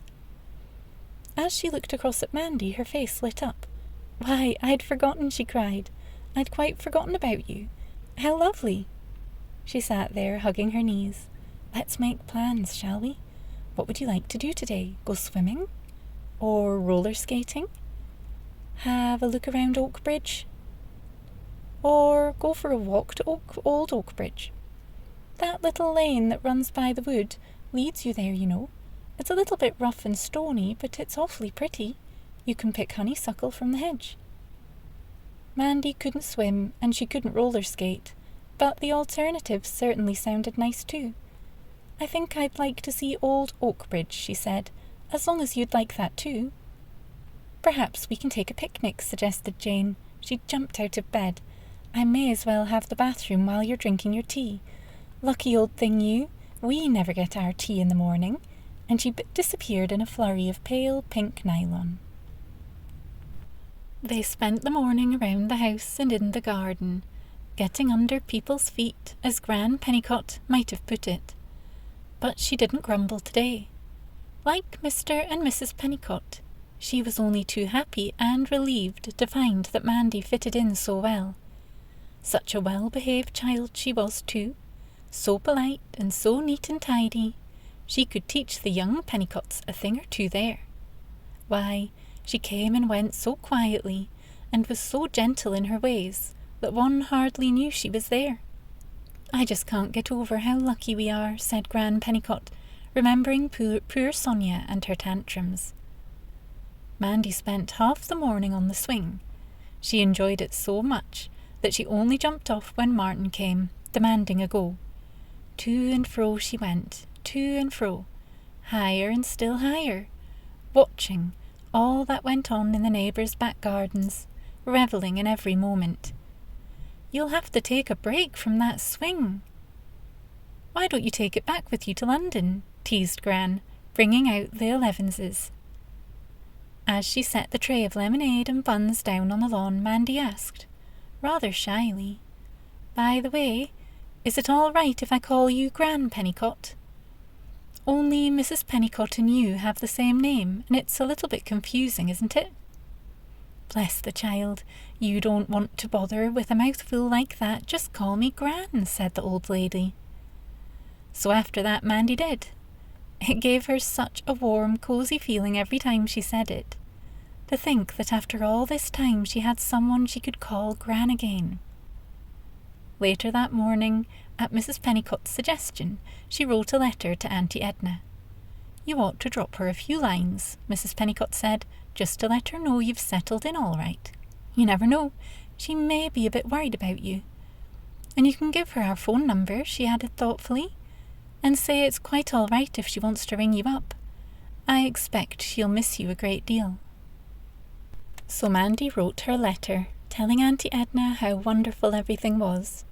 Then, when it was sealed and put on the mantelpiece ready to post, she and Martin went and played with the kittens until dinner time. "I love your little Pippin," she told Martin, holding the tiny tabby against her cheek. "He reminds me of another kitten I used to know, a sweet little tabby with a white ring around his tail." After dinner, they went for a picnic, just as Jane had suggested. Mrs. Pennicott was out that afternoon, taking round library books to elderly people who couldn't get down to the splendid new library in the town. So Gran made up a lovely tea and off they went, all 5 of them.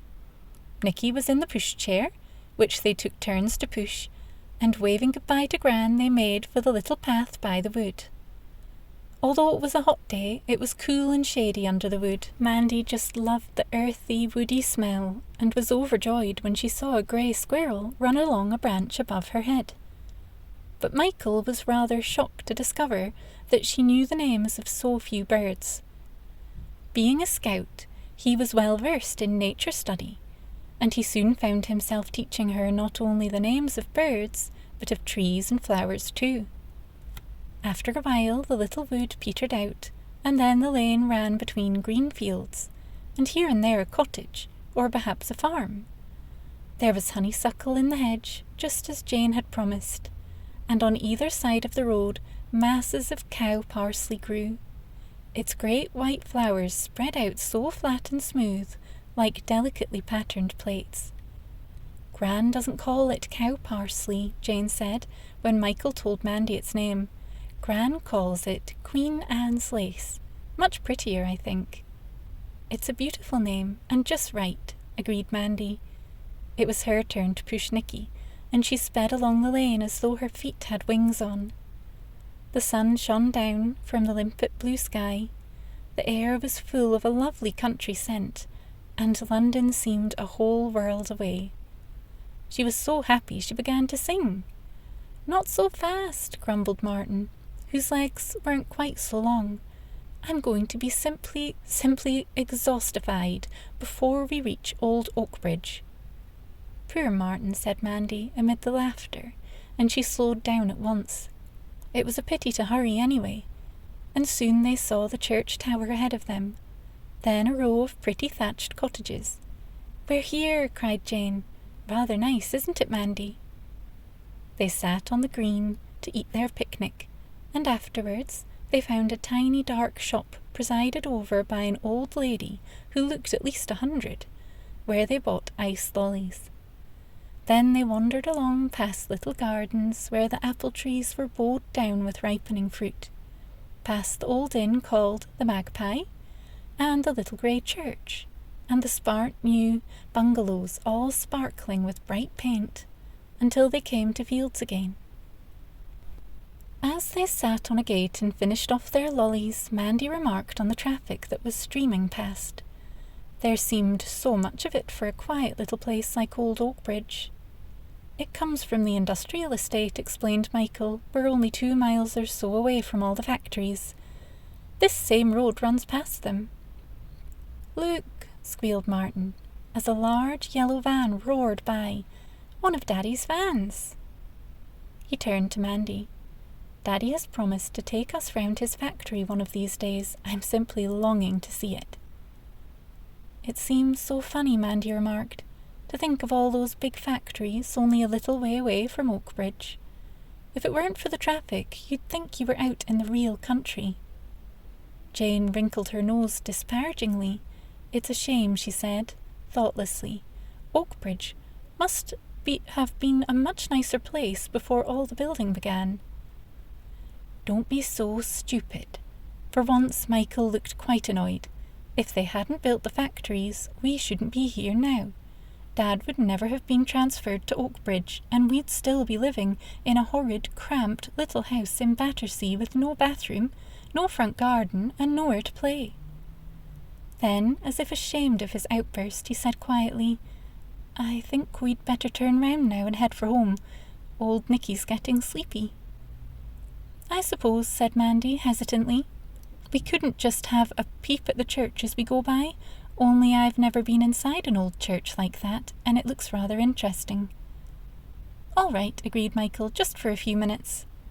So they all went in, and to Mandy it was a different world, shadowy, dim and ageless, full of friendly ghosts, and the scent of roses and clove carnations. The light from a stained glass window fell ruby red across a crusader's tomb, and the place was steeped in the peace and stillness of centuries past. Nothing could ever spoil this, thought Mandy, no matter how many factories sprung up around it, or how many lorries rumbled past. This little church would stay the same forever. Then they came out into the sunshine and made their way back home, along the lane bordered with Queen Anne's lace, and past the little woodland with squirrels. They were all tired when they got home, and Nicky was asleep in his pushchair. My word, cried Gran, gazing at Mandy. You look a different girl already, so rosy-faced and bright-eyed. Not a bit, thought Gran, like the pale, timid little creature who had arrived such a short while before. When Mandy went to bed that night, she lay awake for a long time, remembering all she had seen. But it was the little lane she could picture most vividly of all, the lane where masses of Queen Anne's lace gleamed in the sunlight, so fresh, so white, so beautiful. Oh, Jane, she whispered in the darkness, I do love Oakbridge. I wish I could stay here for ever and ever. I wish you could too, sighed Jane. Honestly, Mandy, the day you have to go home, I'll cry my eyes out. Chapter 12. Mrs. Pennicot's Wonderful Plan. Mandy's first week at Meadowbank passed in a whirl of delight. Yet, as far as the Pennicott family was concerned, it was quite an ordinary sort of week. The youngsters did all the things they usually did in holiday time. They went shopping for their mother, or roamed the woods and meadow, or had happy, noisy sessions at the swimming pool, or roller skating rink. And once, on a very wet day, they went to the cinema. And Mandy enjoyed it all. To her, each new day was a source of wonder and excitement. She enjoyed seeing Oakbridge Newtown, where the shops were so new and so glittering, and where trees and flowers and strutting pigeons gave the place a holiday air, so different from the shopping centre at home, and she revelled in the visits to the swimming pool. We'll teach you how to swim, Michael and Jane had promised. They couldn't, of course, not in so short a time, but after they had helped Mandy to overcome her initial nervousness, they had all tremendous fun. And it was the same at the roller skating rink, where they hired skates for her. It was laughter and gaiety all the time. Auntie Edna didn't ring up. Mandy hadn't really expected her to. She just wrote once, a short, rather laboured letter in which she said that she and Uncle George were both well, and she hoped that Mandy was being good and keeping her room tidy and remembering to clean her shoes every night and not giving any trouble. But at the end she did write one interesting sentence. "When you come home, we will have a surprise for you." Mandy wondered quite a lot about the surprise. She had no idea what it could be. In reply, she wrote a long, long letter full of enthusiasm for Oakbridge and affection for the Pennicott family. She told Auntie Edna everything, not just about her outings, but about the little everyday things too, about Bess and Susie and the kittens and the hedgehog, and how Nicky slid from the top to the bottom of the stairs on his tummy, and how Martin loved fighting, and how they had so many of their meals in the garden, and how kind and pretty Jane was, and what an interesting old character was Gran. Auntie Edna read it all in silence. "Fancy," she remarked as she passed the letter to Uncle George. That was all she said, but Uncle George knew what she meant. Mandy had opened her heart to them in that letter.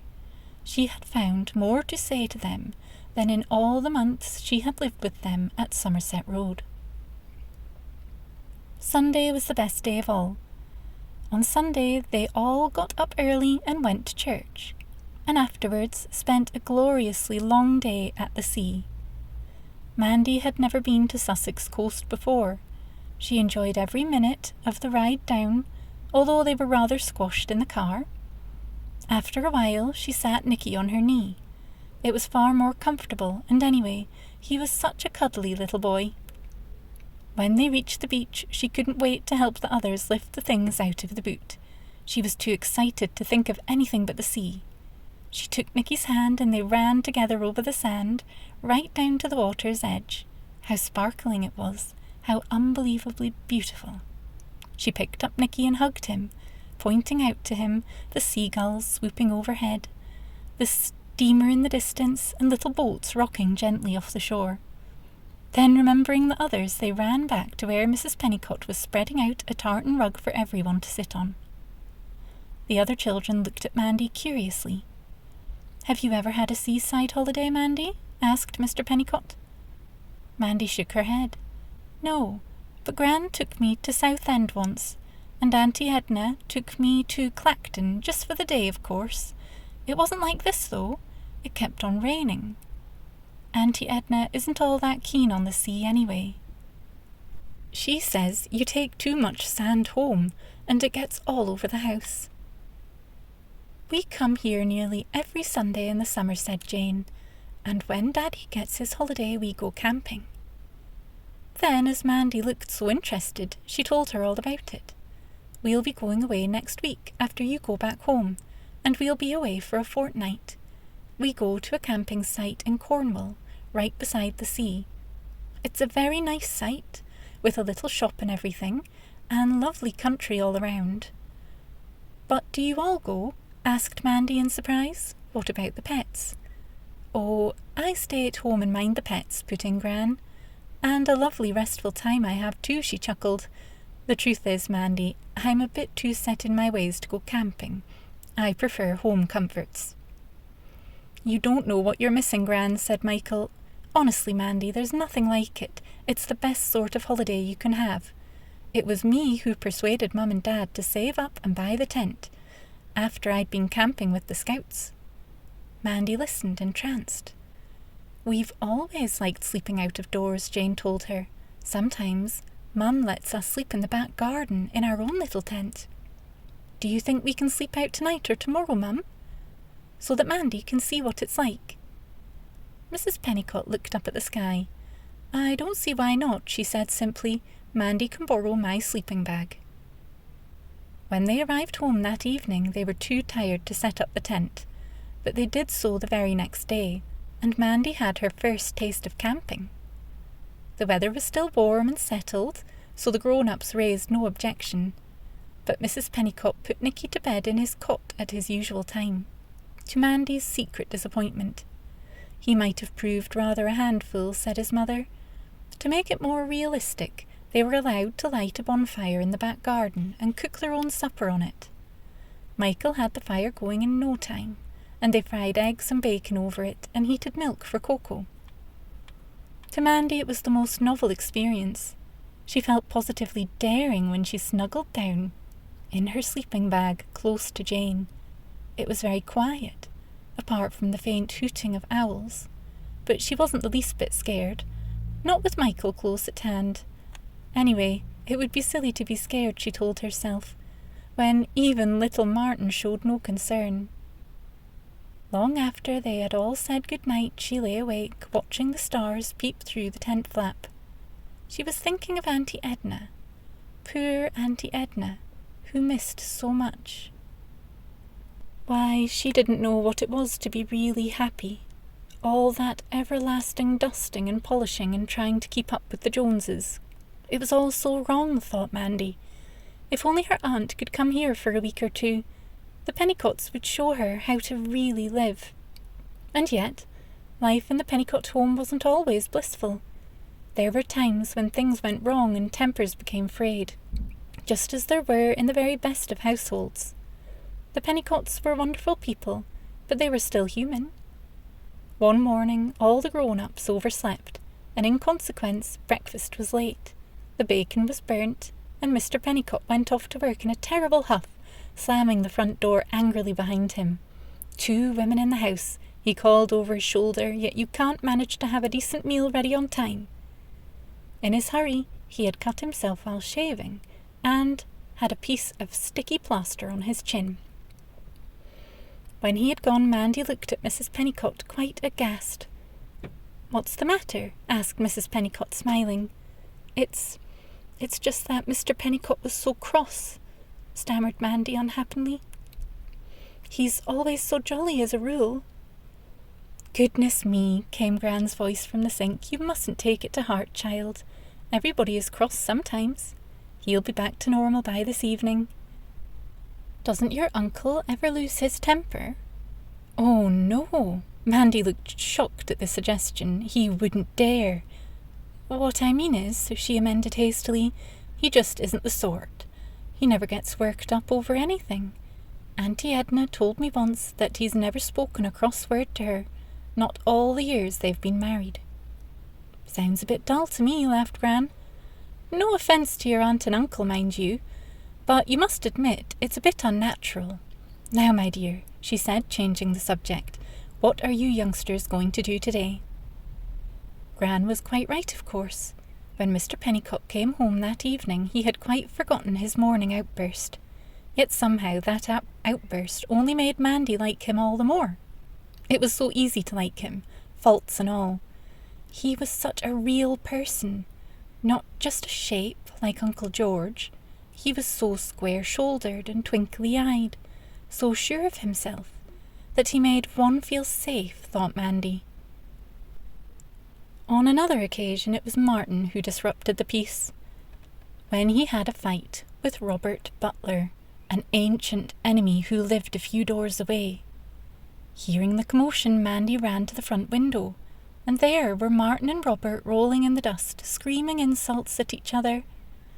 Mrs. Pennicott had taken Michael and Jane to the dentist for their routine examination, and Gran was hanging out the washing. So Mandy felt it was up to her to save the situation. She opened the front door and rushed out. "Stop it, Martin, do stop," she cried. She tried her hardest to drag him off his opponent, but she just couldn't manage it. "He started it, rotten old beast," yelled Martin. "No, I didn't. You did," retorted Robert, and added a few more insults for good measure. Pushing Mandy aside as though she were a nuisance, they carried on hammering each other for all they were worth, and whatever the rights and wrongs of it, it was plain that Martin was coming off best. He suddenly grabbed Robert's head, and at that moment an upstairs window shot up in the Butler house. "Stop that, you young ruffian! You let my boy alone!" Mrs. Butler said, her hair were in curlers, her face scarlet with fury. She shrieked the words so loudly that heads appeared at other windows too. Oh dear, thought Mandy frantically. All Meadowbank seemed to be watching on. "Isn't that young Pennicott?" she heard a voice say. "Little demon he is." Desperately, because the good name of the family, her family, was at stake, She made yet another attempt to separate the boys, urging Martin with all the persuasion she could muster to let Robert go. But the kicking and the struggling and the insults still went on. "Please, Martin, please," she cried anxiously, tugging at his shoulders. And then, just when it seemed hopeless, assistance arrived. Suddenly Gran Pennicott was there, standing over them as grim could be. After that it was all over very quickly. A snivelling Robert scurried off home, while Martin was ignominiously hauled indoors by Gran. She sent him up to his room. Mandy began to laugh. She went up to him. "I'm sorry," she said to Martin afterwards. "It was mean of me to laugh, but I just couldn't help it. The look on your face when Gran dragged you in." "That's all right," answered Martin with surprising indifference. "It was a good fight while it lasted, wasn't it, Mandy?" He grinned, and Mandy knew that because of that grin she would always forgive him anything. "Good job Mum wasn't here, though. She gets ever so upset if there's trouble with the neighbours." Then, as though the incident were over and done with, "Let's go play with the kittens, shall we? We won't have them for much longer." "You'll feel quite sad when they go to their new homes," she said, as they romped with the little fluffy creatures on the rug. "I know," admitted Martin. "I expect I'll cry like anything. Still," and his eyes brightened, "I'll have Pippin and dear old Susie, won't I? Though Dad says Susie will have to go too, if she makes a habit of this." And Mandy gazed at the bright, innocent little face, wondering if this could possibly be the same boy who had behaved like a savage only 10 minutes before. When it was Mrs. Pennicott's afternoon to visit Mrs. Wilshire, Mandy asked if she might go too. "Of course you may," answered Mrs. Pennicott, with some surprise. "Sometimes Jane comes with me. You can both come today." Mandy wasn't sure why she was so keen to go.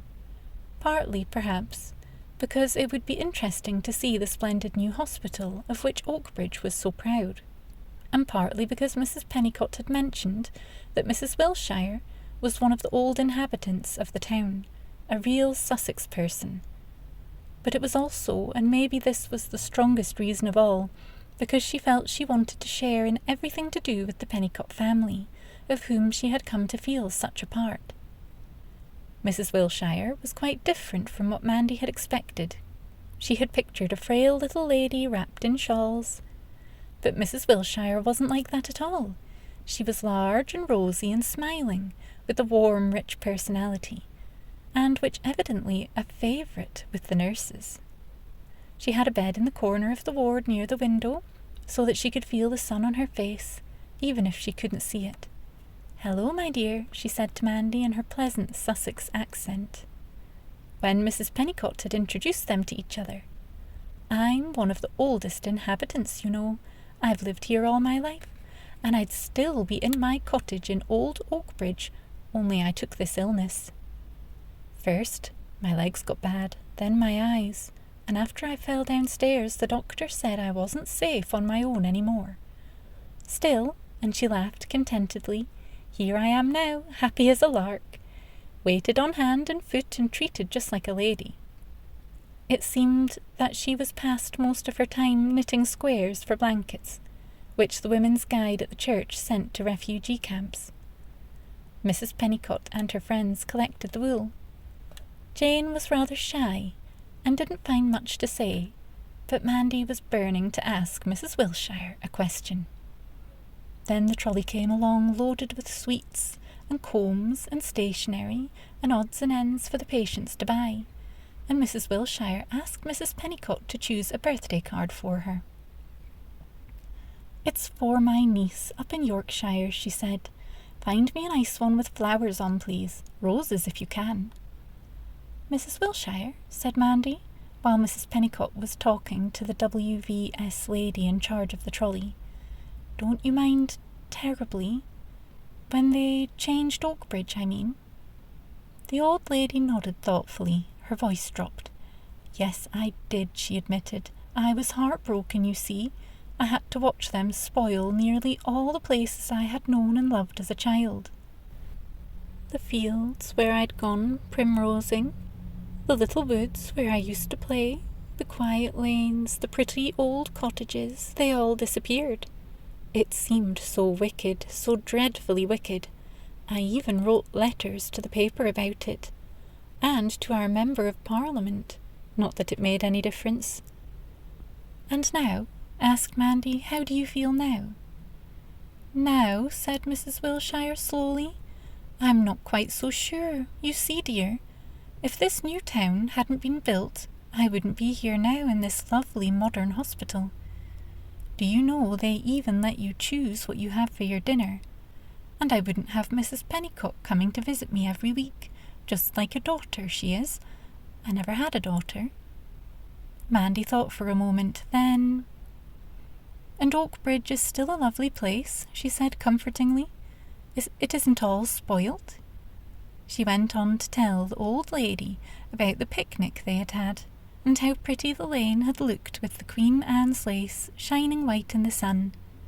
I even saw a squirrel that afternoon, she said, the first squirrel I've ever seen in my life. She stopped because Mrs. Pennycott was back with a card in her hand waiting for Mrs. Wilshire to tell her what to write inside it. Soon after that it was time to go. I think you're wonderful, Jane told Mandy in all sincerity, as they waited for the bus home. Being able to talk to Mrs. Wilshire like that, I always feel so awkward and shy around her. That's how I used to be too, Mandy confessed. It's funny, but this holiday seems to have changed me. I don't feel half as scared and timid as I used to. Instead, I've got this lovely, warm, safe feeling. Mrs. Pennycott didn't say anything, but she thought a good deal about it. And it was just then, standing at the bus stop, that the wonderful plan first entered her head. Why not? She asked herself. But she didn't want to say too much about it at first, in case it wasn't practical. So she asked Mandy a question instead. What will you do for the rest of the holidays, she asked. When you go back to London, Oh, said Mandy, I'll be all right. I'll help my auntie with the housework, and read books, and play records. And I thought I might ask if I could take someone's baby out. Mrs. Pennycott and Jane didn't think it sounded very exciting, but they didn't say so, and just then the bus was coming along. But all the way home Mrs. Pennycott kept turning the wonderful plan over and over in her mind. How could she best broach the subject, she wondered, and suppose it came to nothing anyway, and Mandy was dreadfully disappointed? It was Martin who made things easy for her. At supper time, when they were all talking about their camping holiday, he suddenly piped up, Mum, why can't Mandy come to Cornwall with us? A gasp went up on all sides, a gasp of delight. Oh, yes, Mum, do let her, begged Michael. She's never had a seaside holiday, remember? And Cornwall is so beautiful, sighed Jane. Oh, Mandy, you'd simply love to come, wouldn't you? Will your aunt and uncle let you? I don't know, said Mandy. But a flush rose in her cheeks. Her eyes, suddenly enormous, were shining as they had never seen them shine before. The trouble is, said Mrs. Pennycott, there isn't much time left, and Mandy's aunt isn't on the phone. No, said Gran, but Miss Claythorne is. She gave us her phone number. It's on the mantelpiece. I'm sure she'd be only too pleased to call on Mandy's aunt and fix things up. Mr. Pennycott agreed with Gran. He was so enthusiastic about the idea that Mrs. Pennycott had to telephone as soon as supper was over. Miss Claythorne was frankly delighted. She was so dedicated to her holiday scheme that she didn't mind how much of her free time she gave up on it. I'll pop round to Somerset Road on my bike this very evening, she promised, and then I'll ring you back, Mrs. Pennycott. It was 10 o'clock that night when the phone rang, and they learnt that all was well. Mr. and Mrs. Bassett were quite agreeable to let Mandy spend the rest of the month with the Pennycotts, and they would be sending her a little extra pocket money to spend in Cornwall. Mandy could hardly believe her ears. She scarcely slept that night, or the night that followed. It was too much. She kept telling herself it couldn't possibly be true. All the things she had ever read about Cornwall kept flooding her mind. Pixies, and clotted cream, and little fishing boats, and artists, and sea cliffs smothered in flowers, and quiet little beaches where the sea came in the colour of wine. No, it was too much to hope for. Deep down inside, Mandy felt that such magic just could not come true. But the others had no such fears.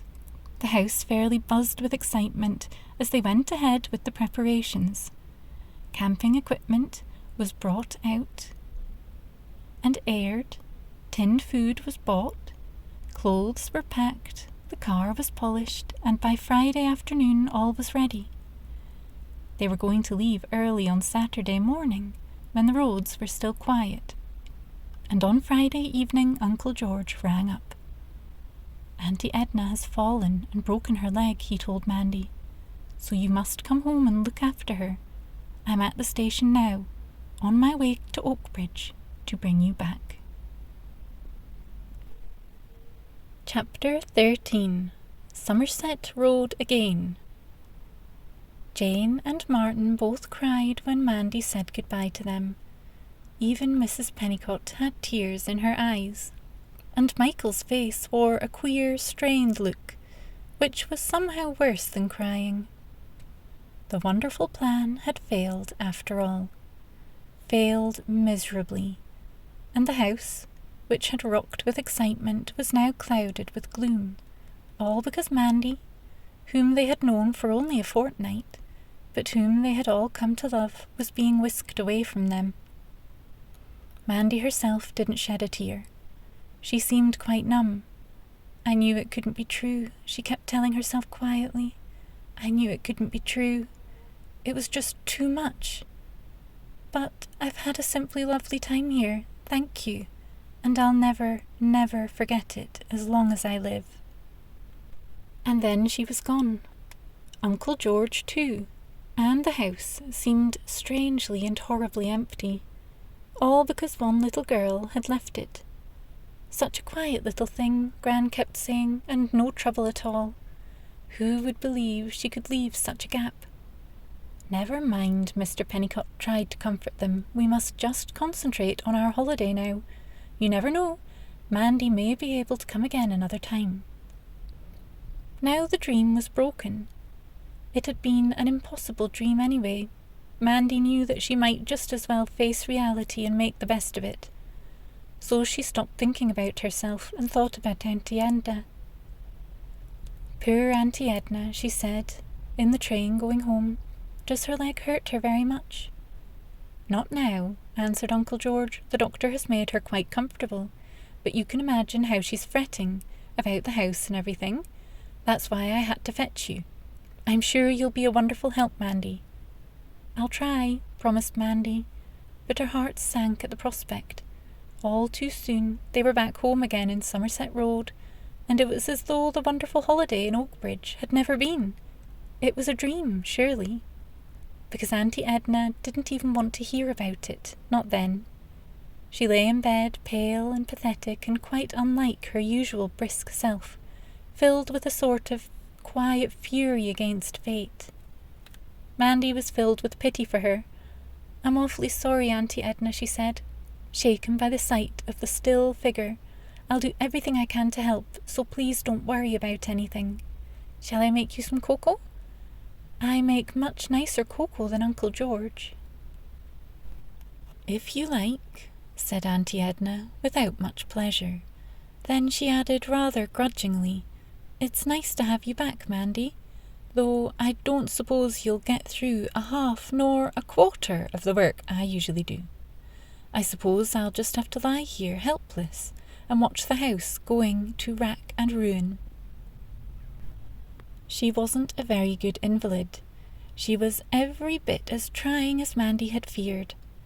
In the days that followed, she ran up and down the stairs ceaselessly, trying in vain to please her aunt. Apart from the meals on trays, which she tried hard to make interesting, Auntie Edna thought up a never-ending list of jobs for her to do. "Now go and polish all the door handles," she would say, Or will you wash the kitchen floor? That's a good girl. And don't forget the corners. Oh dear, if only I could do it myself. I'm sure you won't be really thorough.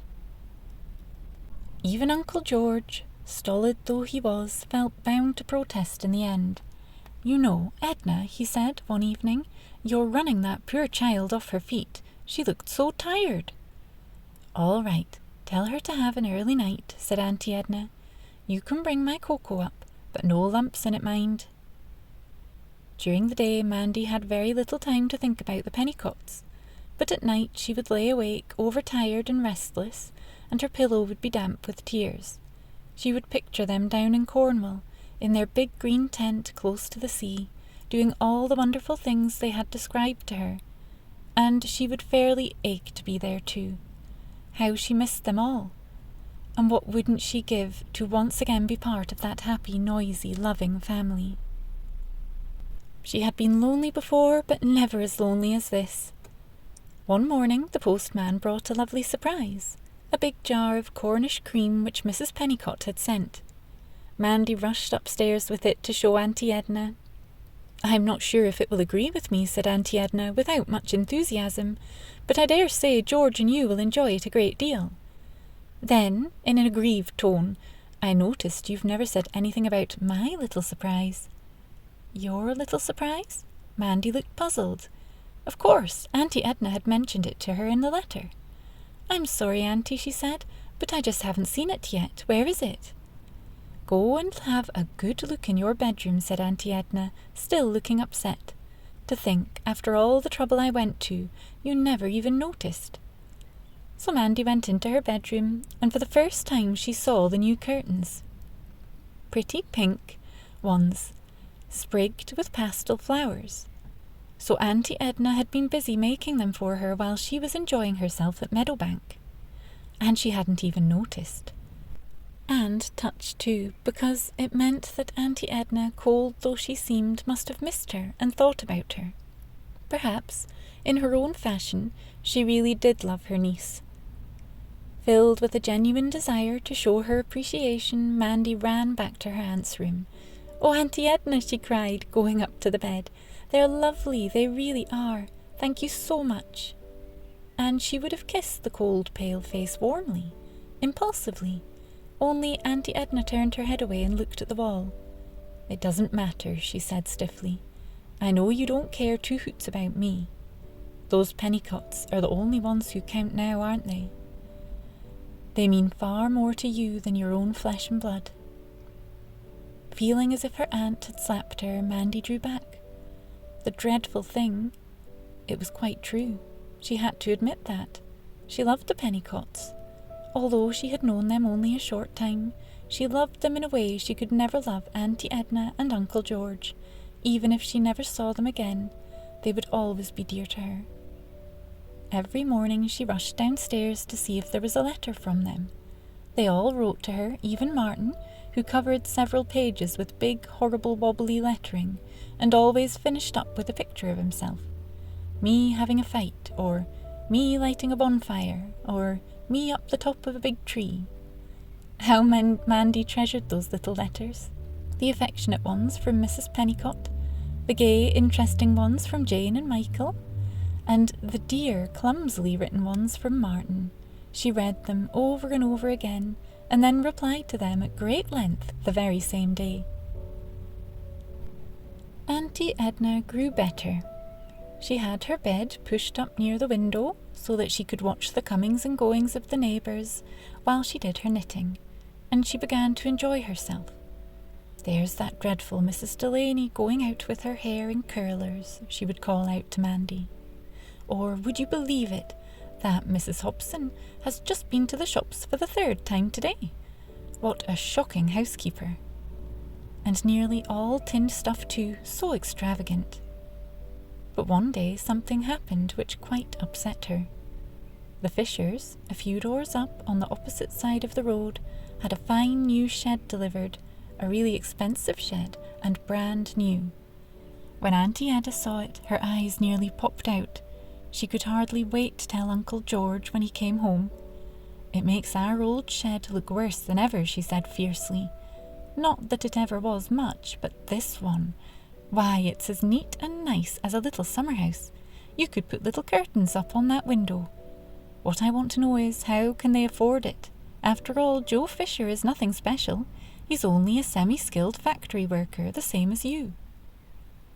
Uncle George swallowed the insult in silence. Poor Edna, she had never been very tactful, and besides, he was used to it by now. Funny how it hurt her, though, when someone else had something new. "I suppose," he said feebly, "we'll have to think about a new shed as well." But Auntie Edna, with so much time to think, was dreaming. She was dreaming far more than a new shed. Her thoughts grew more and more ambitious. Soon everything was back to normal in the Bassett household. Mandy returned to school, Auntie Edna recovered and was her old brisk self again, and Uncle George went back to his dart playing. For Mandy it was all unbearably dull, and she lived only for those letters which came regularly every week now, full of news about the Pennicotts, their pets, their garden, their little ups and downs. She made no secret of what those letters meant to her. Her whole life centred around them. "What was it really like, the Pennicotts' house?" asked Auntie Edna curiously one morning, when Mandy picked up the letter from the mat, all shiny-eyed and aglow with pleasure. "It always smelled of roses," said Mandy simply, tearing open her letter. "It was beautiful, quite beautiful." And her aunt, who was dying to know about the furniture and the carpets and the weather, or whether Mrs. Pennicott had the latest washing machine, sighed and turned away in exasperation. "You've never really come back from Oakbridge, Newtown, have you?" she remarked. And Mandy, glancing up from her precious letter, for a moment, had the grace to blush, because it was perfectly true. Her heart was still at Meadowbank, and always would be. When Martin became ill with measles, she fretted anxiously until she heard that he was better. And when Jane was given a part in a school play, she was thrilled and proud. And as for little Nicky, why, if he had been her own baby brother, she could not have been more interested in hearing about his progress. His first proper haircut, his new winter coat, and the clever things he said. Then, one day, early in December, the letter with the Oakbridge postmark came as usual. But it wasn't addressed to Mandy. It was for Auntie Edna instead. Mandy carried it slowly into the kitchen, where her aunt was cooking breakfast. Why on earth should Mrs. Pennicott have written to Auntie Edna? She hoped with sudden panic that nothing was wrong, that nothing dreadful had happened to any of the Pennicotts. But it wasn't bad news. It was, in fact, quite the opposite. "Would you believe it?" Auntie Edna, looking up from the letter, said in astonishment. "They've asked me to let you go and spend Christmas there." "Christmas at Meadowbank?" Mandy could scarcely credit it. "Because you were disappointed over not getting to go to Cornwall," went on Auntie Edna. "They suggested you go down for a week." "Really?" And her eyes flashed with indignation. "Of all the cheek! Do they think we care nothing for you, my own sister's little girl? Why, I wouldn't dream of letting you go away at Christmas. And I'll write back and tell them so in no uncertain terms." Chapter 14. Christmas and After. You couldn't really blame Auntie Edna, thought Mandy. It was only natural that she should feel the way she did. And yet, try as she might, she could not overcome the tremendous longing she had to go. Christmas at Meadowbank, the very thought took her breath away. How wonderful! How exciting it would be!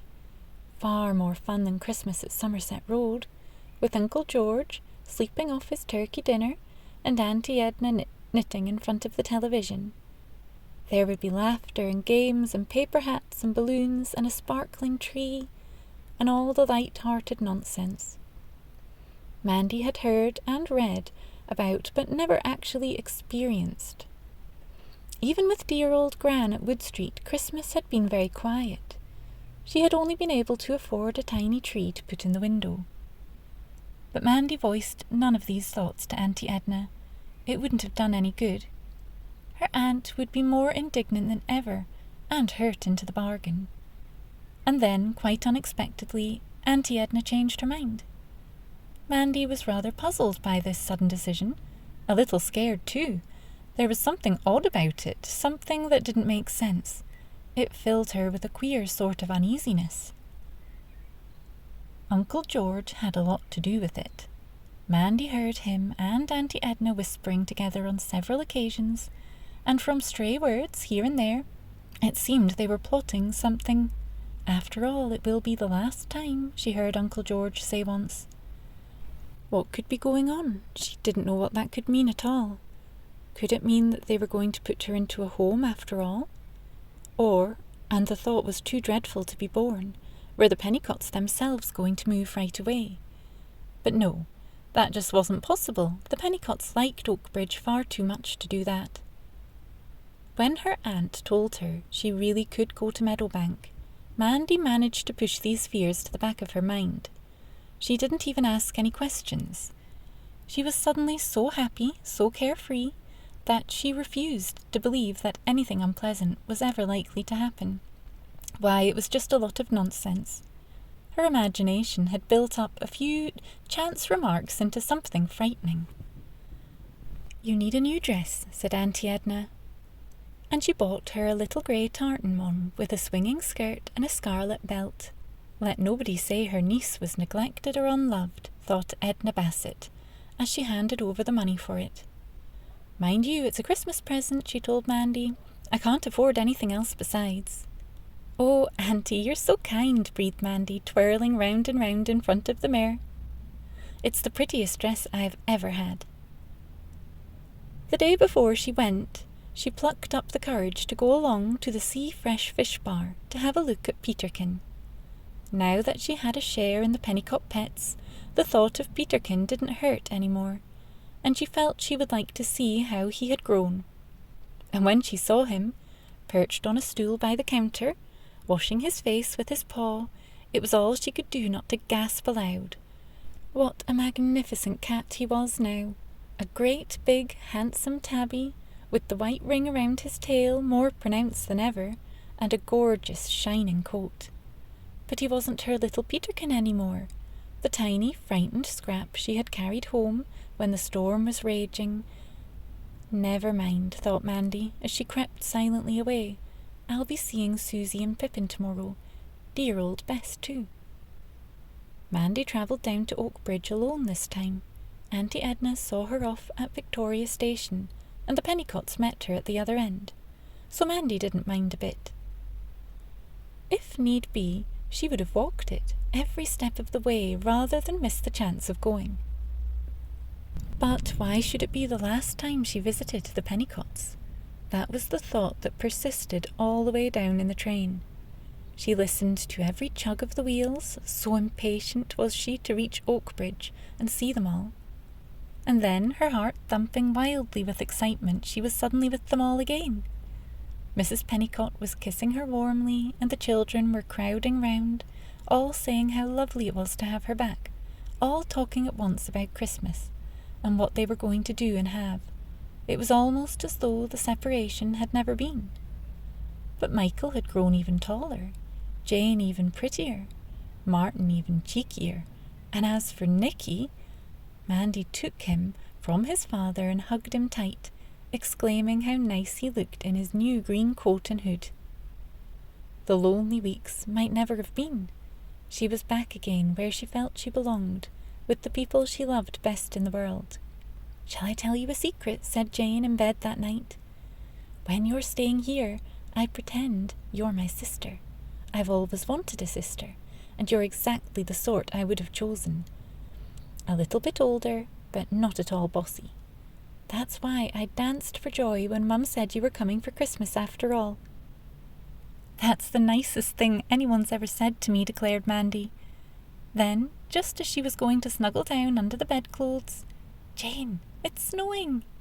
I do believe we're going to have a white Christmas." And so it was. A real, old-fashioned white Christmas, even more wonderful than anything Mandy had ever dreamed of in her life. Her week at Meadowbank was one long whirl of delight. Mr. Pennicott made a toboggan, and the children pulled it to the little hill close by, where they spent hour after hour taking it in turns to ride down the slope.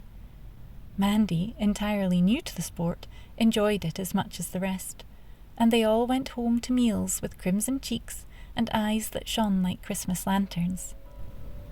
The snow lasted for several days, and when it finally turned to slush, they stayed indoors and played records. Mandy had brought her own favourites, and Michael and Jane had a good many of their own, some of them so noisy that Gran would scream that they were driving her mad. But for all that, she was secretly glad to see them so contented, and Michael was so good at fetching the coal in, and the girls so willing to help around the house and amuse the little ones, that she couldn't really complain. The house no longer smelt of roses, though. Now it was full of a rich, fruity smell, of mince pies and cakes and oranges and nuts, and the aroma of hot sausage rolls. Mrs. Pennicott, who was as practical as she was kind, paid into a Christmas club all the year round, so the larder was nearly bursting with good things. On the great day itself they all went to church in the morning, and after dinner Mr. Pennicott went off out again, returning with Mrs. Wilshire and 2 other elderly people, an old lady called Miss Nightingale, and a jolly old grandpa, Barnby, who each lived alone in tiny flatlets. Mrs. Pennicott had come to know them through taking them their library books, and she always invited them to tea on Christmas Day, because she couldn't bear to think of them being alone. "Why," cried Mrs. Wilshire, as she entered the warm front room on Mr. Pennicott's arm, "I know that voice. It's the little girl who helped me to see the summer flowers." She was plainly delighted to meet Mandy again, and soon she was deep in stories of her own girlhood when Oakbridge had been a sleepy little place with a horse-drawn fire engine and pony traps in the high street, and a little village school with only 3 classrooms. When Grandpa Barnby, everyone called him that, joined in with the tall stories of his own youth, the children were entranced. "Wow," cried Martin, in genuine admiration, "you were heaps worse than me. I've never been chased by a farmer with a pitchfork." They all laughed. Then they all had presents off the shining tree. There were even gifts for Bess and Susie and Pippin, and after that it was tea time, when old and young alike pulled crackers and put on paper hats and joined in the fun and laughter. Little Nicky, worn out with excitement, fell asleep in his chair, and Gran Pennicott carried him off to bed, with the little bear which Mandy had brought him still clutched tight in his hand. When they went off to bed that night, Mandy and Jane stood gazing out of the window at the snow-covered meadow shining under the stars. Everywhere was hushed and still, as though a fairy had cast a spell over the earth. It was so beautiful it was almost unreal. "Poor Auntie Edna," Mandy said suddenly. "Poor old Uncle George." Without even knowing why, she was filled with pity for them. If only they could share her happiness. "It's been such a lovely day," sighed Jane, "and just think, tomorrow we're going to the pantomime at Bridgeton. Oh, Mandy, I do love Christmas.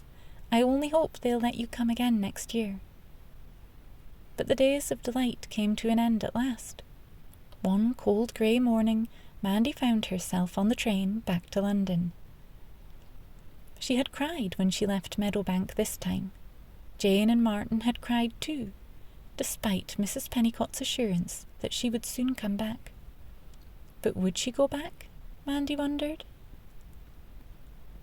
Would she ever? When Auntie Edna met her at Victoria Station, all her fears returned. Because Auntie Edna was different. She looked more happy and alive than Mandy ever remembered seeing her. "I'm glad you enjoyed yourself," she cried, breaking into Mandy's account of the lovely time she had had. "But just you wait until you hear of the wonderful plans we've been making. Uncle George and I have some very, very exciting news for you. You'll hear all about it as soon as we get home."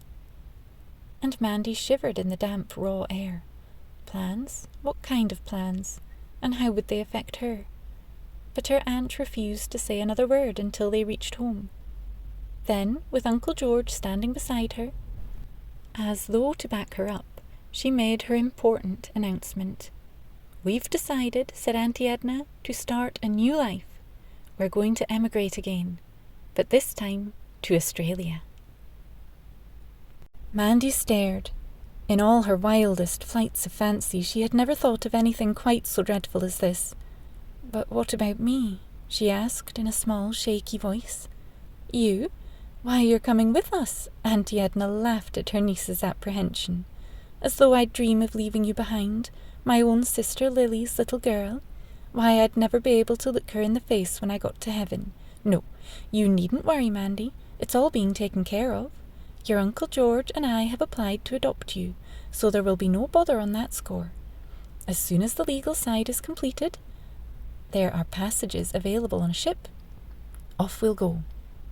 "But I don't want to go," said Mandy simply. Her face was suddenly white. Her hands gripped the edge of the kitchen table. "Not want to go?" Her aunt stared at her. "You don't know what you're talking about, child. Australia is the land of opportunity and promise. We'll make our fortunes there. Your uncle and I were reading an article about it just a few weeks back, and it really decided us once and for all. It's a beautiful country with wonderful people and a chance for everyone to make good. Before we've been there very long, we'll have a lovely big house and a lovely big car and all the nice things we've never had here. Why, I can't wait to get on that ship. But, Uncle George," Mandy gazed at him pleadingly as he stood there beside Auntie Edna, looking rather like a reluctant rabbit. His pale eyelashes flickered nervously, and he shifted his feet as if he were embarrassed. And Mandy thought suddenly, Uncle George doesn't want to go either. "Oh, I know what you're thinking," Auntie Edna cut in. "You think your uncle doesn't look the pioneer type. Well, I grant you that, he doesn't. But let me tell you something. Australia needs Uncle George. Oh, yes, you can grin, miss, but people like Uncle George are just as necessary to a country as the clever ones. Uncle George may not be all that bright, but he's a steady worker, and he hasn't taken a day off in years. They need thousands like him in Australia." Mandy bit her lip. Poor old Uncle George. "But Auntie," she said slowly, thoughtfully, "it may be a wonderful idea for you two to go, but not for me.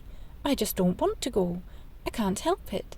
And I'm awfully sorry to be awkward, but I can't bear the thought of leaving England and going right to the other side of the world. You see, I love England." "But what do you know of England?" Auntie Edna demanded.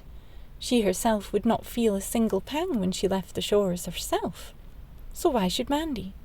All you've ever known of England is a poky little house in Wood Street, and now Somerset Road. No one in their right mind could feel sentimental about such places. Besides, it isn't as if we're doing anything unpatriotic. We're not going to a foreign country." Auntie Edna pronounced the word foreign as though it were something unpleasant. She disliked and mistrusted foreigners. "Australians are nice. They talk much the same as we do, and eat the same sort of food. There's nothing at all peculiar about them. And just think of all the sunshine." Auntie Edna sighed, forgetting that too much sun brought her out in a rash. "The only thing I don't fancy," she added, in a burst of honesty, "is the thought of all those kangaroos leaping about.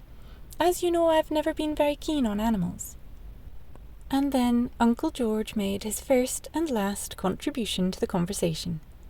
"What about my dinner?" he asked. So there the discussion ended. Thinking she had won a great victory, Auntie Edna did not raise the matter again with Mandy. She just couldn't see any reason to. Why, the silly child hadn't known what she was talking about, and anyway, she would soon come round. What with the excitement of the journey, that lovely sea trip, with wonderful food and iced drinks and long lazy days on deck, why, Mandy would be in her element. And it wasn't as if they were leaving anyone special behind. They had no relatives, nobody at all, now that poor old Gran was gone. For a moment, but only a moment, she thought of those people in Oakbridge Newtown. But no, they weren't really important. Mandy had only known them for a few weeks altogether. and from what Auntie Edna had gathered, they were perfectly ordinary sort of people. Kind, yes, but quite ordinary. Mandy would soon forget them once the great adventure of emigrating was underway. Oakbridge Newtown, too, for how could a dreadful, bricky, ugly little town possibly compare with a vast land of sunshine and opportunity and promise, a land where they could get every single thing they wanted, if only you were prepared to work hard. Auntie Edna began to make out lists of things she would take. It was a pity they would have to leave so much behind, but she consoled herself with the thought of all the beautiful new things they would buy once they were settled in Australia. There would be no more pinching and scraping then, no more second best. Kangaroos or no kangaroos, she was going to revel in her new life. And so the days passed, with Auntie Edna growing more and more enthusiastic, and Mandy more and more downcast. Now that the first shock had passed, a dreadful despair had set in. One day, she took out her school atlas and studied the position of Australia on the map. Why, it was terrifying to think of going so far away. It was almost like dying. As she gazed at the small pink shape that was England, something in her rebelled, fiercely, almost savagely. If I go, thought Mandy, I'll never see the Pennicotts again. Never, as long as I live. It was a shattering thought. It was so dreadful that Mandy felt quite sick with dismay. I can't bear it, she thought wildly. I just can't bear it. Never again to see Michael and Jane and Martin and Nicky, or kind Mr. and Mrs. Pennicott, or jolly old Gran. Never again to see their house, with the roses growing all around it, and the garden where the little hedgehog came every evening for his supper. Never again to see the field of buttercups where Martin rolled like a puppy, or the little lane bordered with Queen Anne's lace. Never again to join that happy circle around the Pennicotts' hearth, where 2 tabby cats and an old black dog had pride of place. Why, it was far too much to ask of her. It was so unkind, so unfair, that bitter tears welled up in her eyes, hot, angry tears that she could not suppress. I won't go, she cried aloud. I just won't go to Australia, and all the Auntie Ednas in the world can't make me. But what was the alternative? How could she possibly stay in England all by herself? To whom could she turn for help? If only she could explain to Auntie Edna and Uncle George exactly how she felt. But there wasn't even the faintest hope that either of them would understand, and even if they did, they would never alter their plans. Unless, thought Mandy, clutching at a straw, unless they agreed to let her go into a home, then at least she would stay in England and grow up English. But would they? And what about the law? Would the law allow them to put her into an orphanage and then go off to make their fortunes? Even if she herself wished for it. Who could tell her? Who could help her? Apart from the Pennicotts, there was really nobody. Except Mrs. Whittaker, perhaps.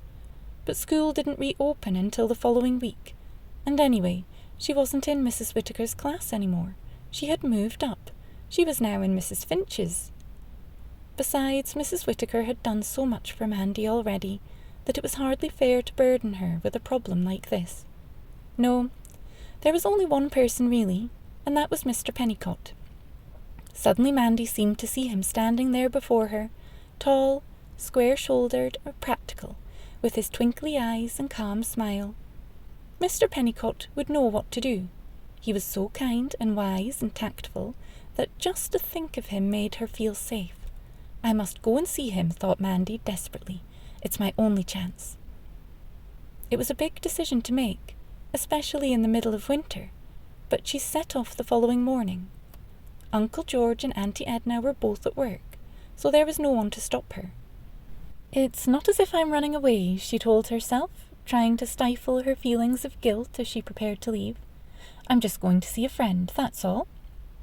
The note she had written to Auntie Edna was propped up against the fancy teapot on the dresser. In it she promised faithfully that she would be back by bedtime, as she honestly intended to be. Mandy shivered as she set off. It was a cold, bleak, foggy day, yet somehow the weather seemed to match her own mood, cold and grey and full of despair. The fog got into her throat and made her cough. It stung her eyes, and even inside her gloves her hands were cold. It was madness to set off to Oakbridge in such weather, and she knew it. Yet nothing could have stopped her. It was now or never, she told herself. Fortunately, she had enough money for her return fare. There was her pocket money, and the 10 shillings note Uncle George had given her for Christmas. But, if need be, she would have hitchhiked all the way. As it was, she caught a bus to Victoria, where she had to wait half an hour for the next train to Oakbridge. The waiting was intolerable. The station was filled with the dank smell of the fog, and everywhere was cold and cheerless. There were few people about, and her fellow travellers looked chilled and miserable with pink noses and peering eyes. It was all utterly different from when she had set off to Oakbridge the previous summer. Different, too, from Christmas last week, when the station had been crowded with happy, bustling, laughing people in a gay, festive mood, laden with parcels and Christmas trees. But at least the trains were still running, she thought. At last the Oakbridge train came in, and she ran eagerly to board it. The evening could take care of itself, she thought, as she settled herself into a corner seat. All that mattered now was that she was on her way to Meadowbank and the most important interview of her life. Perhaps it wouldn't be foggy when they reached Oakbridge. It might even be clear and sunny, she told herself hopefully, as the train started off in gathered speeds. Her spirits began to rise. Even the thought of Auntie Edna's face when she found the note did not unduly disturb her, because it wasn't as if she were running away. Not this time, she told herself. This time it was quite different. But when the train at last drew into Oakbridge, the fog was just as bad as it had been in London. Some of Mandy's courage deserted her as she came out at the booking hall into the mist-enshrouded station yard. The air was raw. Everywhere looked grim and depressing, not like Oakbridge at all. And this time there was no car to meet her. Mandy began to feel small and scared and very much alone. Part of her wished that she had never come. And then she glimpsed the bus, a 149 bus, just beginning to pull away from the other end of the station yard. A 149, why, that went quite close to Meadowbank. She must catch it. There might not be another. Blindly she hurled herself towards it. Excuse me, she cried, pushing past the people hovering anxiously outside the station. She ran into the road, heedless of the hooting lorries and the warning shout of a bus inspector. She had to catch that bus. The next moment there was a squeal of brakes, a hoarse scream, a thud, a dreadful, ominous thud, and Mandy Roberts lay in the road, as still and silent as though she were dead. Chapter 16. A Present for Mandy. The hours that followed were very confusing for Mandy, and very frightening too. She awoke in a strange white bed to find a nurse bending over her. The nurse smiled reassuringly and said something which Mandy did not really take in. Then a doctor came, and Mandy, despite her aching head, tried to explain to him how she simply had to get to Meadowbank. She talked a good deal, all about the Pennicotts and Auntie Edna, and not wanting to go to Australia, and although it was all rather jumbled and hard to follow, the doctor seemed to understand. He was very kind and very gentle. Presently he told the nurse to bring some medicine, and after Mandy had taken it she fell straight to sleep. She slept for a long time. She had no idea how long, but every now and then she opened her eyes to see someone sitting beside her bed.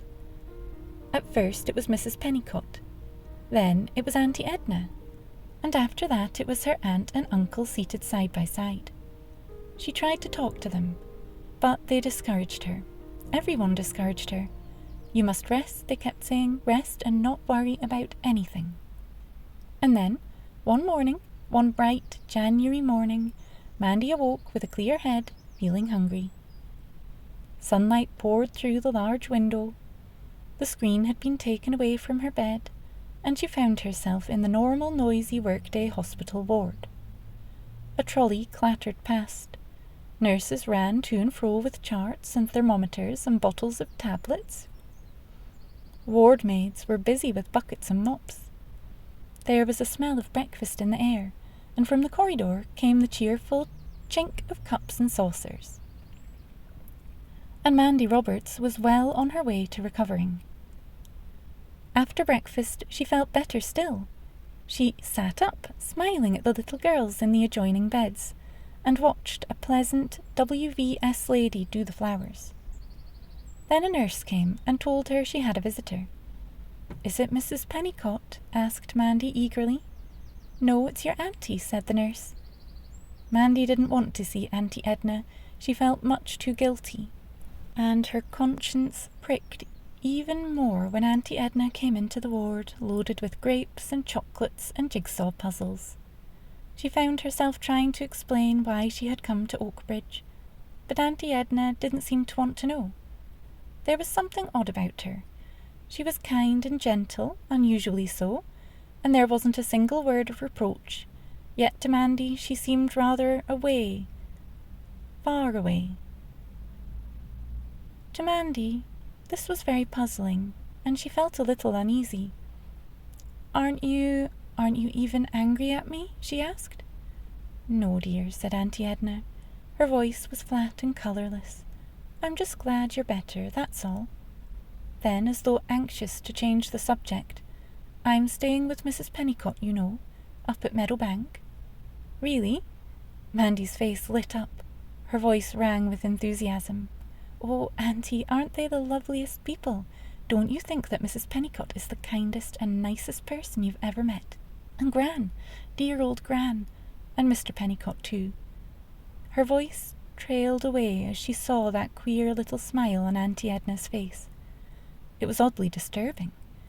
She almost wished that her aunt would say something sarcastic. But Auntie Edna didn't. She left the room soon after, kissing Mandy affectionately and telling her that Mrs. Pennicott would be along shortly. "And I believe you'll be coming out very soon," she added brightly. "You're a very lucky little girl, you know. You might have been hurt very badly indeed. But as it was, you escaped with concussion and shock." When she had gone, Mandy felt curiously lonely, bewildered too. Why had Auntie Edna acted so oddly? She was still fretting when the lunches came around, but her troubled thoughts didn't prevent her enjoying the meal. And soon afterwards, to her great joy, her beloved Mrs. Pennicott appeared. And this time Mandy could talk to her, really talk. She poured out everything, not knowing that Mrs. Pennicott had guessed most of it from the jumbled sentences Mandy had uttered earlier on. "So you see," she explained, "I wasn't running away. I was only coming to talk to Mr. Pennicott and you about not going to Australia. Oh, Mrs. Pennicott, you do understand, don't you? I only just can't bear the thought of going to the other side of the world. I want to stay here and grow up English and be just like you. I don't want to be rich like Auntie Edna does and have a big house or a big car and lots of smart clothes. I just want to go into an orphanage, somewhere in Sussex if possible, so that I can see all of you sometimes. I read a story about an orphanage once, and it sounded very nice. They even allow the children to keep pets." She paused for breath, her face shining with intensity. "Not so fast, please," begged Mrs. Pennicott. "Actually," she went on slowly, "your auntie and I have been talking about you a lot, you and your future." "And what did Auntie Edna say?" asked Mandy eagerly. "Do you think there's even the faintest chance that she'll let me stay behind? If only we can find an orphanage or somewhere that will take me." "Your auntie," said Mrs. Pennicott guardedly, "has been very upset by all of this, Mandy. Very upset indeed." She could not and would not tell Mandy just how upset Auntie Edna had been. The truth was that Mrs. Bassett had not only been deeply shocked, but terribly hurt into the bargain. When her first fears regarding Mandy had worn off, she had expressed bitter disappointment in her niece. Mandy was ungrateful, unfeeling, she had declared. There was nothing short of a problem child. After all her aunt and uncle had done for her, she had brought them nothing but worry and distress. Perhaps, she had added darkly, that it was just as well that nothing had been signed or sealed in respect of the adoption. Uncle George, who had been present at the time, had gasped at this, but Auntie Edna had only shaken her head and burst into tears, and said that even her poor sister Lily couldn't expect too much from them. "It's not as if the child cares for us," she lamented, as she had done so many times before. "And we've tried so hard, haven't we, George?" And now Mandy's big brown eyes were gazing at Mrs. Pennicott imploringly. "Do tell me what is going to happen to me," she begged. Mrs. Pennicott hesitated. Was this the right moment, she wondered? Then she said, "To tell the truth, Mandy, I've a surprise for you. A very big surprise, in fact, and I don't quite know how to break it to you." "You mean I'm not going to Australia anyway? That Auntie Edna and Uncle George have changed their minds?" Mandy gave a great sigh of relief. "Hardly that," said Mrs. Pennicott, smiling and laughing. "I don't think anything could make your auntie change her mind, not about Australia. No, the surprise is that you are staying here in England." "So I'm going into a home?" Mandy breathed. "Oh, Mrs. Pennicott, I feel so happy now. You will come and see me sometimes, won't you?" "I didn't say anything about going to a home," Mrs. Pennicott pointed out. "Goodness, Mandy, don't you leap to conclusions. No, in actual fact, we've decided on something far, far nicer than that." What do you mean?" Mandy's eyes looked enormous now. Her breath came in little gasps. "How would you like to come home with us?" asked Mrs. Pennicott. "To live at Meadowbank for ever and ever, and be our own very special little girl. Because that is where you belong. I've known it all along. I think, and so has Jane. Gran has too. That's why she always refers to you as our Mandy. Oh, my dear."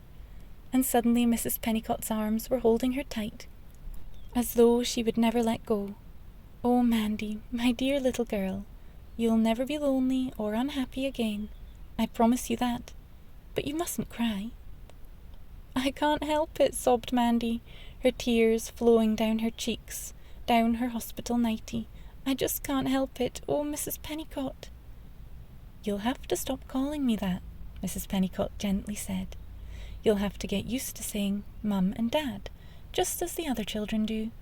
But what about Auntie Edna?" asked Mandy, suddenly remembering. "Doesn't she mind?" "Your Auntie Edna only wants you to be happy," answered Mrs. Pennicott with great tact. They both came to the hospital the following day to fetch her home. Mr. and Mrs. Pennicott, she couldn't possibly call them Mum and Dad just yet, in the old black car, which had been cleaned and polished in the honour. And when they got home to the house in Meadowbank, a blissfully ordinary, everyday scene greeted them. Gran frying sausages, Martin rolling on the hearth-rug with Pippin, Jane with Nicky on his knee seated before the leaping fire, Michael stretched across 2 chairs, learning the words of a play which the scouts were putting on soon. "Now then, you children," cried Mrs. Pennicott breezily, "don't hog the fire. Make room for Mandy." "There'll always be room for Mandy," said Michael, smiling. He moved his long legs. "Here, come and sit by me. Would you like to make yourself useful? Would you like to hear my lines?" It was about 3 months later that visitors arrived at number 14 Meadowbank. Buttercups and daisies were springing up all over the big meadow, and the Oakbridge woods were feathery green with spring. Mandy, a new Mandy, in a grey-red anorak and dusty jeans with dancing eyes and short curling hair, had just come in from the woods with Jane. Both had handfuls of primroses. "Auntie Edna," cried Mandy, "Uncle George!" She went pale. "It's all right," said Auntie Edna, very smart in her brand-new going-away outfit. "We've only come to say goodbye. We sail to Australia tomorrow. I've brought you a present, Mandy, a farewell gift."